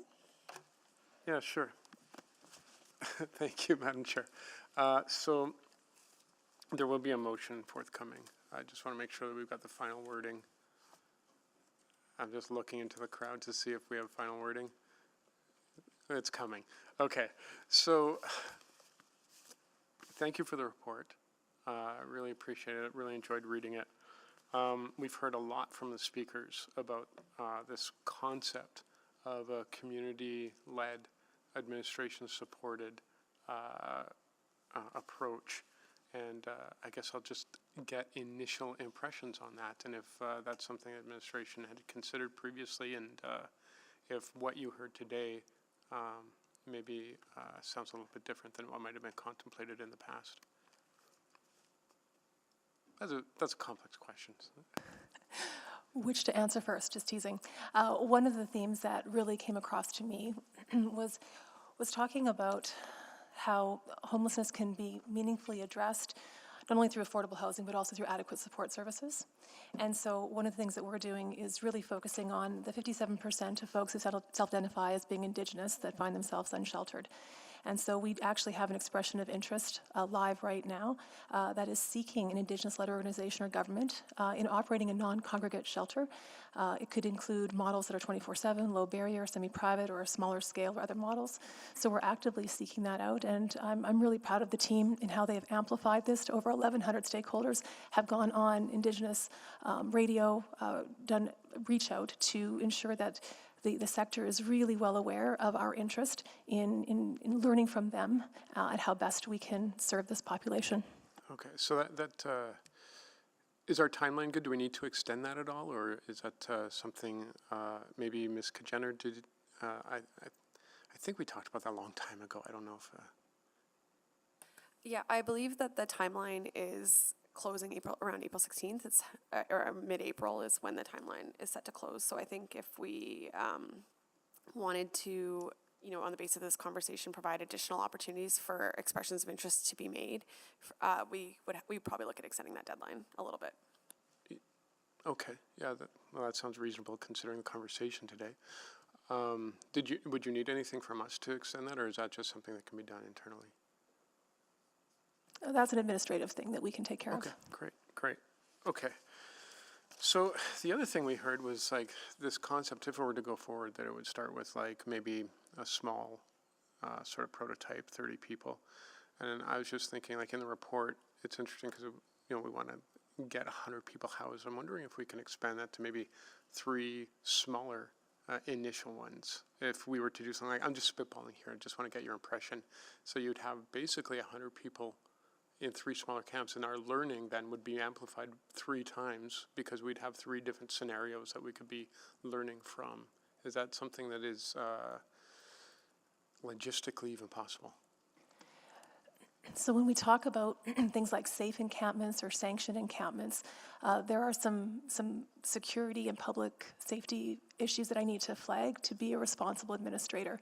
Yeah. When I heard. So we've heard about the concern about security from all sides, like all along the way. Yeah. Like predation is a problem. When we concentrate vulnerable folks, we are creating a magnet and a target for gang disorder, criminality, physical and sexual assault. Even when we had 24/7 peace officer and police officer coverage in some of the previous camps, like Light Horse, Peace Camp 3 in Pequawaman, we couldn't stop the physical and sexual assaults from happening. So those are things that we need to be aware of, that's a just predation to put happens. this out there, is it worse if we are managing it and have some kind of security, or if we just go with the status quo and what's happening right now? I think that the liability question is one that we really want to be thoughtful of. So if it's just a liability question, honestly? No, it's not just liability. It's just and. I think that all of our enforcement teams are doing their best to. So let me put it this way. Sorry. Right now, all of that stuff is already happening. Right now, it's happening in our streets as we speak. Yeah. So is it better for it to be happening unregulated in our streets with us not actually having an effort to mitigate it, or to have it where we are mitigating it? As far as the human concern. I think your presumption that we're not mitigating it now is inaccurate. I think we're doing everything that we can to keep people safe wherever they are. Of course we're doing everything we can, but we can't be everywhere all at once. No. And even when there was a concentration of folks, just based on our 3 previous experiences, with the resources that we had and the way in which we tried to implement, at times, outreach and first responders were reluctant to enter those camps because of their fear for safety. So I think I'm going to have to come around for a second because I think there's a disconnect between the question and the oh, understanding. my apologies. Okay. Okay, thank you. Mayor Sohi? Yeah. First of all, let me start by thanking Jen, your team, and everyone else for working on this issue.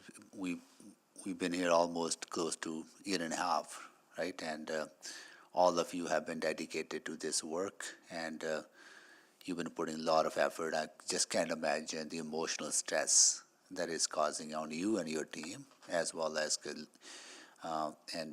your dedication as well. I really want to convey that to you for working really hard on this. We have a long way to go, obviously. I want to start with, first of all, again, when I looked at the executive summary, the way you framed the question or the report right at the top, acknowledging the problem, real problem, the reasons for it, says, encampments are largely the result of a shortage of safe, adequate, affordable housing and ongoing capacity challenges and barriers in the mental health, addictions, and emergency shelter space systems. I think that is very important. I want to thank you for that as well. That kind of clarity is absolutely necessary for us. What are you proposing? Just want to get it. We're going to start with the housing 100 people. That's your goal, right? Is that over the summertime? And how is that different from what you identified in the report, the 28 people that get housed every month, or you have been able to house every month who were living in encampments? Is it on top of that, or is it like? Can you explain a little bit more on that? Thanks for the question, Mayor. It would be targeted and on top of that.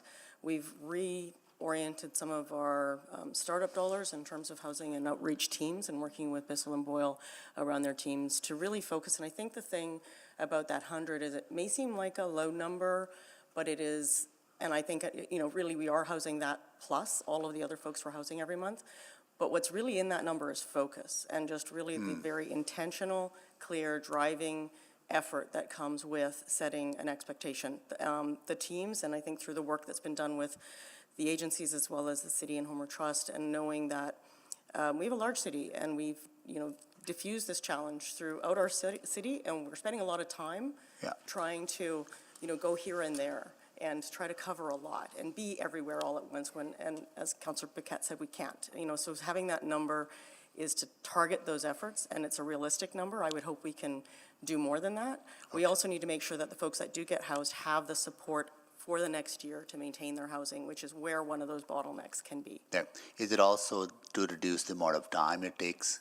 Yes, the very person much to be so. housed? Yes, to maintain that engagement so we don't lose folks, and that we very quickly address some of the barriers that have, although it's low barrier and there's no condition to housing, some landlords won't work with folks if they don't have ID or they're not on income support. So really making sure that that continuity is there at the front end. Okay. No, I really appreciate that focus on housing people, because that's the ultimate goal. But I want to come to the enforcement, David. What I want to understand on the enforcement side, just shifting people or pushing people who want to locate. I want to understand how much who is present when you go out there. Is it EPS is there? Your bylaw officers are there. Are there Indigenous elders or Indigenous organizations there to kind of guide their work or support their work or provide that emotional support to people who are being displaced? Like, how does it look like? I think I may ask my team to weigh in just on some of the very fine details that you're asking for, but ultimately we have a legislated duty to go out and explore the complaints that we get from folks via 311 or other means, and that initial assessment, that risk assessment, has been largely the bulk of it taken by peace officers and EPS members working together. Now I know that there's been some chat about having outreach folks there as well, and I know that there's it's a bit of a discussion because sometimes being seen with the enforcement folks doesn't do the outreach people any favors. We want to kind of build those bridges, but I'm not sure if John, if you have any further details, I know you're out there somewhere, to to get to some of the mayor's Okay. specific Well, questions. I'm out of time. I'll come Sure. back. Maybe John can respond when I come back. And in the meantime, he got a chance. I have time to think about that question. Okay. Thank you. Yeah, that's great. Thank you. Councillor Rice? Thank you.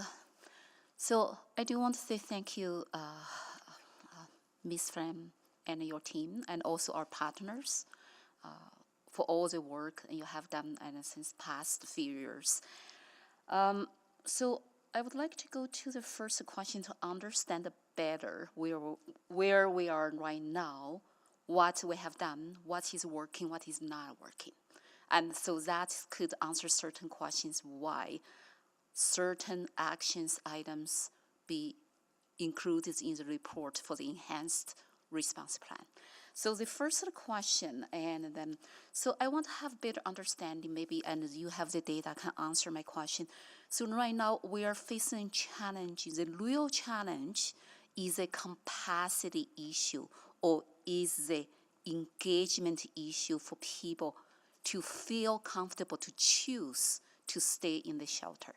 And because what I heard and also what's the reports in front of us we received from research team, and that over 86% of interview participants say they choose stay on the street. And then so I want to get a sense from you and how we understand that type of situation. Can you give me a very clear answer? Is it a capacity issue? Or is it engagement issue, how they feel comfortable to go to shelters? Sure, Councillor Rice. Thanks for the question. So I think it's important to note, though, that in that report, they flag that it's not a preference. And so if people feel that they don't have a choice to access shelter, and that could be for a number of different reasons. First and foremost, a lot of people don't feel safe in the shelters that currently exist in Edmonton for a number of reasons. That might be that they're crowded or that there's a lot of people who are suffering from addictions, substance abuse disorders, or mental health challenges, and that are all in one small confined space, all trying to sleep. It doesn't feel safe. They're worried about theft of belongings. They're sometimes not able to stay in the same place as their partner or their friends because of gender segregation or other things. The shelters often may not be culturally appropriate in the supports that they provide, so there may not be the recognition of the unique needs of Indigenous people and historic trauma. There also may be a lack of privacy and dignity, and so for all of these factors, people make the calculated or feel that they have no other choice but to stay outside because it's ultimately potentially safer or more dignified or a better place to meet their needs than in the shelters. And so the city's done a lot of work around minimum shelter standards in the last few years to try and encourage the uptake of them by the other orders of government that fund shelter. And we're also working on Indigenous-led shelter proposal as well to try and increase and enhance the shelter options available in Edmonton to address those challenges. So I just want to make sure my understanding is correct. So is that safe to say, and right now, and then in terms of like culture, in terms of like engagement and how they feel comfortable go to shelter. So that piece, we need to do more enhancement. Is that safe to say that? Well, I think that there's certainly opportunities to reduce barriers to accessing the existing shelters in Edmonton, absolutely. Okay, so then also another thing I heard is the lack of immediate access to the services and when we do the cleanup. Can you comment on that a little bit more? And then, so it seems there is a gap there, and then between the people on the street, and then also for them to go to the services. And what does that mean? This is something I really struggling, and because what I heard, and also since I become councillor for 1.5 years, and then our city put lots of effort and investment and work with partners and put lots of service, but I still heard today very clearly and the lack of immediate access to the services. Can you comment on that a little bit more? Yeah, so I think there's just 2 points to be made there. First, and I should have clarified this, although there was sufficient emergency shelter capacity through the winter in terms of temporary spaces that were increased, there's only 629 permanently funded emergency shelter spaces in Edmonton. And so so there is a challenge in terms of capacity through the summer, but we still find that during the summer there are spaces that go unused as well because of the barriers that I referenced, right? So that's one piece. The second piece I would just say is that, and I think the report does make this clear, we've seen 1,000% increase in the number of encampment complaints in the last 6 years. We've seen a doubling in the number of people experiencing homelessness. And so part of the challenge in terms of timely access to services and supports is simply a matter of scale. We need more of all of the solutions, and we need them, you know, as quickly as possible, essentially, to address people's urgent needs right now. Thank you. I will come back with more questions. Thank you. Councillor Stevenson? Yes, thank you so much for the report. I have to apologize. I have a cold and my brain is not functioning very well. But I did want to echo the mayor's comments to really thank you for this report. I thought it was very exciting for me just to see the shift in orientation in what was being communicated in terms of really framing this as a housing crisis or symptoms of a housing crisis. And the distillation of our response really focusing on connecting people to housing and ensuring safety for everyone. I just think are phenomenal foundations for the work we have ahead. So thank you all for that hard work and that thinking through. I wanted to circle back. I spoke to one of the speakers just about governance. And going through the report, I did find there were a number of sort of different tables. So there's the high-risk encampment team, the encampment strategy table, and the governance MOUs, and the weekly tactical meetings. And I just wasn't sure how all those pieces fit together. And so I heard that sort of there's that high-risk encampment operational teams that's still fairly limited in its partnerships or memberships. Is the governance MOU specifically, will that be the vehicle to resolve that?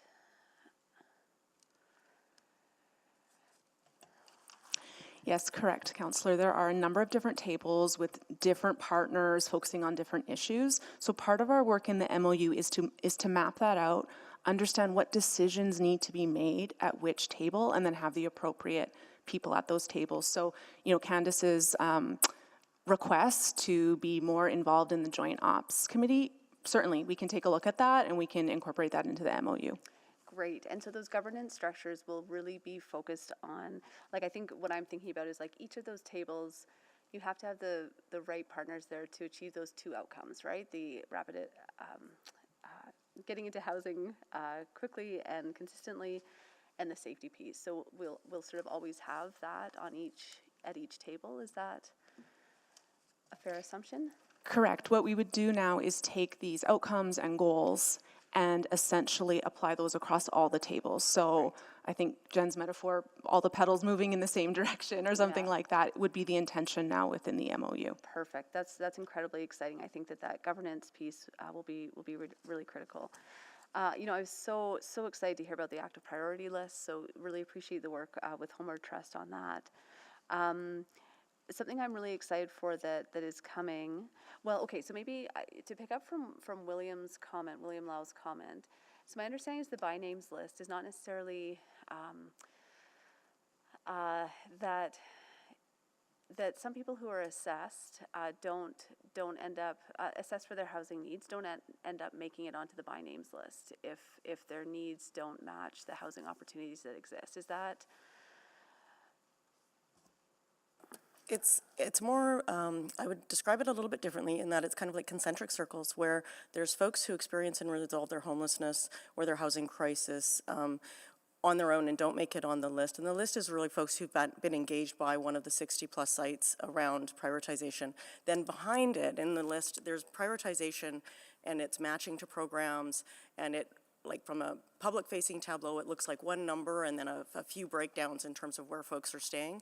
But it's more granular, and I think what the report is really saying is that we need to be very specific in prioritizing and aggregating that list so that those living rough it's not a separate list, it's not going to parse For out, but just to be sure, yeah. really, really clear. Intentional. That's, sub-list, if you will. Yeah.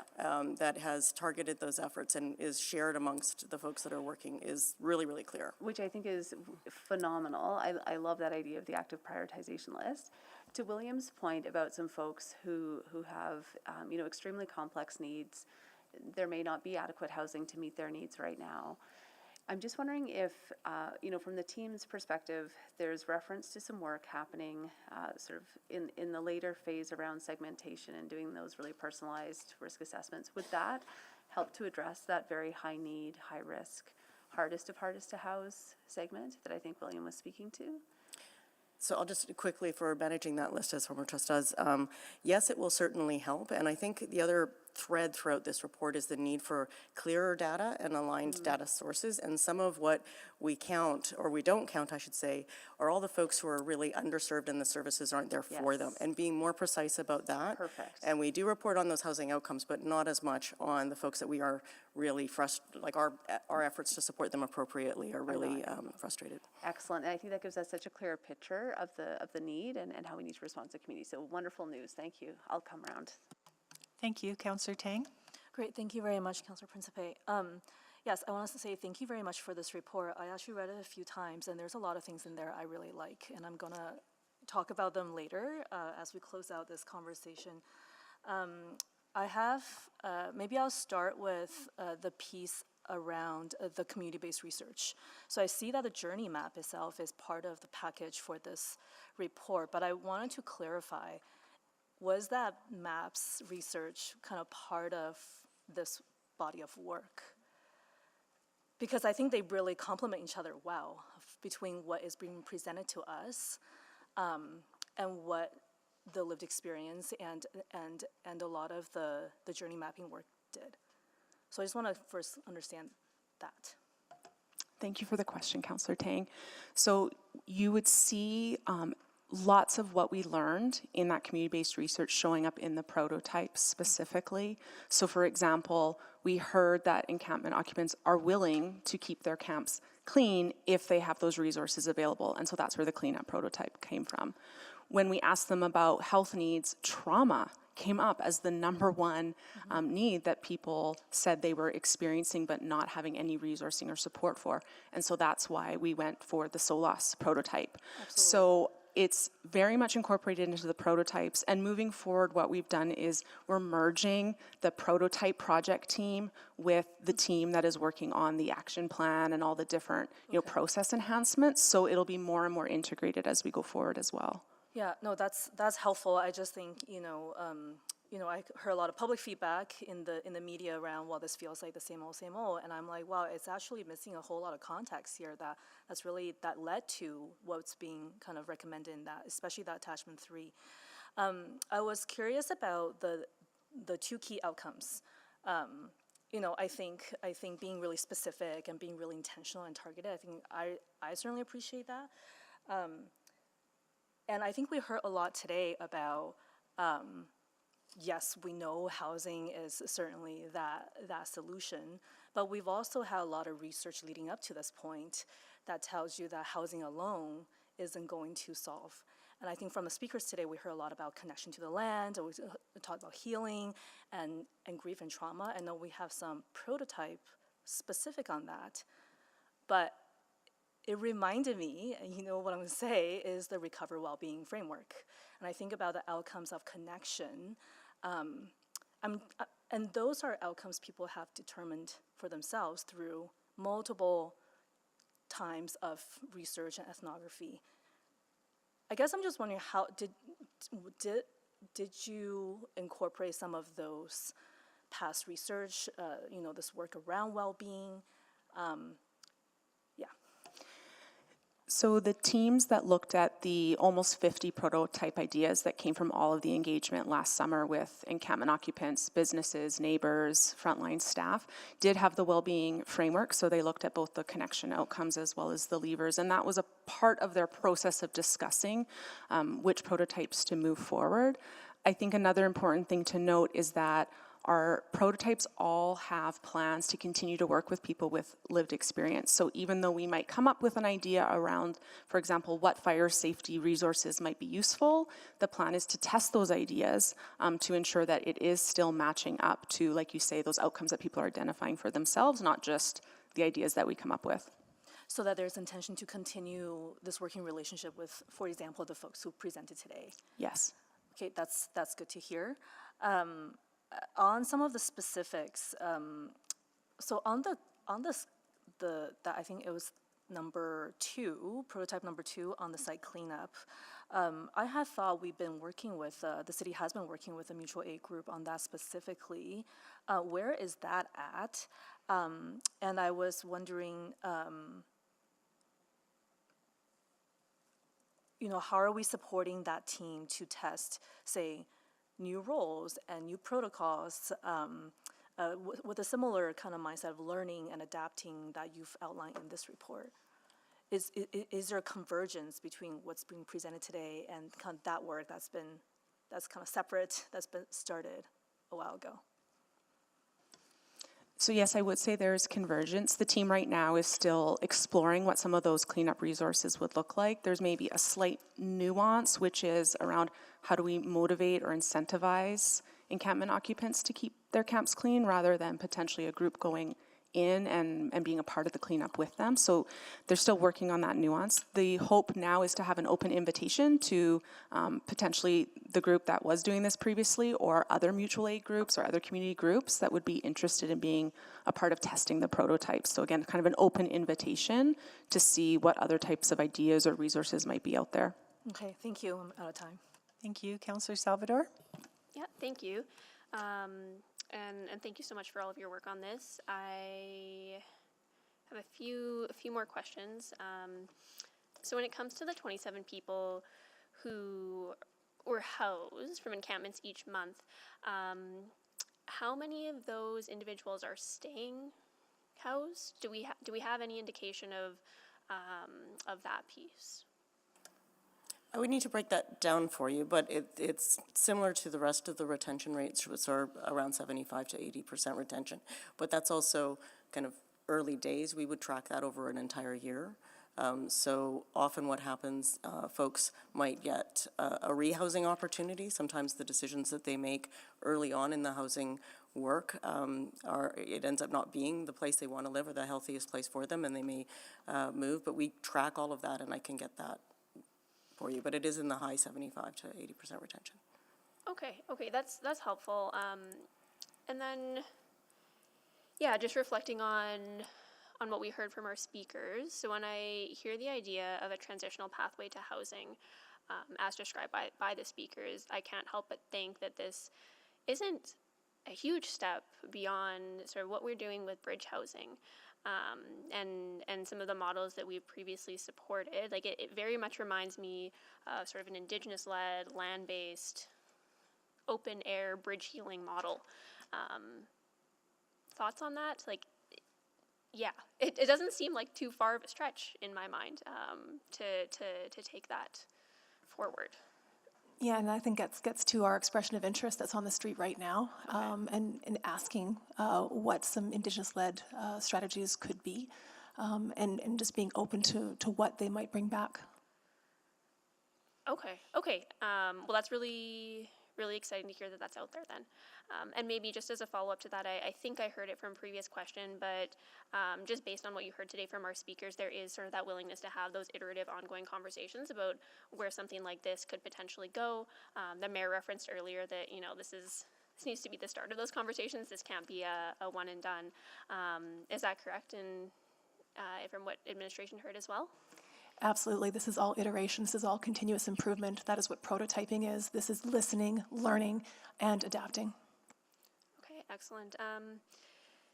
And then maybe just a slightly more detailed question. When I looked at the response plan and the 5 short-term goals, the third one stood out to me that looks at moving towards sort of a risk mitigation approach, and that, in my mind, is kind of in contrast to a risk elimination approach. So it's...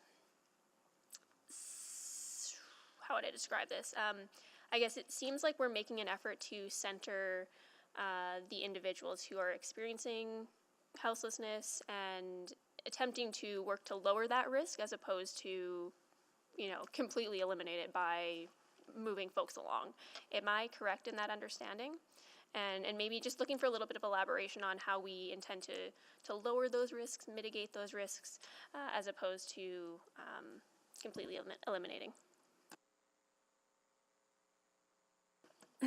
I don't think we ever eliminate the risk, and ensuring that we don't have entrenched encampments still is going to be part of our encampment response, because the risk to the public and the risk to the encampee is too serious. And when we assess each of the encampments, we look at it from the encampment residents' perspective. It's all about, what is the probability of injury, death due to property damage due to fire? What is we go through an entire listing of what could possibly impact them negatively from injury, harm, and death.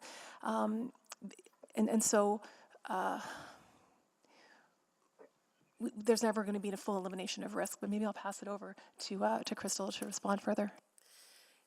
Yeah, thanks, Jen. So I think some of the, like an example of what we're thinking in this, with this goal is, for example, that we're working closely with the EFRS on how we can support encampment residents in finding, safer ways to access warmth than through fires. Like fire risks is obviously the most significant risk that we often will see in encampments. And so there's some work going on right now, and there's a prototype that's been identified around fire safety in particular to look at how can we engage with people with lived experience, agencies that work with them, and see if there are strategies that could be implemented to support people in educating around fire risks and providing information about how people can stay safe, in addition to just acknowledging, closing the camp as acknowledgement of the risk. Yeah, that's helpful.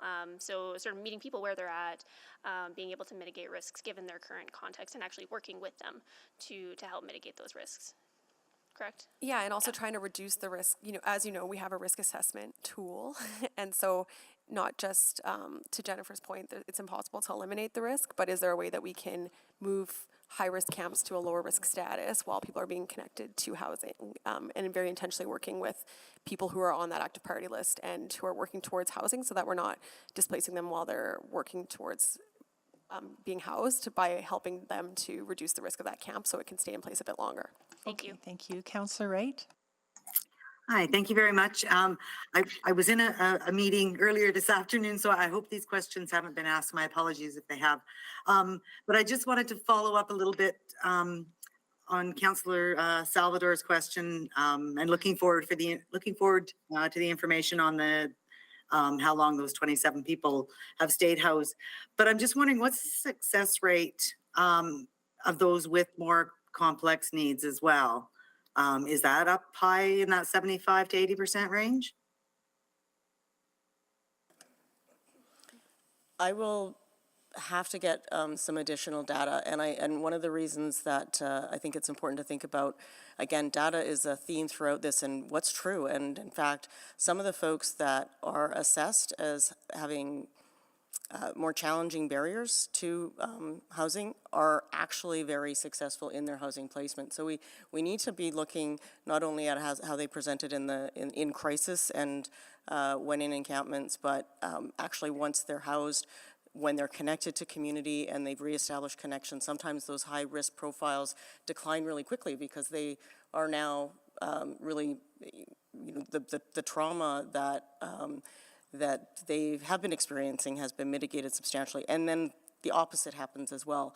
So I don't want to just give a number. I think that it's important that we give a profile to that. And actually we have a research project funded by the federal government, which is really specifically to that pre and post housing experience of folks with long experiences of living outdoors and living rough. Okay, and I'm just wondering if maybe something that might contribute to that success rate is if people are finding housing within their home communities. So I'm thinking, that those that maybe come from the surrounding areas, would they be more successful if there was housing available in their home community where they have those sort of natural familial supports? some of those examples, I would say, link back to my earlier comment that once folks are housed, sometimes once they've settled into housing, they start to identify those other options. They reconnect with community, and sometimes it's reconnecting with family and reestablishing relationships that would be potentially that trajectory. It's certainly not an expectation in that it really is recovery oriented, and the folks that we're working with focusing on their priorities and their needs. Okay, so we are looking at sort of regional, I guess, housing needs, or? The program that is supported and housing, the outreach in encampments is one part of the program, is really oriented at again, that person-centered, working with them in identifying what their version of success is. And sometimes that means going back to a community where they're from. Sometimes that relationship is actually part of the harm that has perpetuated, some of the challenges that they have. So it's really working assertively with them in a case management role. Okay, awesome. And then I just had some questions as far as funding. I know I don't think the requests were fully funded, and I'm just wondering, as far as for the encampment cleanup and that, how many new people do we have in place? The encampment cleanup numbers aren't the bottleneck for us, because the cleanup team doesn't go to an encampment site unless it's been abandoned, and all encampment occupants have left. So in order for that state to have been arrived at, that would require peace officers to attend. So I think that in the report, we talk a little bit about coming back at fall SOBA, if there is direction from council to enhance that piece of the response. Okay. And is there any funds available, or could funds from the community safety and well-being funds be used? That would not be recommended, as the focus of those funds is really on prevention and diversion, not crisis intervention. I think that in terms of possible budget sources, it would be the FSR, but then of course that brings you into another quandary of being below your minimum balance. Okay, and I think I will yield the rest of my time. Thank you very much. Thank you. Clerk Youssef, is Councillor Paquette next, or Councillor Rutherford? I believe it's Councillor Rutherford. I'm not sure if she had a She did turn. not. She did not. Okay, Councillor Rutherford, go ahead. Yeah, thank you. My colleagues are asking such great questions, but I still wanted to follow up on the thread I was asking about. Are there unintended consequences? Like when I see that number that we've increased calls and complaints on encampments over 1,000%, and I know from my experience and what I'm getting from constituents, a lot of the encampments in specifically the ward I represent are, one or two people at a park here and there spread out across the city. Is that safety matrix and sort of that the way we're doing that? I guess just, is there unintended consequences that's driving those numbers up in terms of maybe more camps, but smaller camps? And what are your thoughts on that to Ms. Flaman? I can't speak to why 9,300 Edmontonians called 311. I think that there is a proliferation of encampments. I would turn this over to John or David to see, because we've been mapping the last year. Yeah, or so. there was a previous report that I referenced in the encampment, a previous encampment report where it mentioned that there was more encampments, but the encampments are smaller numbers of individuals. Yeah, that is true, but how that correlates to the 311, let me pass it over to David and John, please. Sure, thanks very much. There's definitely a difference between the encampments that we see concentrated in the downtown core and the encampments that we see spread throughout the other areas of the city.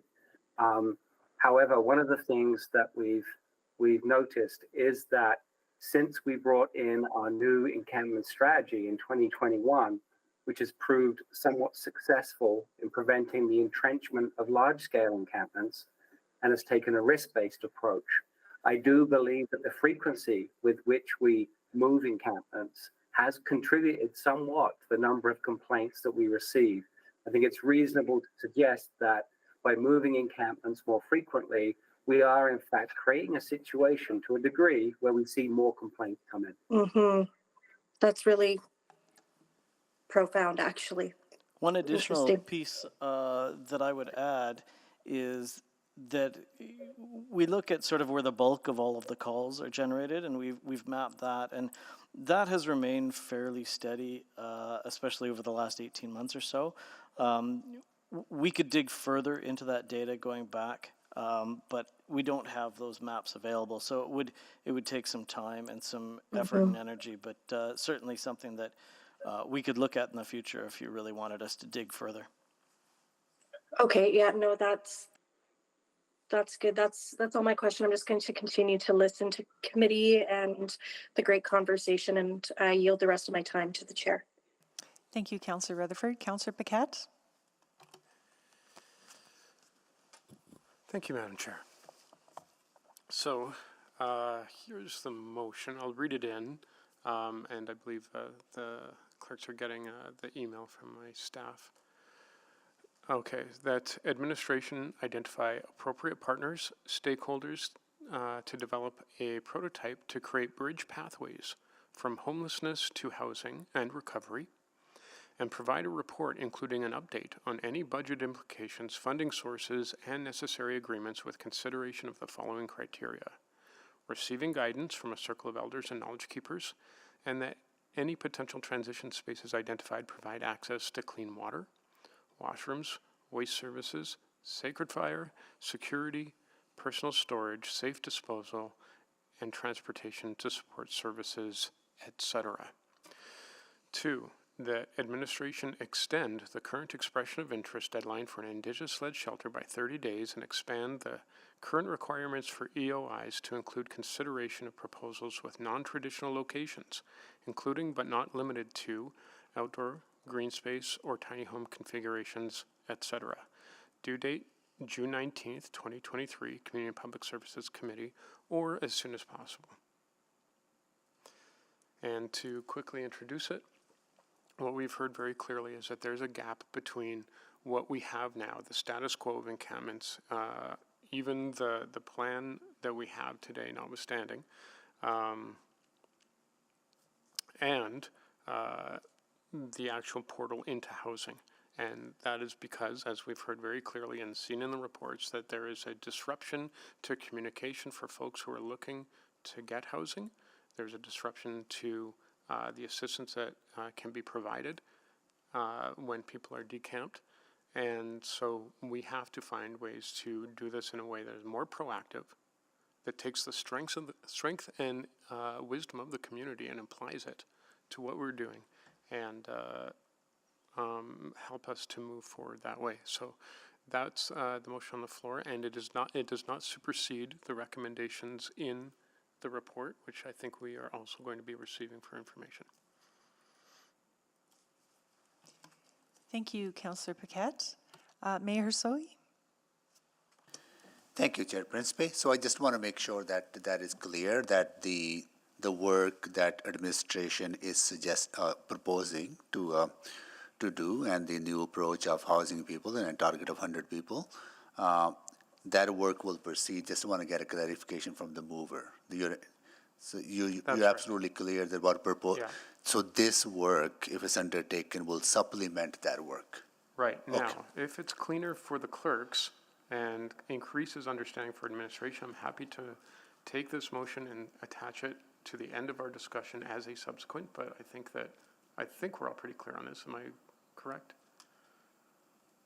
The only clarity I would seek is just around the bridge pathways from homelessness, just to ensure that we are speaking the same language. That would be my only point of clarity. Yeah. Well, that's good then, because I want the work you're proposing, the new approach, to proceed, right? And this will supplement that work. Good. So that is, if this motion is passed, it's not going to stop the work you're doing.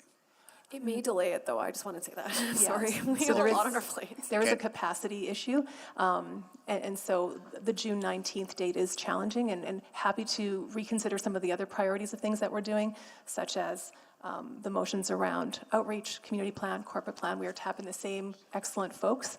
So if there's some patience, grace, and mercy for a later due date or a shifting of some of the earlier work, I'm happy to entertain that. All right, so I will ask, is there anything that you need to, as far as capacity, as far as anything you need, because this is a council priority, because we have to be ready, because summer is coming, and we don't want to be scrambling at the last minute. This is the problem, is that this frustration of always scrambling to try to get this done at the last minute. We want to get ahead of this. So is there anything that you need that we can help you with as a decision from council, or can you find the resources internally? So I will caution perhaps on a number of fronts in terms of for this summer. So we did provide a report on sanctioned encampments last June that included options, that included budget, timeframe, et cetera. So I would be looking for clarity on how that would be different from this. We were asked to bring forward a service package in the budget deliberations, which we did. At this point, even if we had clarity on what we were going forward on, we would require budget to do that. We would need to search out locations. There's permitting questions, there's servicing questions, there's finding an operator, and so on.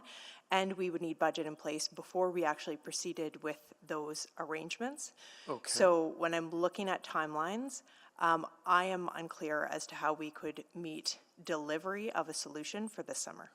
Okay, so I cannot speak for council, but I would assume that in this case, because of the very serious increase in numbers and the increase in public concern, that there is support from the public and from council to assist you in order to have the resources to get this done.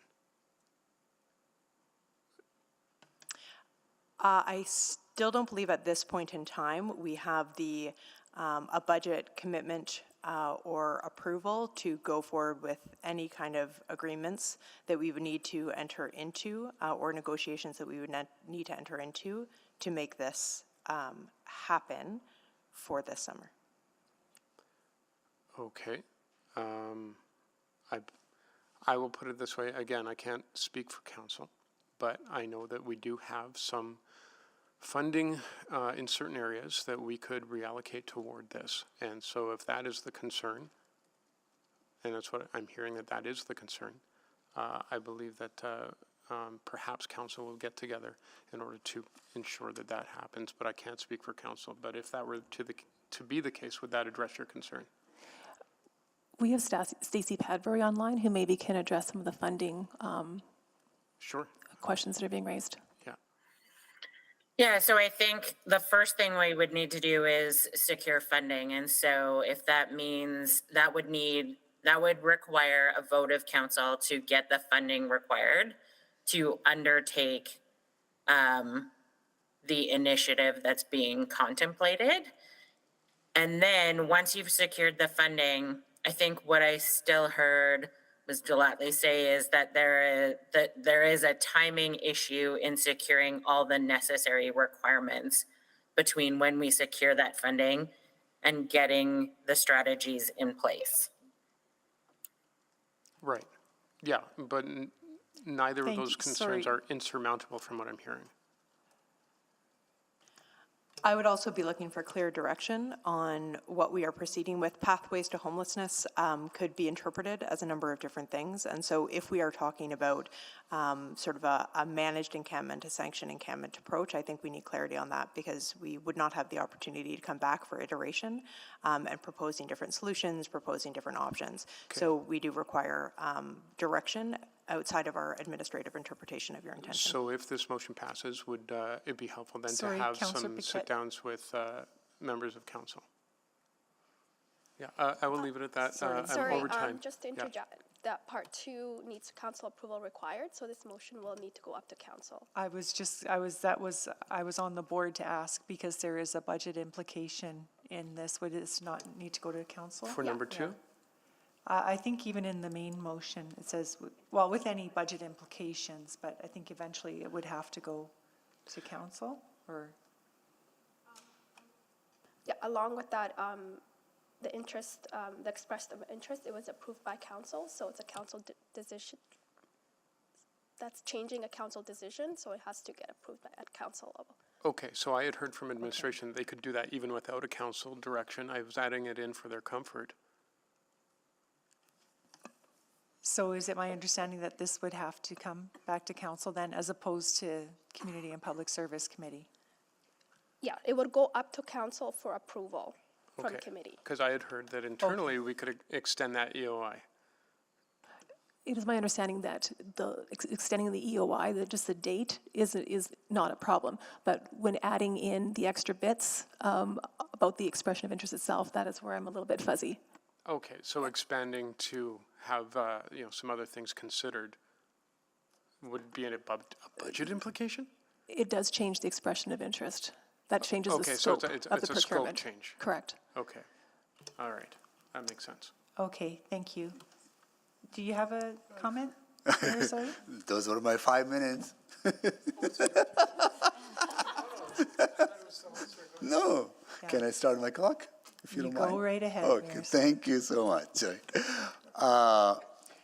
Let me actually start with, you heard from the members of the public, people who have lived experience, people who did the, engage with people with lived experience. They have this idea of creating a space that is more permanent with, under the guidance of the elders, and provides more stability, allow people to have culturally appropriate services, interventions, and the support to heal, right? What would you suggest? Is there a way for you to engage with the community to further explore that idea without having direction from council or committee at this time, right? What is the path forward? That's what I'm trying to understand, Councillor Paquette. What is the path forward for us to, without complicating so many things, without looking, Yeah, I'm happy to scratch point two. It was So literally that's just what I wanna enough for understand from administration comfort administration. so that they would say, oh, yeah, we had council direction. any suggestion from administration to move forward, a path forward to engage with community to explore this further? So, and I certainly, we need to defer to the direction of the clerk here, but I would say that with respect to the Indigenous-led shelter project, we were contemplating like an indoor shelter as part of that project, and council did approve $1 million for planning for that. So we were planning a longer time horizon to come up with a proposal. I think it would be sort of a friendly amendment to expand that to include, alternative types of shelter providing the same purpose and assuming that it's consistent with our bylaws and like a legally permitted thing. So I would say like a next step on that would be if council were to direct us to expand that scope to include a wide range, and we could, like any community-led proposal we're happy to consider, we could bring that back to council for your information and consideration also. But I think it's important that it be community-led, Yes. based on what we've heard. So And the that's part- what I'm confused about with number one, is I don't understand how that's community-led. It seems like that's city-led. So if part two can be clarified, more refined, part two would be better direction for you to explore that instead of part one, right? So maybe we can work out the wording of the motion, because what I'm interested in, not the complexity around everything else, but I'm interested in what's the next step to engage the community on this? The simplest way to do that. So I would say the simplest way is to have an open call for expressions of interest. We Yeah. can receive proposals. We can hear from community entities, organizations, what they need to execute on those proposals, and then we can make an informed decision based on the proposals that have been received. I think that's probably a clearer next step than the prototype, only because I'm not entirely clear, like, is the prototype, is it a pilot? Are we talking about an encampment? Are we talking about bridge housing? Like, there's a bunch of different pathways to housing. Does that still need to go to council as well, for maybe district clerk? Yeah, If we were to just focus on part two of the motion, right, does that still have to go to council for direction from the committee? I think so, yes. We just need to look at, maybe during the break, we can look at the previous direction that was given by council. But yeah, part two would need to go to council. Because it changes the What does it change? What So it, Mayor Sohi, I think what we're trying to do is we're getting oh, information. here. Hi. Sorry. We're getting information from a few different places. So in order for us to give our best advice at the break, we're just going to go back and take a wee look at the actual motion that was passed and see how we can make this the most efficient process while not overstepping our bounds as committee versus Okay. the direction of council. Got it. Okay, we'll figure that out. Okay. Councillor Paquette, would that be the approach? Hey, whatever works. Yes. I'm all for it. Yeah. But I think that just to answer your question, you were asking Min, but what that would look like for communication, we already heard it. We can engage with elders and knowledge keepers with administration to figure this out. Like, that's how we can do it. I know that we're used to dealing with agencies and boards and things like that, but there's also the community aspect that we can actually form an understanding of what those things look like by engaging with the folks who are stepping up and have the knowledge. Yeah, and Crystal, you have the list of the people who are here. You probably know them by their first name, right? Yeah, So for sure. It's just when it comes to actually executing on a solution, there's, legal agreements, there's Yes. potentially rezonings, there's things that are regulatory in nature that need to be Nagin came addressed. up, right? For example, Nagin Housing Venture came up, right? You know those people as well, right? So there's a way to engage that. Okay, good. That's all. Thank you so much. Yeah. Thank you. Councillor Rice? I thought you didn't have even first round yet. You go. No, that's okay. I actually made my comment already. Go ahead, please. Okay, thank you. So just to be very clear, and even the motion on the floor, do we still need received the information for the administration's work to move forward? Do we still need a vote for that motion received for the information? I will look to clerks for that. So just, Councillor Rice, hi, it's me again. So receiving a report for information is just acknowledging the work that's been put into it, but administration regarding what they've been presented isn't actually providing a request for direction. Yeah. So if there is a subsequent motion or a replacement motion, this doesn't have to be received for info. Okay, because I'm a little bit confused before we have precedents and we receive the information motion passed, and also we have a subsequent motion passed. So that is why I'm asking this question, a little bit confused. So that's just because one of your colleagues put a motion on the floor, and that could have been done subsequent. It's absolutely in order to put a motion on the floor at any point in time during the committee's discussion on the item. So if that's the case, I'm willing to put the information received, the motion for the information received for the information. Okay, so there's a motion on the floor right now, so we'll leave that and we'll deal with that afterwards, but you can do so at the end. Okay, thank you for that clarification. Because we need to make sure and the work still ongoing, and we are not just stopped. So my next question, I still want to go back to the reports. I really appreciate the reports with the full attachment. Actually, I got lots of questions, and by reading the full attachment and the one reports and during the long weekend, I want to go back the action, because in attachment 3 we do have the action streams, and also we have post types actions as well, and then in the action streams specific, which part of the action plan to address suburbs,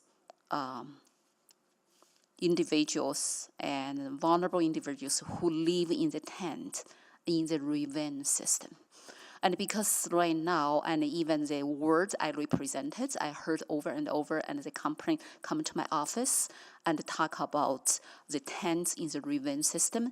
So it's not only about the community safety concern, it's also about how we make sure people who live in the Riven system can receive the services they need.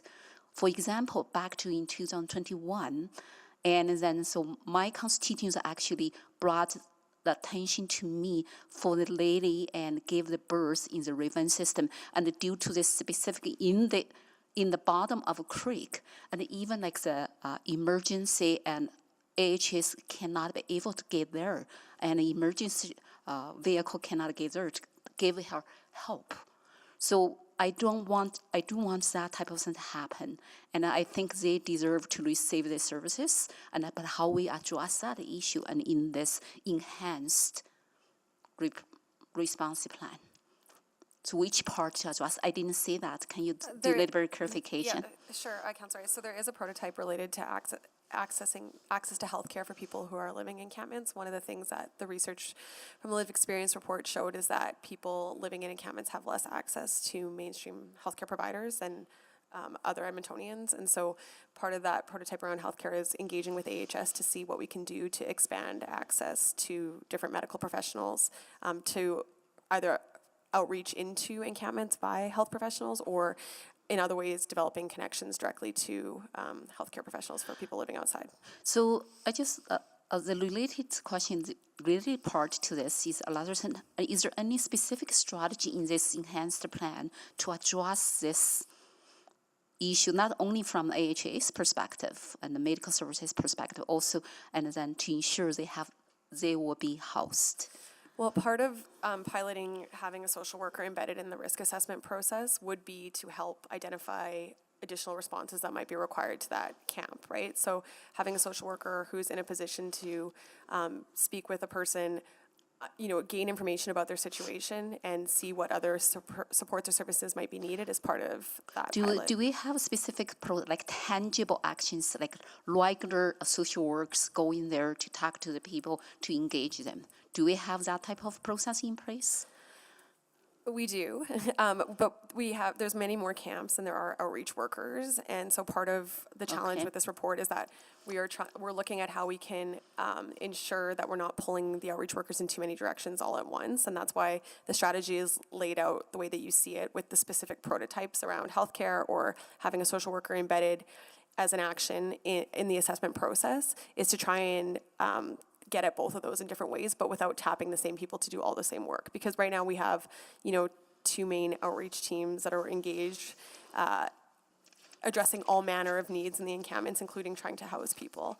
And that's where, with the huge increase that we've seen in demand for services, it's difficult to keep pace, and that's why the times to housing take longer, because there's fewer, a small amount of resources being pulled in many directions. And so by chunking out the access to healthcare, the social work, having a different social work resource embedded in the risk assessment process, we're hoping to take some of the pressure off the outreach team so that they can focus on what they're contracted to do, which is to try and house people.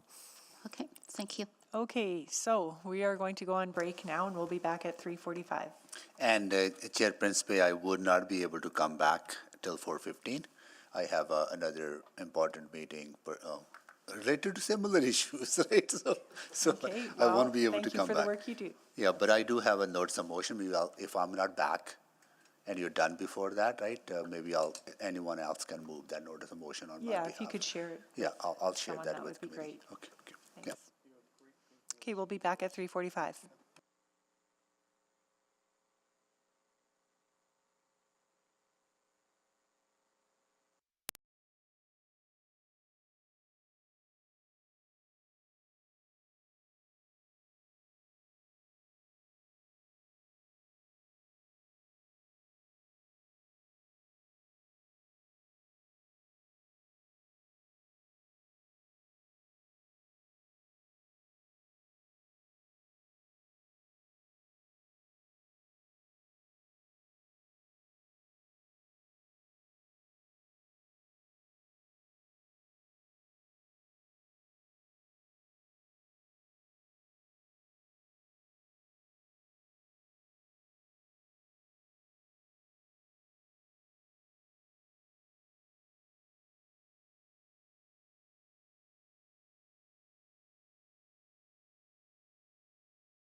Good afternoon. We are live from Council Chamber.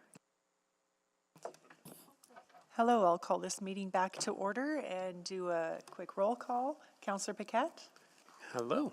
Hi. Councillor Rice? Hello? Hello. Councillor Knack? Good afternoon. Hello. Mayor Soy may join us later. And we're joined here with Councillor Stevenson. Hello. And I'll see if any other councillors are joining us. Councillor Wright? Good afternoon. Hello, good afternoon. Councillor Tang? Councillor Hamilton? Councillor Salvador? Councillor Rutherford? Hello? Councillor Cartmel? And Councillor Jans. Okay, so we are ready to go. Councillor Paquette? Yeah, thank you, Madam Chair. What I'd like to do, I think, because clarity is kindness, I'm going to withdraw this motion and restate at the end of the discussion as a subsequent, and I'll give the reasons for that then. Okay, thank you very much. I don't know if there's any objections to me withdrawing the motion. Any objections? Councillor Rice, no? No? Okay, great. No objection. Thank you. Thank you, Councillor Paquette. We'll go on next to Councillor Stevenson for questions. Great, thank you so much. Now I can't ask the mover a question. But maybe just to reflect on the spirit of the potential subsequent that's coming forward and sort of the response that I heard. So back in July of last year, we did have a report that looked at small-scale sanctioned encampments that are housing focused. Is that correct? Yes, on July 4th. Okay. And my memory is that report came back, and there was quite a significant price tag attached to the city sort of being the lead proponent or manager of that. Is that correct? Yes, it is. Okay, so I believe that the intent of the motion, and I will ask the mover when the time is appropriate, would be to not just have that same report come back, that we actually want to look at a fundamentally different way of approaching that. Is that possible? So that it would be more community-led, I think, to Ms. Jenner's point. Just, yeah. Yes, and I think that the expression of interest that is currently on the street, asking for Indigenous-led organizations or governments, and I quote, to include models that are 24/7, low barrier, semi-private, and or smaller scale or other models.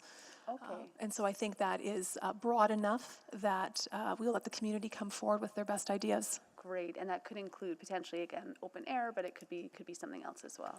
Yep, other models, it's super open for their reflection.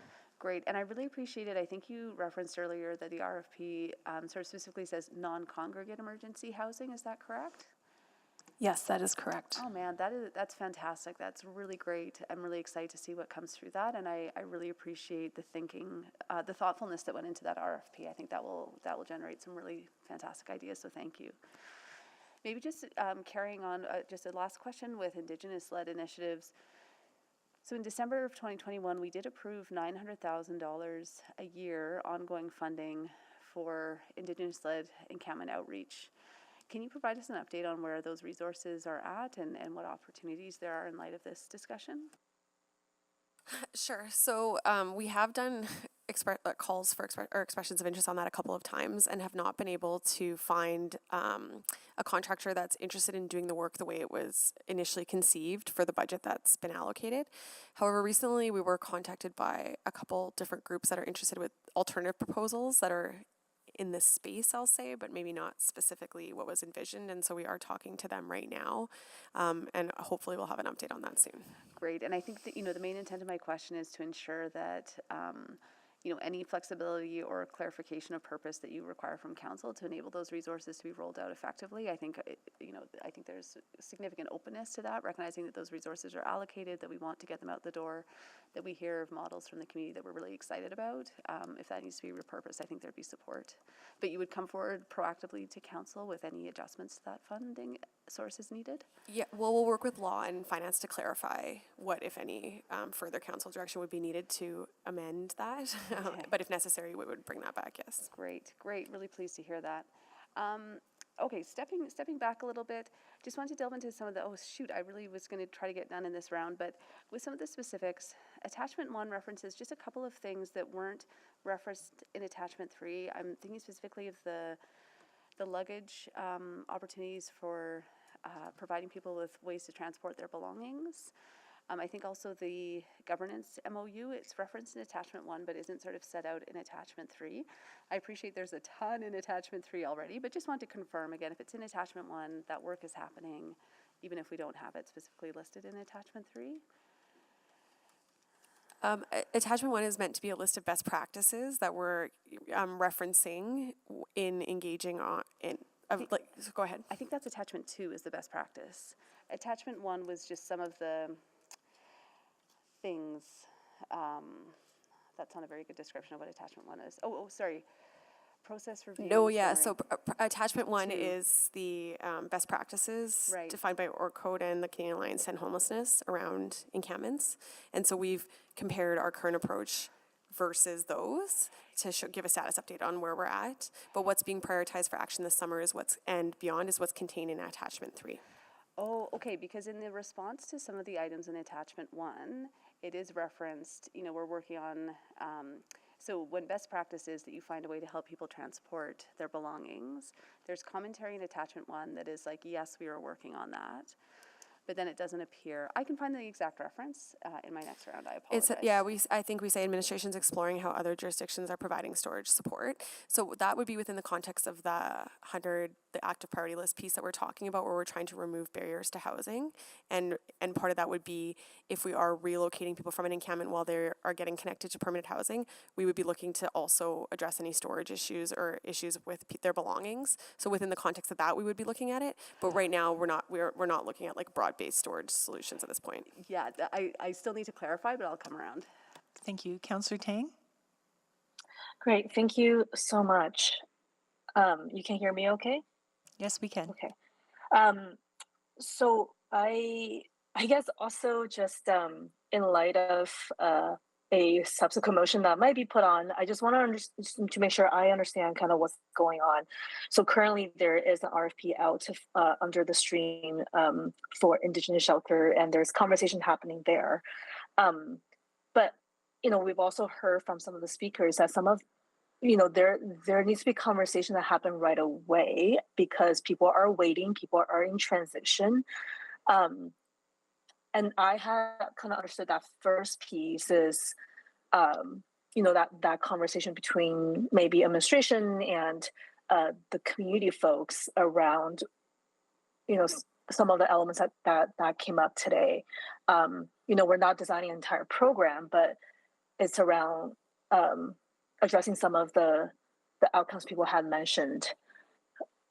I guess I'm just one, and I think just to reinforce that point, this isn't about city leading this. This is about community leading this, which I would see quite different from that report from back in July.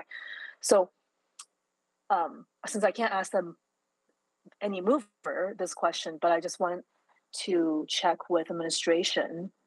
There's two streams happening.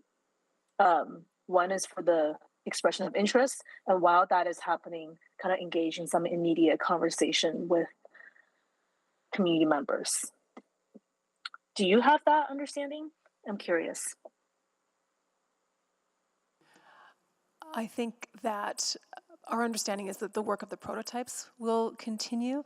The extensive outreach we're doing around the expression of interest to ensure all of our partners and stakeholders are aware of the opportunity will continue.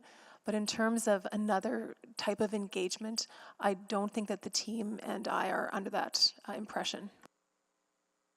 Okay. Well, maybe I'll check with the mover when the time comes to it. I was actually curious about some of the charter rights discussion from earlier. I think recently there's some really fresh examples out of Vancouver around closing down large-scale encampment. I'm wondering if, since that's so fresh, wondering if the team has kind of learned anything from that example, or does it kind of validate some of the thinking that went into this enhanced response approach? Counselor, this is Jennifer Little from Legal Services. And you're absolutely correct to say that there have been recent developments in Canadian case law occurring on the topic of encampments and charter rights. And they are primarily coming out of British Columbia and Ontario. From those cases, what our takeaways are at this point is, well, there is no constitutional right to housing in Canada per se. These case law developments have shown us that Section 7 charter rights can be engaged when the government is making decisions that could interfere with a person's fundamentally important decision to shelter oneself in circumstances where there is no adequate shelter alternative. And so with the case law decisions coming out, I think it gives the administration a very clear message that we want to be mindful that we address charter concerns within our own bylaws, within our own procedural documents, to make sure that we are mindful of the current state of the law as we're moving forward. That's helpful, and I'm glad that lots of eyes on this piece as well. I had a question around some of the roles that was mentioned in the report. How does administration currently engage and liaise with businesses and neighbors around community safety? Is that community safety liaison going to do more of the same? Are NRCs involved? I'm curious about the opportunities that came out of the MAPS report around some of the bridging events, and how can we tap into some of these roles proposed in the encampment report as opportunities for bridging. Wondering if anyone on the team can speak to that. Sure, Councillor Tang. The reason that we included that CSL position as a placeholder, and we're still honestly kind of sorting out exactly what that would look like. So it's premature to say definitively. However, I can tell you what we're thinking, which is that we've heard from businesses and neighbors that the 311 process sometimes is not ideal from a perspective of understanding what's going on with an encampment near their residence or business. And especially for folks that are on that active priority list, where we're allowing them to remain in place for longer while they're working on that housing piece. We want to make sure that there's an open line of communication between any impacted stakeholders and the city. And so we are envisioning that CSL position as potentially, or something like it, being potentially a bit of a conduit. But certainly the bridging piece is work that our community safety teams do all the time. And so we could definitely, look at whether something like that could be included as well, just like a proactive sort of event, I think is what you're referring to. And that's what our NET teams and other community safety teams do all the time. So we could certainly get their input on that. I appreciate that. Thank you so much. If I could add to that, Councillor, quickly. Having that community liaison role will free up some of our officers who often find themselves running 400 to 500 complaints behind in peak summer times. It would free up some of their time, because currently they do try to fill that gap and liaise with community by following up and making phone calls to community residents. So this will allow them to reprioritize their time. Thank you so much. Appreciate that. Thank you, Councillor Tang. At this time, I believe I would like to put on the floor to receive for information. And thank you. And I don't feel that I need to speak to it so much. I do want to say thank you for your work. I know that you're taking it seriously, you're working hard, you're listening, and we appreciate what you're doing for all folks in Edmonton. And then I'll just go back to questions now. Councillor Knack, please go ahead. Thank you, Councillor Principe. Just a few quick questions, and then I'll speak to it after. I know in the current report there's some of the current work, there's the weekly tactical meetings and a lot of the fantastic work you're doing. How often does the province attend the weekly tactical meetings? We have monthly meetings with Homeward Trust, the Government of Alberta, and the City of Edmonton. But these tactical meetings around encampments, the GOA is not involved currently. Have we invited them? Should they be invited, considering, shelter operations falls in their jurisdiction as well? At the administrative level, we have explored how we can support those experiencing homelessness, whether they are encamped or seeking shelter, but that's a live conversation. Okay. So am I to interpret that as that you've reached out to them, but I'm just trying to understand, like, how often are they getting this data? Because I think that, part of hoping that we'll see action from their part is them understanding just how much work you're doing each and every week on something that ultimately they're responsible for.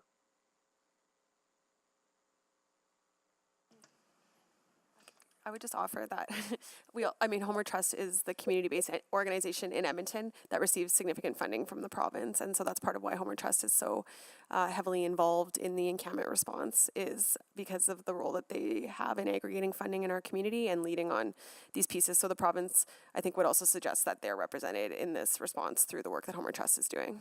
And Susan, you might want to. Yeah, I would further add, with the increase that we received mid-year last year that enabled us to move confidently with the 5 sites opening and some additional supportive housing planned. We have some of the resources for this summer, is some of that carry forward to be able to achieve the housing outcome. So there is a real commitment to that work that the province, through their funding of Homeward Trust, the additional $12 million last year made a huge difference in our ability to do that. I also, this is a system, and we have an encampment response that has a really targeted strategy. The shelter hub pilot is also something more led by the province, but that the city has been engaged in, Homeward Trust has been engaged in.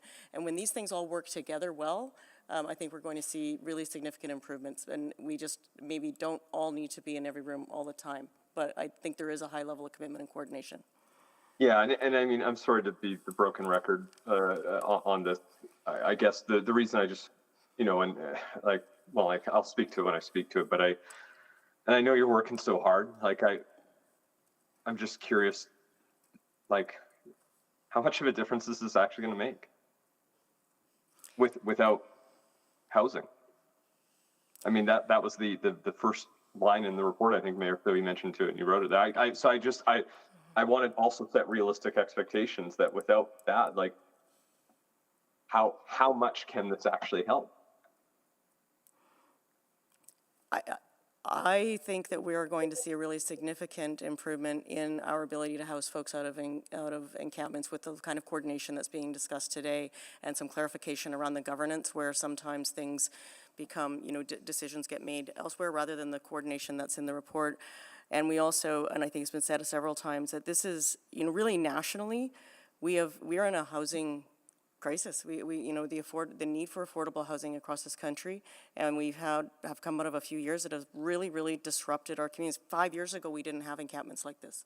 We are writing a very, very significant disruption to relationships, connection, mental health issues. Many folks, probably some here, have been challenged with, are really amplified when you can't get a good night's sleep. So I think that I'm very optimistic about that, because I also know how confident I was about the progress the community was making prior to the pandemic.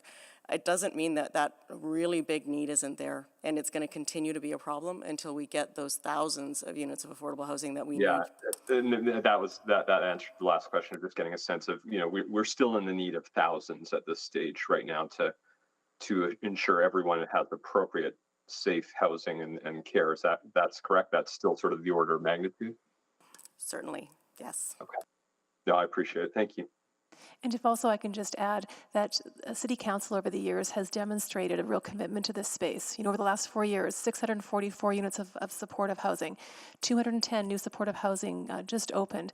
We just recently came through with 351 new units of affordable and supportive housing being pitched. So in terms of that entire ecosystem of the housing spectrum, you can see the momentum and movement that the City Council is creating. Thank you. Thank you for that. Councillor Tang? I already went. All right. Thank you for letting me know. Councillor Paquette, go ahead. Just to speak. Okay, thank you. Councillor Stevenson? Yeah, sorry. So just to clarify my earlier question, sorry. So it's page 5, attachment 1. It's just speaks to that street outreach provides these services when possible in terms of providing the luggage, but more work is needed to standardize it as part of site closures. So is that work moving forward in terms of standardizing the process? I think that's part of why we want to focus on the 100 this summer. It's not just about the number, it's about the process improvements where we can see where there are legitimate gaps or barriers that are making the 68 days take longer, if that makes sense. No, sorry, this is specifically literally just giving people bags to put their things in. Oh, for when we're closing camps. When you're closing Sorry, encampments. okay. Yeah. Well, I think that's potentially something that we could look at, although I defer to my colleagues on the enforcement side around the feasibility of something like that. Yeah, and we can follow up. Like, I just wanted to flag that. I thought that attachment 1, in terms of going through that best practice and how we're doing on each one, was really superb. And that was just one I picked up where it sort of referenced that more work was needed, and then I didn't see sort of a corresponding acknowledgement of that in attachment 3. And then I just also want to confirm as well that I think that governance piece, having the right skills at each decision-making table, is so critical. And again, attachment 1 references the renewing of the MOUs and governance models for the encampment response, but then it's not reflected in attachment 3. So just a verbal confirmation that work is happening and really central. Yes, that work is happening. Perfect. No, thank you so much. Also, we talked about sharing the risk assessment matrix with service providers and people living in encampments so that they can also self-assess and identify what risks they may have and how they can mitigate those themselves. Maybe that's just a question in terms of like prototype 3 potentially forming part of that in terms of reducing fire risk. Oh, there is an active fire risk education program happening right now. Great. And the full sort of risk assessment list, is that something that is public? It is an internal tool at this point, but certainly the ideas around mitigating risk in terms of harm and injury due to a number of factors is something that we've discussed and our teams do discuss. Yeah, and I think, again, sort of empowering encampment residents with the knowledge of how we assess their encampment so that they're better equipped to prepare, and maybe that's even something that fits in with the prototype around maintaining encampments. Yeah, if I could just add, I know that's future work in some of the prototypes, but I know that the teams on the ground do speak to the folks in the encampments and point to certain risk mitigating pieces of work that they can take on in their own, right? Like, we try to do some informal risk mitigation as we go, just to make sure that, as many people as possible benefit from the benefits of outreach and the rest of the system. Perfect. And then just the last one around evaluation, I really appreciated the commentary around how we evaluate, from our speakers, in terms of how we evaluate what we measure as success.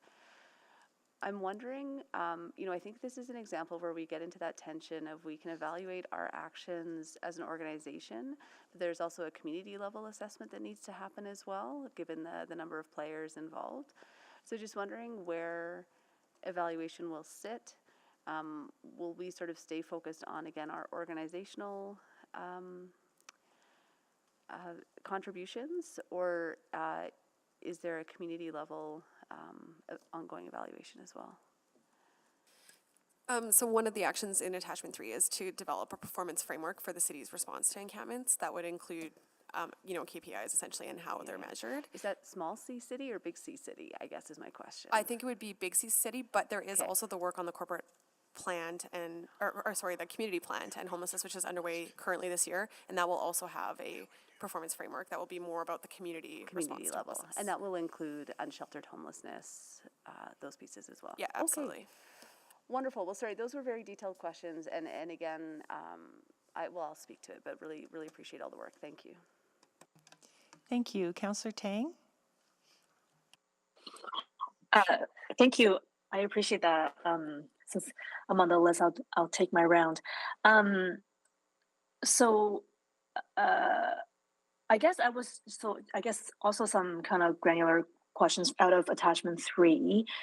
For that solutions lab, that's kind of Canada-wide, when we participate in that, I'm assuming that, we'll be equipped with some of the qualitative data, whether it's through the journey map work here or the ethnography in the past. Like you would again bring all that forward.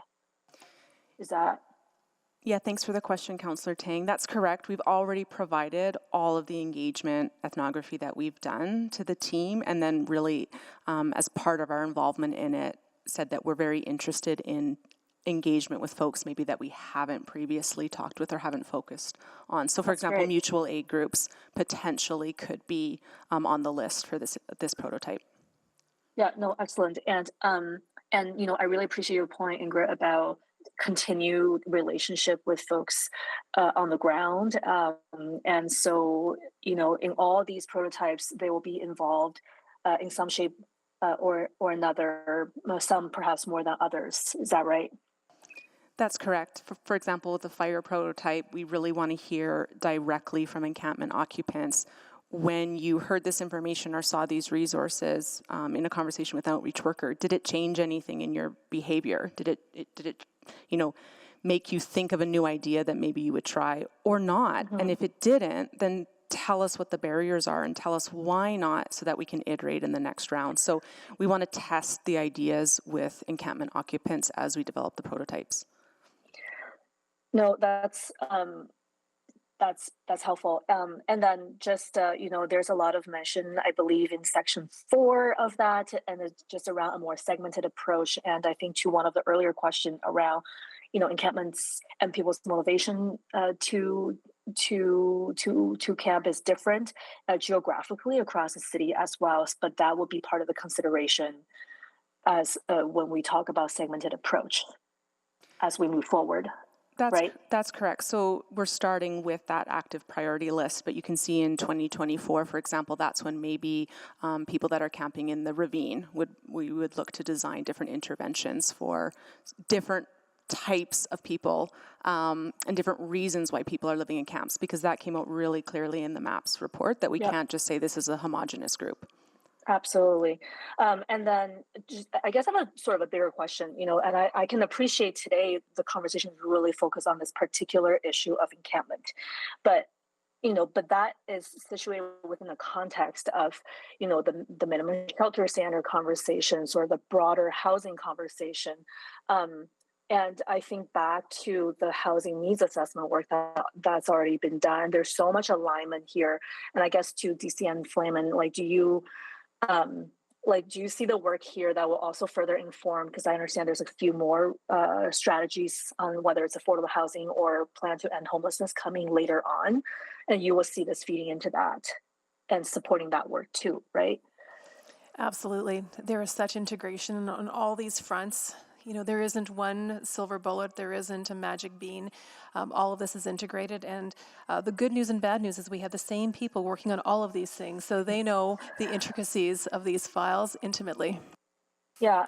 And, I'll speak to this later when comes to it. And I just think about, we talked a lot about housing and housing people quickly. And I think about the things we heard during the housing needs assessment, that it's not just about having a roof over your head. And we also had to be housing people thoughtfully and intentionally to make sure that they have the supports for their healing and therefore their trauma, and that they have peers around them with lived experience who can really share that. So I think, that is a distinction for me, but I also understand that right now we're talking about this very immediate symptom of all those failures of systems. And I guess just finally, I do want to challenge one thing you just say around the funding source, and I know that's going to come back later, but I had understood, when you said the community safety and well-being is about prevention and diversion, but to me, isn't that what this work is? Is that when we think, and I guess in particular, some of the prototype ideas from the speakers today, that it is about prevention, and we are diverting, and we're making sure we're diverting people into housing, meaningful housing, supportive community. Do you see that too, or? Councillor Tang, with the community safety and well-being funding, we're really trying to map out a full spectrum of interventions, from emergency response all the way through to prevention and community development. And what's really important, and we are seeing this nationally in other cities that have community safety and well-being strategies, is that you have to shift where the focus of those interventions are. So encampment response probably sits closer to the emergency response or risk intervention part of that spectrum, and where we're trying to shift with our long-term, bold, ambitious CSWB strategy is to really look at investing in a more strategic way into those longer-term items. So it fits, but it might not necessarily be where the deepest investment is needed for long-term change. Thank That's you. that's clarifying. Thank you very Thank much. you. I'm done. Councillor Paquette? Thank you. I didn't think I had any questions, but I do now. Ms. Flamen, you had mentioned how much housing has actually been successful through the city of Edmonton. I was wondering if you could run through those numbers one more time. I'd be pleased to. Over the last 4 years, 644 units of supportive housing. Just recently, 210 new supportive housing sites and 5 sites was opened. And then we recently came to you seeking funding for 351 new units of affordable and supportive housing leveraging federal dollars. Those 351 have not been approved yet, but they are in the pipe. Approved by us or federal government dollars? This has been approved by the City Council going forward for approval for either provincial or federal matching dollars or leveraging their programs. Okay. And there would be another 2,200 units of affordable housing on top of that over the last 4 years also. Just wanted to note Another that. 2,200 units of affordable housing on top of that. That's correct. And a renewal of upwards of 1,000 units also over the last 4 years. Now, I don't know if anyone from media is listening, but boy, it sure would be nice if we reported on that news because it is really pertinent to public interest. Well, the team is developing a full inventory because this is an excellent question, you know, that we always wonder, well, so how many of each of the things? And the team, which is doing all the other things, has us on their task to provide an overview of all the things that we have in the housing spectrum to give council line of sight of our progress made. That's amazing. It's not even our job. Wow, we're great. Okay, so next question. So how many people, okay, so we have all these folks in housing. We know we've got a problem with unhoused. Do you remember what the number is now? Like how many people are still looking for that? So there's 750 folks on the list. Who are currently unsheltered, living rough, but they're, and I should actually let Susan speak to this because this is Homeward Trust data, pardon me. Okay. And Crystal's giving me the 2,779. Is that a day's number? It changes quite a bit. So 2,800 approximately, just under 2,800 are on the by name list. Of that, about a third are provisionally housed. So that would be folks who are couch sleeping or like not, but the 750 are folks that report that they primarily sleep outside. Just like right on the edge. Yeah. Okay. Doesn't take a lot to push people off that edge, does it? No. Okay. So switching gears, under accountability and attachment 2, it says no single entity, dedicated team, or FTE is responsible for encampment. So I'm just wondering what departments or teams are currently overseeing encampment response. The encampment response from an enforcement perspective with our peace officers, we have been using our park rangers who were supposed to be doing their park ranger duty, and they were brought over to work on the encampment response. Okay. So I guess that's what we're talking about in terms of a dedicated team. Sure. So there's currently social development, CSN, park rangers, as Jennifer mentioned, parks and roads, which is city ops. And then we also have external agencies like Homeward Trust, Boyle Street, and Bissell. And right now there's coordination in terms of like through meetings, like weekly sort of thing, but there isn't like a dedicated administrative hub. And this was also identified in the audit on homelessness that we had last year too. So through the corporate response plan, we'll be looking at that piece. They recommended, and one of the recommendations from the auditor was to look at a new accountability structure around the city's homelessness response, so this would fall under that as well. Okay, so it raises a bit of a question about coordination. I just want to get your feeling, like, do you feel like things are as coordinated as they could be? I think the coordination happens across a wide range of teams, but there isn't like a dedicated dashboard of everything that's going on in one place, right? And that's what we're trying to get at with this report. There isn't like an administrative capacity or hub to on a day-to-day real-time coordination. The coordination is happening through relationships and through meetings. So part of what we want to look at this summer with some of these pieces on the plan is there a way that we could support real-time coordination at all times and not just through that tactical meeting that happens once a week. Perfect. So the idea is to get that Yes. dashboard. Yes. Well, and that's part of what Ms. Flaman in her opening remarks referenced the SOBA request, and that's part of what we'll be looking at for that. Yeah, I just want to clarify that because, I mean, this is one of the biggest items in our inbox, and the public is sort of a little bit tired. They just want to see some action, and we want to be able to show them that you are actually doing it. Yeah, okay, thank you. Thank you. Councillor Knack? Just to speak, thank you. Thank you. Councillor Rice? Thank you. There are a few questions here. So last year, on average, every month, we have 27 people being housed. And so this year, they go and say that 100 people. And then just wondering, the first question, where are those people being housed last year in 2022? Where are they now? So where, as in, I will maybe answer it a couple of different ways. About 80% of the housings through the Housing First teams are in market housing with supportive landlords or in other social housing with operators like Savita or Right at Home or others. And the retention rate across all programs is about 70 to 80%. It does vary, but part of the consistency is because we try to connect folks with the housing that is best suited for them with supports if necessary.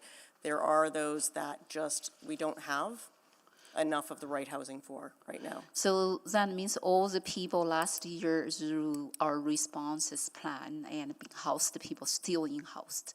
They're not big part of this 2,800 population. We do have folks that come back into the system after a few years, and we strata all of the folks returning to Housing First. Do we have specific that data? And then because that data actually really can help us how the effectiveness and our program and then our response. And then is that possible to get that data? Yes, absolutely. And we have dashboards on that regularly.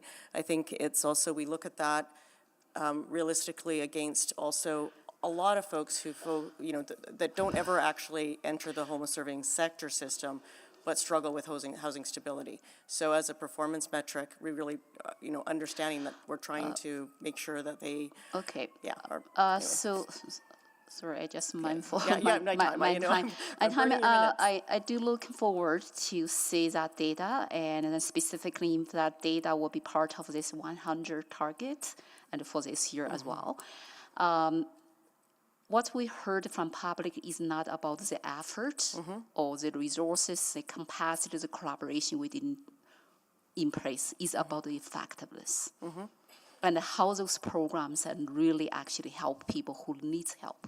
And that effectiveness, how we measure them, I know this is included in the enhanced plan here. So we have the more data improvement, we have evaluation performance framework in place. But my question is about what specific tangible action really differently we're going to do compared to the last year to reduce in 2022, and in our city, we had 480 incumbent sites and in queue. Is that specific tangible action in place to reduce this number of encampments in Edmonton? So I just want to get a clear picture, and it seems maybe I missed something in the report. I didn't see that tangible action really achieve that goal to reduce the number of encampments and in Edmonton for 2023. So last year, 480.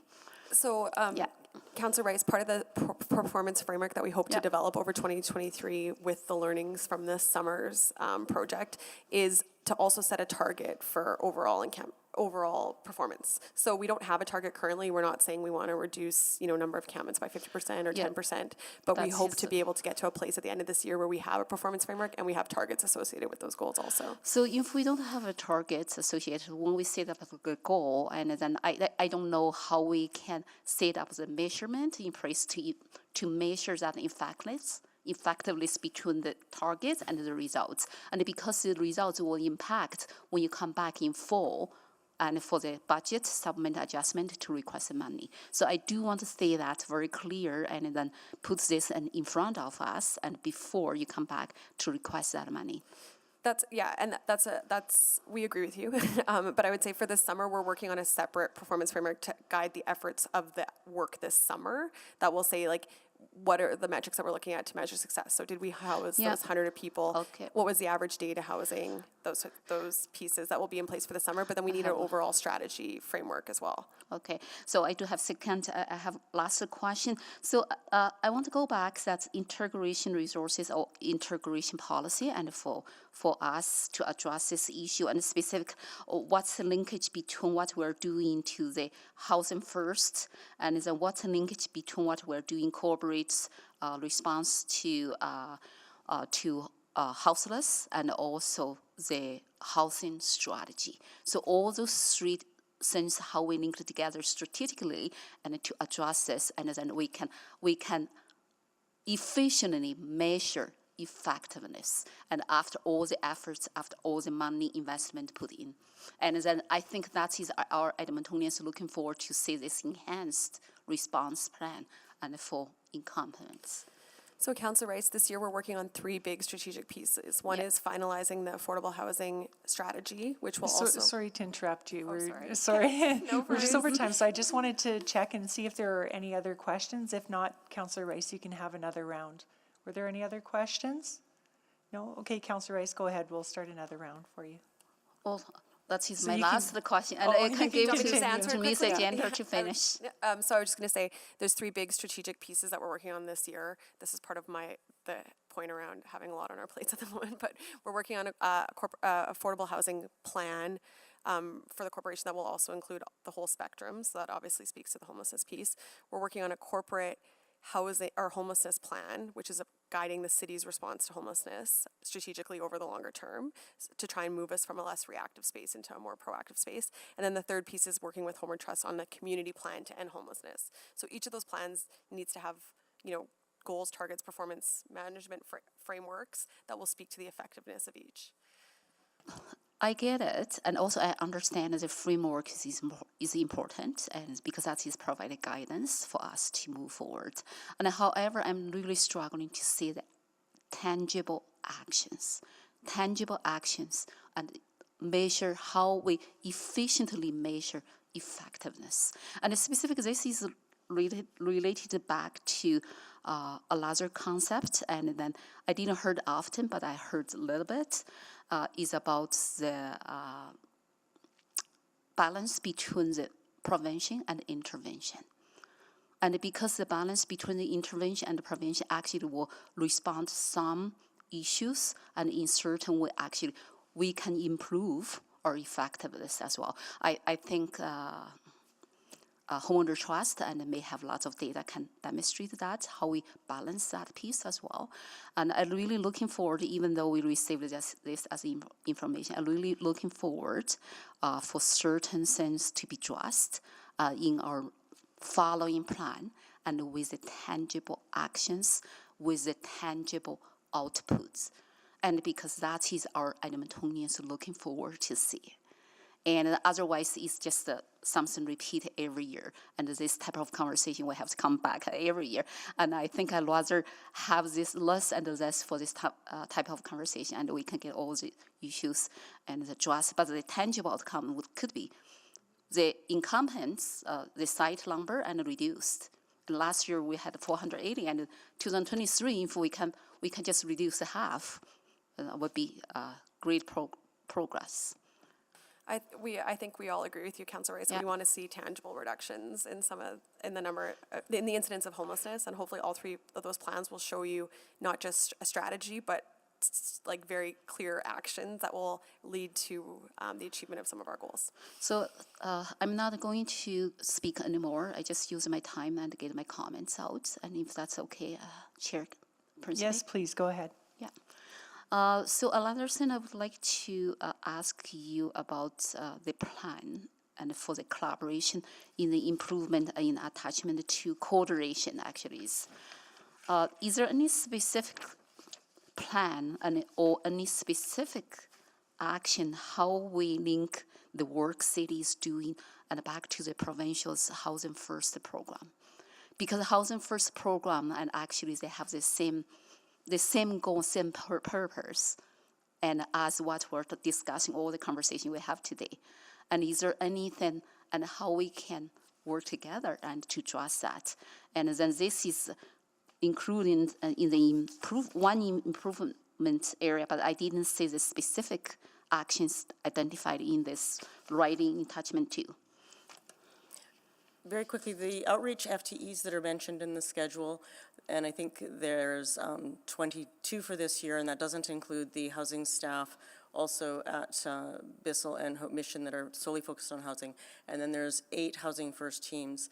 And those follow-up supports are connected to folks that are housed through the housing outreach and the encampment effort for long-term and an annual commitment of supports and also rental assistance. So we have a fund that's carved out of all of our total funding to provide additional rental assistance to support for folks who haven't qualified for any of the other rent supplements that might be available to them. So there's a whole referral process that connects them to those ongoing supports so they can maintain their housing. So is that a start from the encampment assessment? Yes, the entire assessment is informed by the alignment of connection, and then there's a very important part of that, which is also the engagement of those health services and finding out what is necessary to connect and make sure that those health services that are needed, because in some cases the scattered site follow-up support isn't enough, that's another piece. Because for me to ask that question, for the current process for the encampment assessment, and there are certain factors not counted in. And if we're looking at that correlation and the alignment, and so that means this is starting from first step of encampment assessment, and we work together for that. Yeah, that's part of piloting, having a social worker involved in the camp assessment process is... So we will change that process. Exactly. Yeah, that's what one of the things we're hoping to is have someone on the ground who's able to ascertain the housing status of the person when they're doing the assessment. Okay. So that's all my questions. Thank you. Thank you, Councillor Rice. Any more questions? Looks like we're at the point where we have speakers signed up to speak. So please go ahead, Councillor Knack. Thank you, Councillor Principe. Yeah, I didn't talk much because, you know, and I feel defeated at this point. Like this is the one issue that I don't know how it's ever going to change. And, you know, and even just to the last round of questions, this is a conversation we've had for every year. And I think we're going to have it next year and the year after that and the year after that. And I want to make it very, very clear, just to be sure that it's not misunderstood. That's not due to city administration. They are doing phenomenal work each and every day, trying to work tirelessly to help make meaningful progress. That's also, I apply that to groups like Homeward Trust. I know Ms. McGee's there, and like she's been doing this longer than any of us, I think. And I just get exhausted because like they work so hard, and for what? And like we have community members today who, again, like it's not due to the lack of effort from them either. They're doing everything possible to try to help these individuals as best they can. And it's like, I know at this point, you might as well just record this and play it again every time we talk about it. So I know like my colleagues are probably sick of me ranting about this. I know everyone in this room, like we're all preaching to the choirs here. Like we all know this, everyone here in this room. And even with what's before us today, I actually do think these changes will help make things better. I think somehow they're going to continue to try to do even more without the actual solution before us. And so like, I'm excited about these shit. Like, I want to be super excited about this report because I actually believe administration's going to do great work with everyone involved. And I'm looking forward to the subsequent motion, which I think will continue to help advance this. But there's not many things I feel defeated in this role. I'm usually the eternal optimist. But I don't know. I can't see a light at the end of the tunnel. We have, I mean, the intro of this report nailed it, right? It was very clear. Encampments are largely a result of the shortage of safe and adequate and affordable housing and the ongoing capacity challenges and barriers in mental health, addictions, and emergency shelter systems, which, as everyone in this room knows, not our jurisdiction. And yet we continue to do what we can to fill in the gaps. And I think what makes it particularly defeating right now, or even to the point of infuriating, is that like the money's there. This year in particular, when we have a $13 billion surplus provincially, allowing people to continue to be on the street is a choice.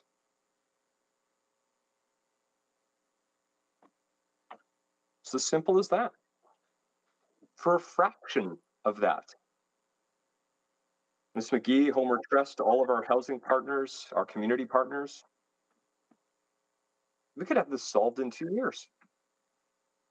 Because that's how long it would take to build all the necessary housing, about 2 years, give or take. So we'll keep doing it, and like truly, I as frustrated as I am, as exhausting as this is, I cannot thank everyone enough for all of the work, for the people who have taken the time to, time and time again, share their experiences, share what they're dealing with. Like, it's hard on, I can't even, like, it's frustrating for me, but I can't begin to imagine how hard it is on the people who are constantly having to share their stories over and over again. People have gone through this, people have lived experience, like some of the folks who joined us today. And again, were kind enough to share all of that with us.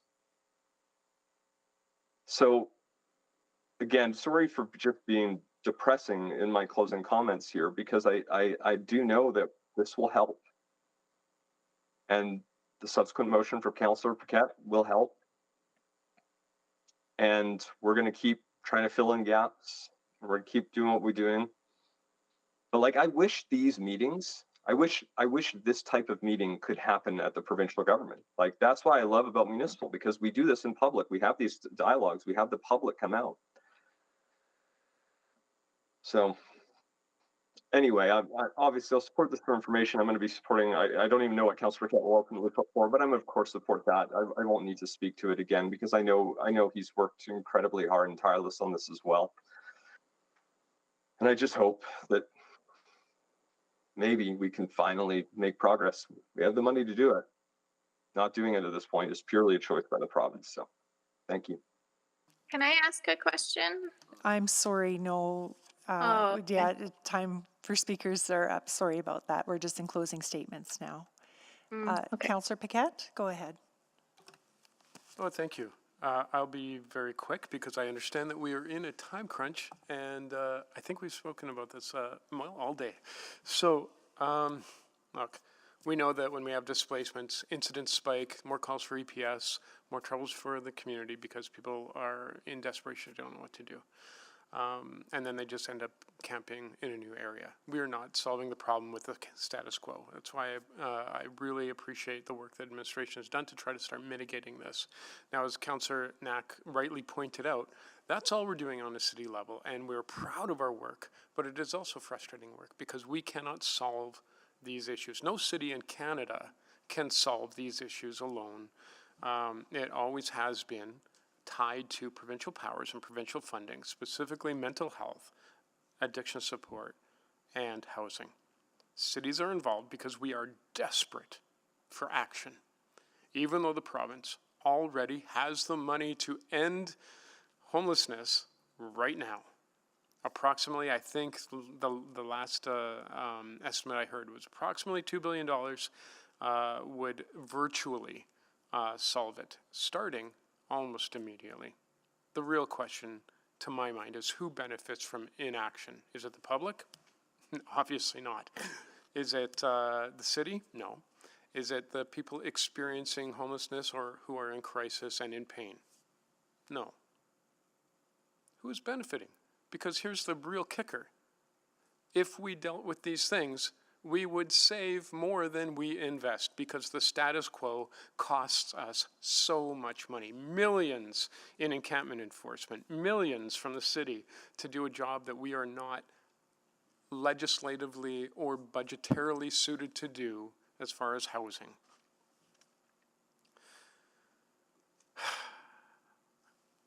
And I get it. You bring this up, people say, oh, you're pointing fingers. Why don't you just do the job if you're so concerned about it? Or if you think only the province can do it, why don't you just like fold up and don't even exist and let the province take over everything? Okay, yeah. I mean, cities are the legislative creatures of the province, but I don't think anyone wants to take on running a province and a city. I think there might be a constitutional crisis there. So, who benefits? No one benefits. Chaos in our streets, pain in our streets, we all lose. And for those who've been paying attention, and maybe you've been here all day, you have just gotten a taste of all the things that the good people in our administration, in our partner organizations, in the city have been doing to try to reduce the amount of human suffering and the waste of human potential and the waste of dollars. Really working hard to solve this. But obviously we cannot do it alone. There's no way. And so the question becomes, what is happening on the provincial scene where they are not deciding to save Albertans money and to help the people in our streets and help our communities? Because whatever they have announced so far, we'll gladly accept it because we can do good with it. But it doesn't solve the problem. And we know what will. So either they don't know, or they know and choose not to do it, and we provided the information over and over again, or, well, those are the only two options. And to put it bluntly, that's either malice or incompetence.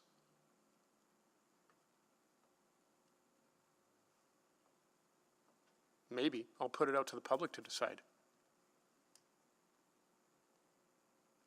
But we're talking about people's families on the streets.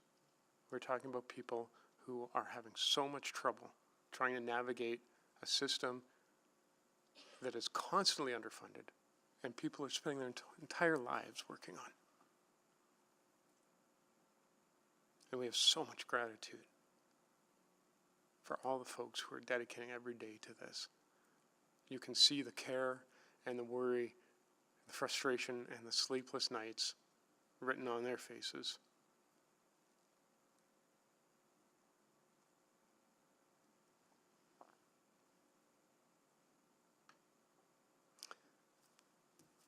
We just ended Easter weekend.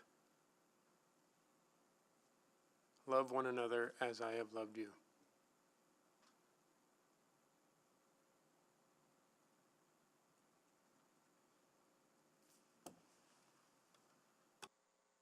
Councillor Stevenson? Thank you. I appreciate my colleagues speaking, and I think that I have compartmentalized my frustration with the situation that we're in. And I do that because I can feel very overwhelmed at times with my frustration with the status quo, my frustration with the lack of investment in solutions that we know will work. But I think that, acknowledging that is so important, and also focusing on what we can control. And as it has been mentioned, the city is using the tools at our disposal to invest in long-term housing. And I think this report is another example of improving the things that are within our control.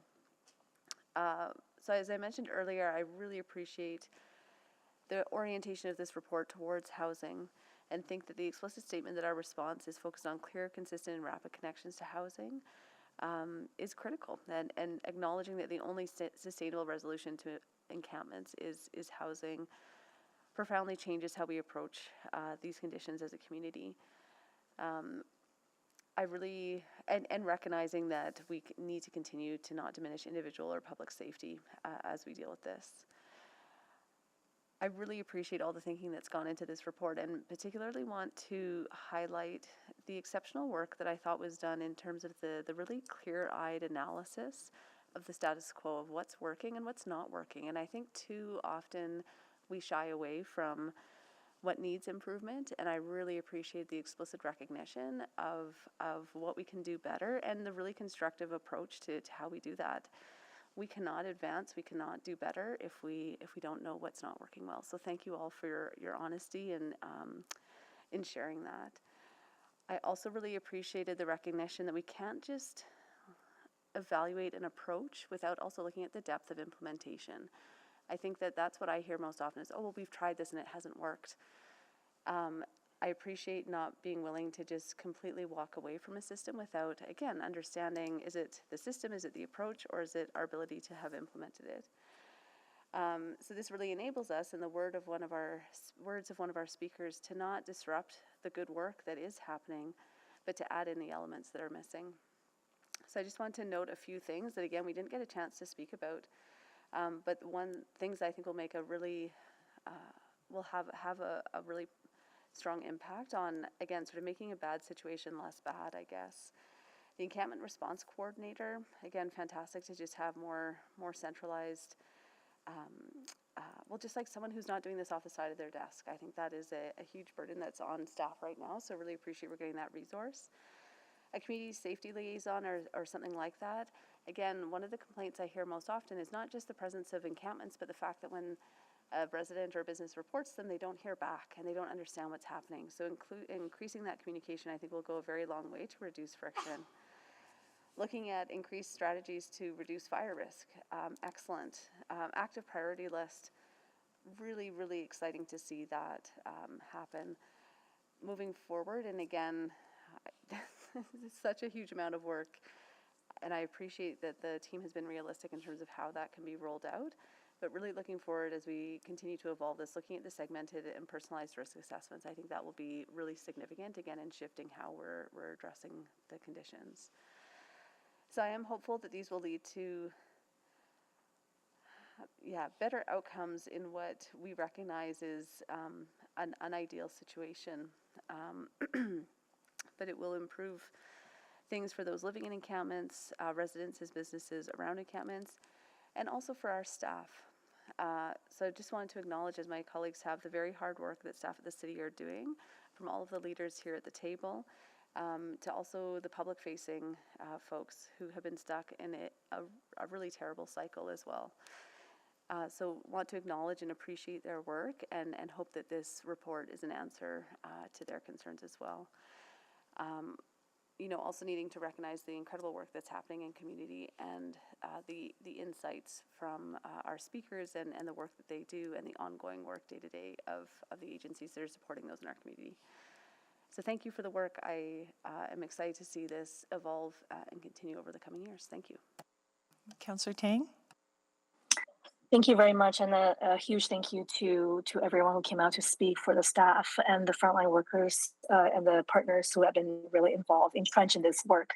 I'm actually feeling more hopeful than some of my colleagues, because I do feel like I have heard things in this conversation that I haven't in past encampment reports. Notably that, as institutions, we don't have to have all the answers. If we put a question out to the community and create the environment to work together with the community, perhaps we can figure it out. I'll start with what I liked about the report, as I mentioned earlier, and I really appreciate being involved, not just in today's conversation, but really leading up to this. First, incremental, continuous improvement that was mentioned in the report. I like that it was focused and we're being intentional about housing targets, outcomes, and resources like the role of the community safety liaison. I liked how many of the prototypes are based on the MAPS lived experience research. For example, number 4, the soul loss that focuses on trauma, but also a way to bridge relationships. I appreciate the segmentation or the segmentation that will come, and the commitment to work with mutual aid groups. I know they're a different structure and different work ethos, but I encourage you to continue to build that trust and relationships, as I do think they play a critical role in all of this, whether or not we agree with their approach. And I also appreciate the commitment to social innovation and service design, and continuously learning from the very people who will ultimately benefit from the service and the programs we're discussing here. I want to leave 3 notions that really stood out to me, my 3 key takeaway. Number 1 is around lived experience. For me, it means a very specific thing. It's more than just giving someone a platform to tell their story. It's about weaving that story into policy and program solutions that involve the storytellers themselves to guide the development of that solution, because ultimately it is their lives directly impacted.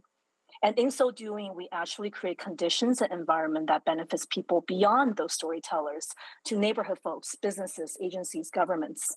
And really amplifying that community care can complement professional care. The second piece is around prototyping. It came up a lot, but it also means something very specific for me as well. This isn't about setting up a new pilot or a new program. What the community is proposing, earlier in terms of a open air, indigenous-led bridge pathway to housing is out of the box. And I know there's a subsequent coming, but I actually think that work outlined can be accommodated under existing plans and approach. And I actually think it's brave when we want to learn from that, when we want to prototype.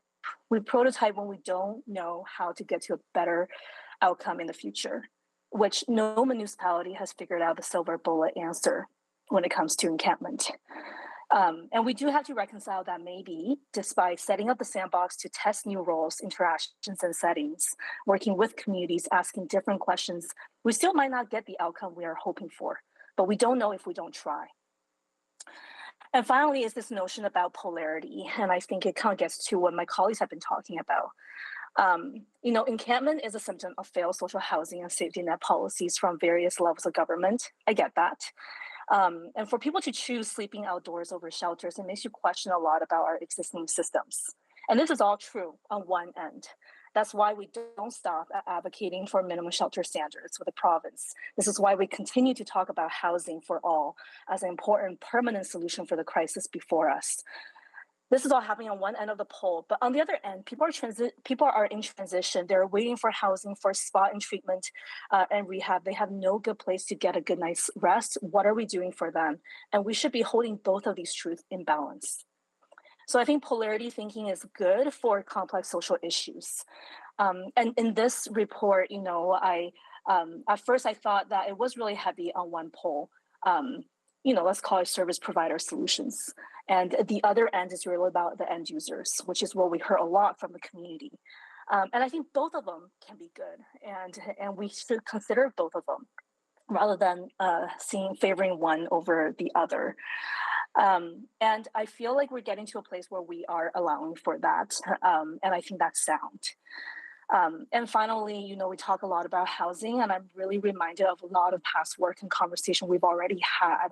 Housing is not an end in and of itself, but it's a means to people being able to have belonging, connection, to live the life they want, to live out their values. And some of that I think can be tested through, what the community is proposing. And I'm really looking forward to that when it comes back. Thank you very much. Thank you. I have no closing remarks. Please vote.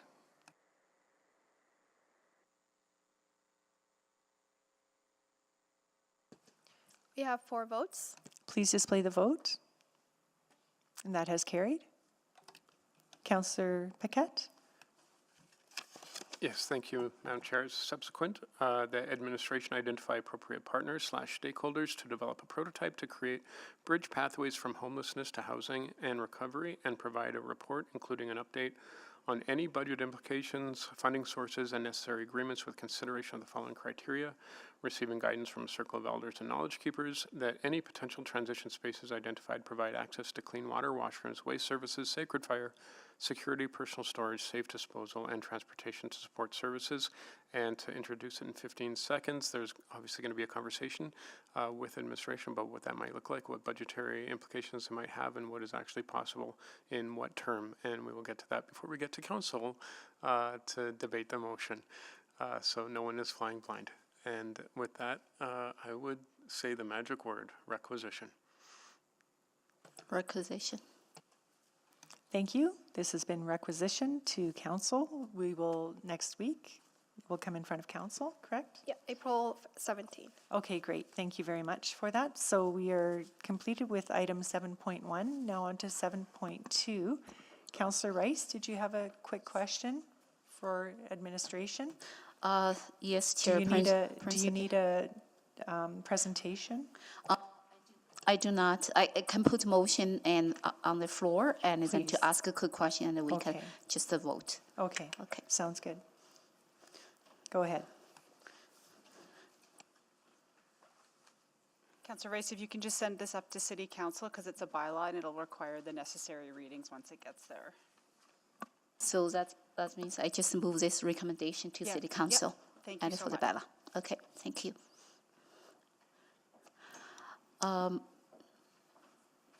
Just quick question to administration and clarification question.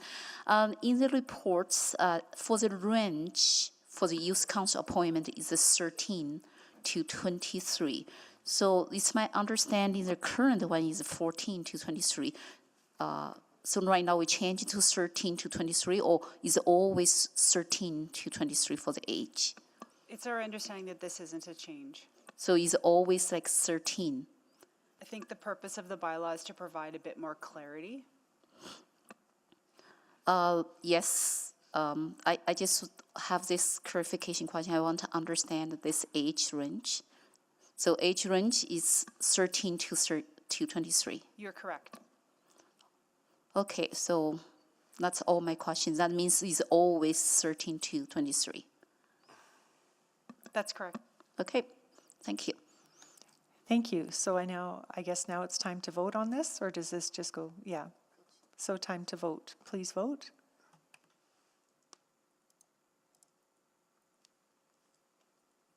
We have 4 votes. Please display the vote. And that has carried. Responses to councillor inquiries, none. Private reports, none. Motions pending, none. Notices of motion and motions without customary notice. I'm not sure if Mayor Sohi has joined us yet. Mayor Sohi, are you there? No. Okay. Yeah. Mayor Sohi? No. Please go ahead, Councillor Paquette. Thank you.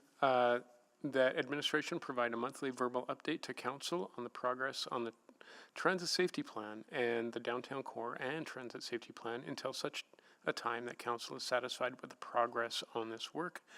And I believe that will be made at the next available opportunity, probably council meeting. Is that right?